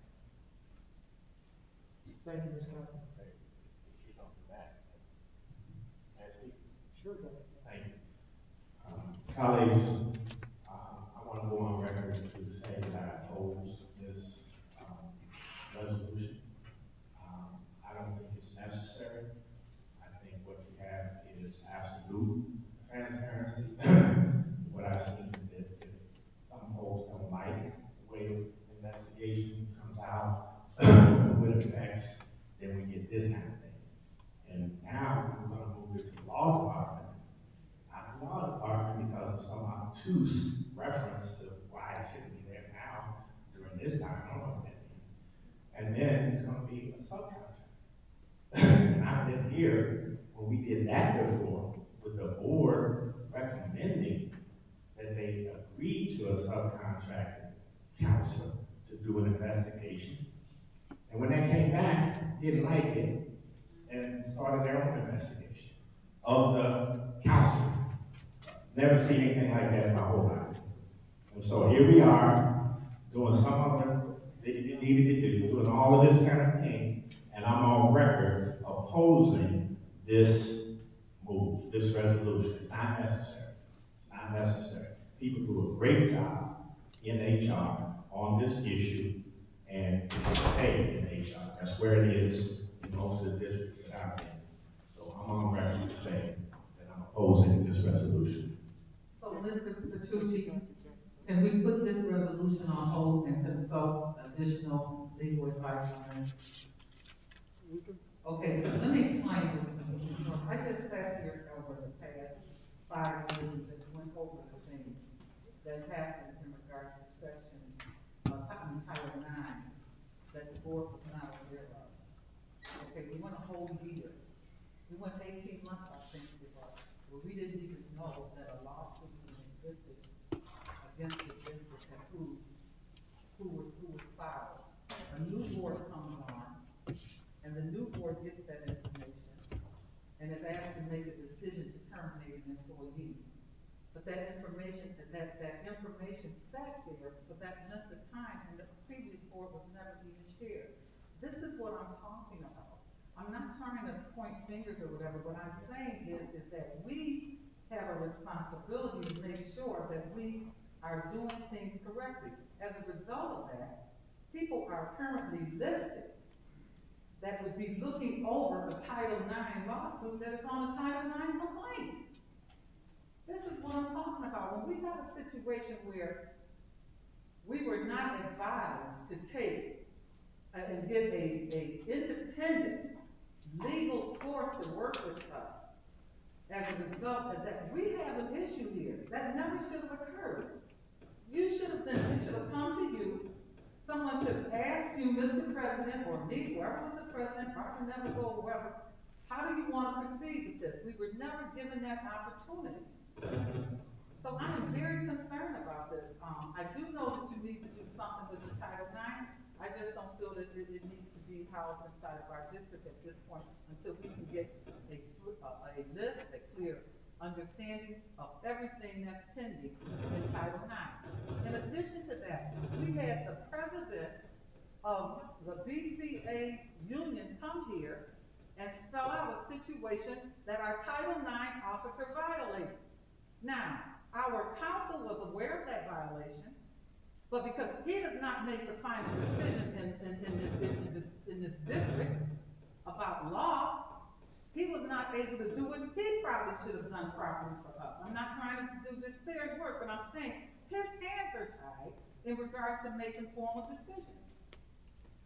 So, sure. If you're not listening to him, his hands are tied. If he's giving advice and he's not documenting it to protect the board, his hands are tied. And this is not the type of environment that you can document because it would be considered that somebody is trying to prosecute you or go after you. So in fairness to this board, we really need to take a look at it because I can go back and list a litany of things that under Title IX never should happen in this district. Thank you. So I appreciate your effort, but I'm just letting you know. It doesn't mean that I don't recommend it, but I just don't think that at this point, we should be in this situation at all in many of these cases. Thank you, Sharon. I could not find a district that had an independent law firm doing their Title IX. I'm sorry, I couldn't hear you. I'm sorry. I could not find another district that had outside counsel doing their Title Well, IX. I could not find a district that had similar problems that we have here. When I talked to many of the big five, their board president is involved in all major decisions, including staff. When you're talking about moving staff around, there's a different climate that exists in this district. Thank you, Ms. Cotton. So I understand.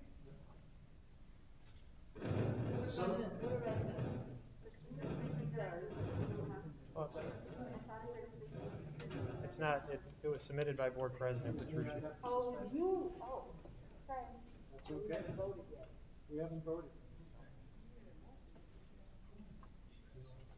Are we polling it? Or what? No, Oh, you just motion to poll it? No, in order to pull it, I would have to agree to it. Yes, yes. Mr. President, if we are just in a discussion on that item, I just want to express my respect for you right here, recognizing there's two different functions. I have had a number of complaints about how can you go back to the HR person who made an adversarial decision against you, and that person be your Title IX person. Some other municipalities have we even had this situation. So I thank you using your experience in the city to correct this. It does need to be corrected. It does need to be an independent person that overlooks and says, Paula, you don't like Larry, so you can't be sitting here controlling Larry's life. No, I'm not the right person to make that decision. We need an independent person to say, did Larry overstep his bounds or did he not? And the same thing for me. I don't want Larry to be the one judging me. I want an independent person, and that's what people are saying. There's so many situations that are coming up on the Title IX human rights issues, and they are not going to the ethics board. We don't know anything about them. We need a Title IX officer desperately, and we need it to be independent. I just want to put my 2 cents in. Mr. Scott. So if this is moved to legal, what does that require? Extra staff? I heard something about it needs to be contracted out. Well, I mean, we would only contract it out if there was some sort of conflict. But I would suggest, and I did, make the suggestion that if it were moved to the legal department, which I'm agnostic on, I think Board President Petrucci is right. You often find a Title IX officer housed in human resources or the legal department. The concern about it being in the legal department is you have to wall an individual off who's conducting that work, essentially, because it's very difficult. You run into issues if you're both an investigative arm, and then you also have to defend the decision that's made by the investigator. You need to sort of separate the two of those. And so I would propose, if the resolution were passed, to create a new position, to have somebody that was solely responsible for investigating Title IX complaints, 3230F complaints, and rendering a finding. And they could also do that amongst other responsibilities regarding diversity and compliance, almost creating a diversity and compliance office that would either report preferably to the superintendent, if not the general counsel. But I'd have to look further into that. Of that additional position? I don't want to name a number, but about $120,000 at least. Per year. To get to get somebody of skill that has performed investigations, that knows the law, and has experience in that field. That's somebody that I would be looking for to do that. I thought this was, something that was kind of fully ironed out. It seems like this is coming from a past that before I was even on the board. Some grievances, whether justified or not. And so I don't have reference to those. I'm not fully understanding those. So I feel like I need to be more informed on this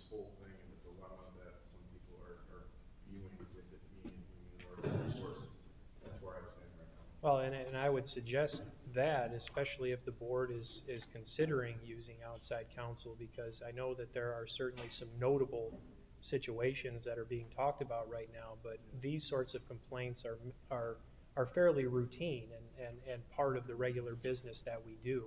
I'm sure presently HR handles, if not 50 to 100 of these a year, which if you're using outside counsel, I can assure you is going to be millions of dollars in fees to investigate and reach a determination on each and every one of those cases. And I would say in the main, most of them are handled without issue.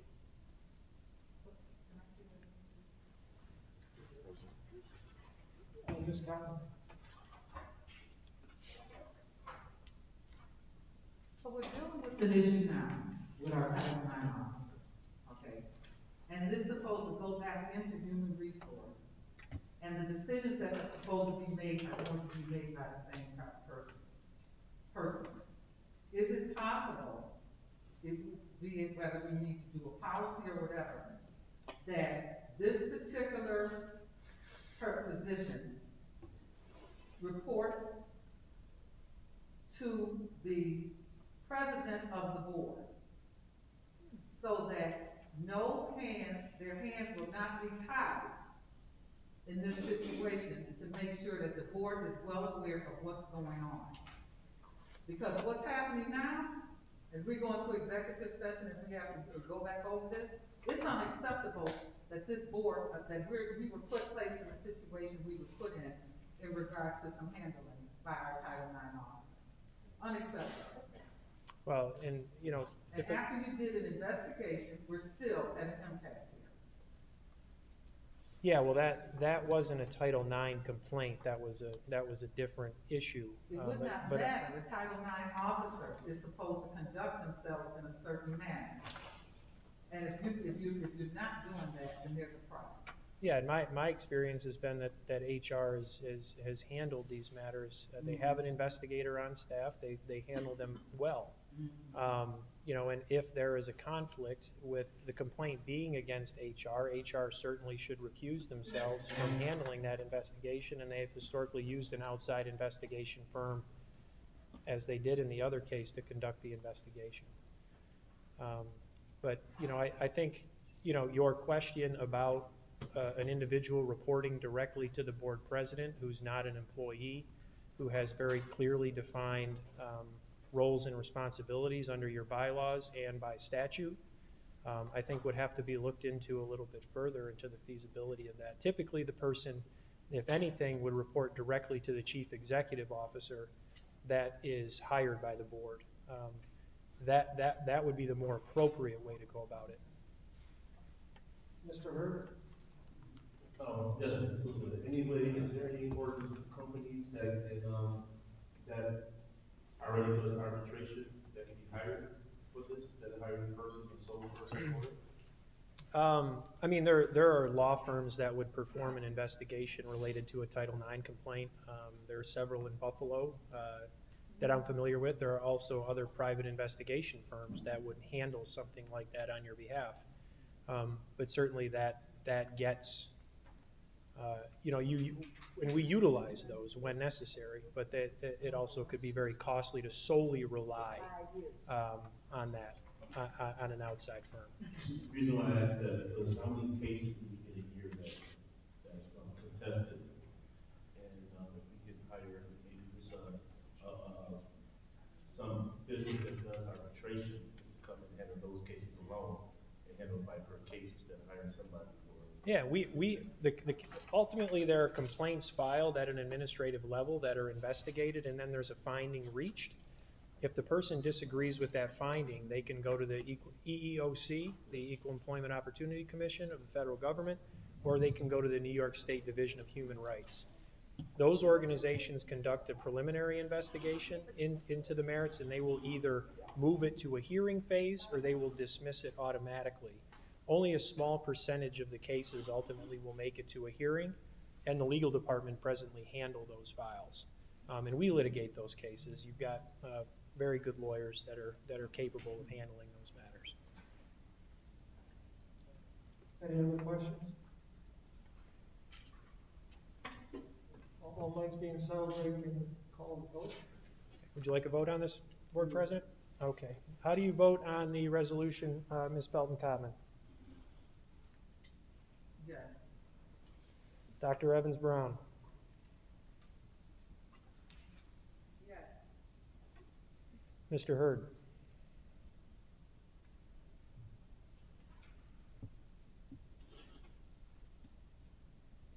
Yes.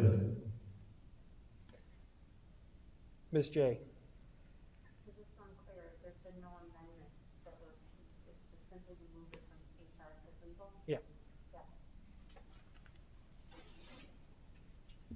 Ms. McCosy? Yes. Mr. Scott? No. Ms. Woods?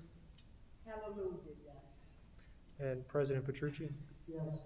Okay. Resolution passes. Thank you. Thank you. Can I ask everyone rise for a moment of silence, please?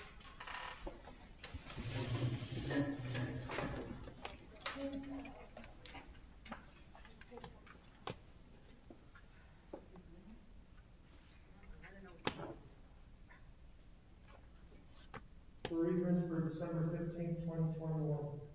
November 28th, Vivian Setlock, sister of Ricky Finnegan, retired Buffalo Public Schools ground supervisor. December 8th, Norman J. Carter, father of Tara Nick Carter, former typist within the Buffalo Public Schools, and uncle of Owen Buchanan, a security guard at the Buffalo Public Schools. Malcolm Mike Van Dyke, a foot manager with Buffalo Public Schools.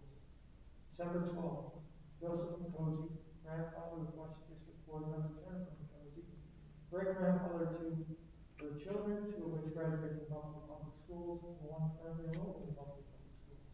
Great-great-grandfather to her grandchildren, pre-K students at Mike K.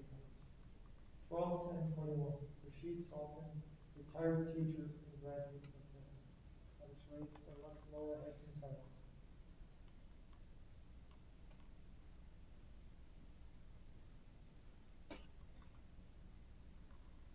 Thank you all. Please be seated. At this point, I need a motion to go into executive session. May I have a motion to go into executive session for the following purpose? I was discussing employment history of a specific employee and for the purpose of receiving legal advice. What's the reason? Legal advice. For the purpose of discussing the employment history of a specific employee and for the purpose of receiving legal advice.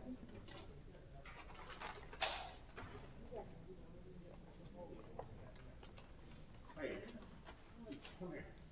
You can't go into the executive session for that purpose. Yes, they can.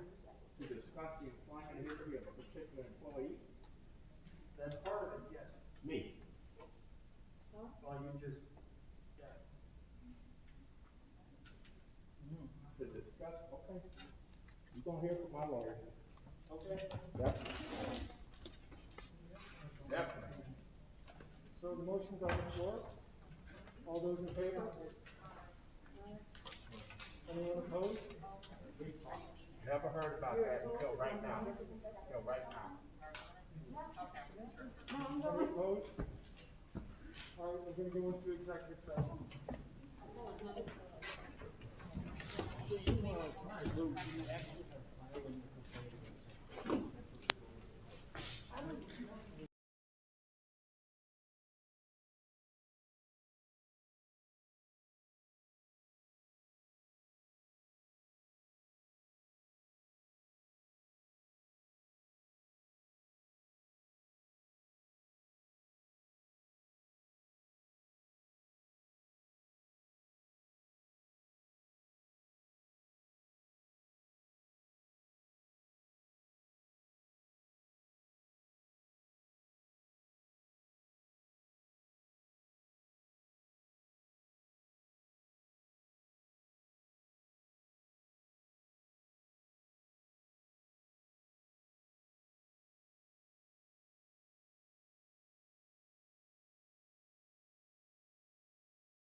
Just that. All right, thank you all, and I appreciate your patience, those who are still watching. It is now 11:32, and we came out of executive session where we received legal advice and reviewed personnel employment history of an employee. No decisions were taken. Thank you. At this point, under unfinished business, I have a motion from Mr. Hurd to reimburse board members in total for all board members who went to the Syracuse game to watch the Bennett Tigers for the state championship game, that we would reimburse all board members who attended this up to reimburse expenses for a grand total not to exceed $600. Okay, and the semifinal game. All right. And I'll So, second that. and a second from Paulette. Do I have any questions about that? No? Okay. All those in favor? Any opposed? The motion passes. Thank you. So then I need a motion to adjourn. Right here, right here, right here. I'm sorry, what do you have, Chance? Just a quick three things. School number 99 McCoskey School.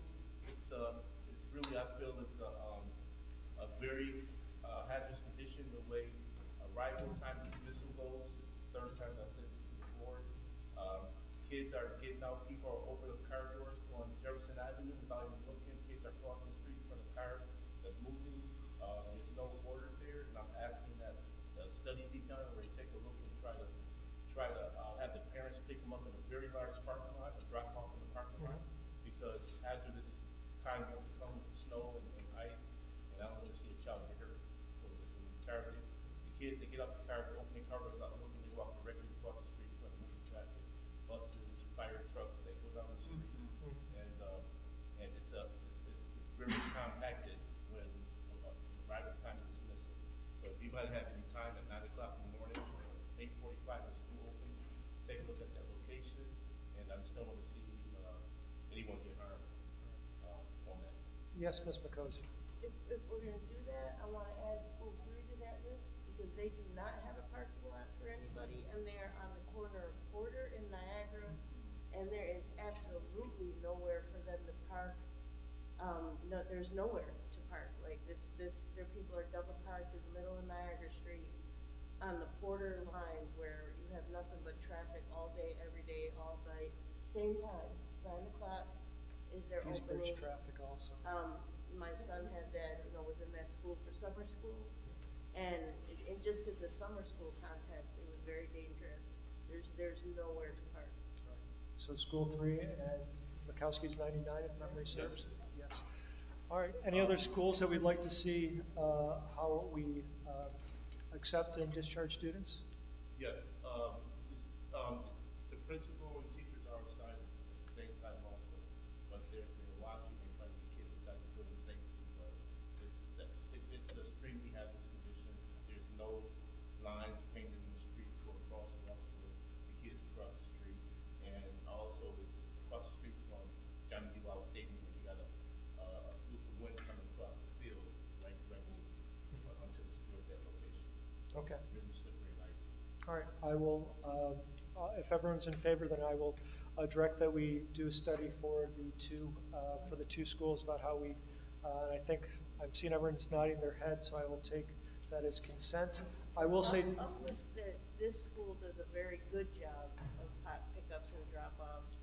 This school should be a best practice model. Oh, it's good to hear. It's, I am biased, my kid goes here, but the pickup and drop-off system has actually changed since last year, and it's much better streamlined, much better system, and kind of shocked they didn't come up with this before, but it's working. So if we're gonna look at some deltas, we should look at some positives. So. I like that. And Terrence, also, I received a call today about the air handlers at Mikowski too, so I'm going to be looking at, if Miss Harris is watching, I just want to let her know that I did receive her complaint, and we will look into that as well.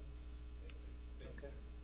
Two last things. I don't know how to address it. I was spoken to a moment ago about it, about a position that pays $300 as a senior class advisor. This person handles the prom, homecoming, graduation, collects senior dues, hoodies, phone calls, and they only make $300 down to doing all of this work for the senior class. But we have another position that make $2K, now they do the yearbook. So, I mean, yearbook is a big process of posting that, putting that together. But for a person to care about the kids and handle all these different things, including prom, homecoming, and graduations, and senior dues and hoodies, and make all the phone calls to the parents, collect monies and the fund drives and everything, I believe they should make more than $300 for that position. And Terrence, if you like, I can make an initial inquiry to Michael Morris to find out what the rationale is. We can find out what's going on from there. Because I've got a phone call into him anyways about an 811 classroom there. Okay, thank you. That's a school by school basis, how all that Correct. works anyway, right? That's not like it's across the board. I don't believe it is. Right, right. I think, yeah, the school needs to be looked into their process. So we look into the school. The last thing is transportation. We've been trying to find bus drivers for transportation. As a young man contacted me, he wants to be a bus driver for the Buffalo Public School District, but he lives on the Kenmore line, so he lives across the street. He doesn't live in the city of Buffalo, but he lives on the other side of Kenmore, which is next to Kenmore. And he's been turned down for driving the bus because he doesn't live in the city of Buffalo. Wait a minute, that's not a civil service. No, I thought because First Student is the people that hire the bus drivers, Yeah, not us. So that's what for a student. Yeah, So absolutely. he applied and he was turned down because the stipulation said that he didn't live in the city of Buffalo. I don't believe you need to be a resident to be a bus driver. Other positions, absolutely. If you want to give me his name, I will forward it over there. I'm glad to do that for you as well. Yeah. Text me, Terrence. Okay. Anything else? I just want to say thank you for how patient and kind you are and the work that you're doing for us. You are appreciated as our president. Well, thank you, Sharon. I do try and work hard. I will say that sometimes I think people think that my good nature is weakness. It's not meant to be. I've seen you good natured. Thank you. I appreciate that. Compliments aside, can I have a motion to adjourn unless you guys, so moved. Second, I see lots of hands. Unanimous. All right. Thank you, everybody.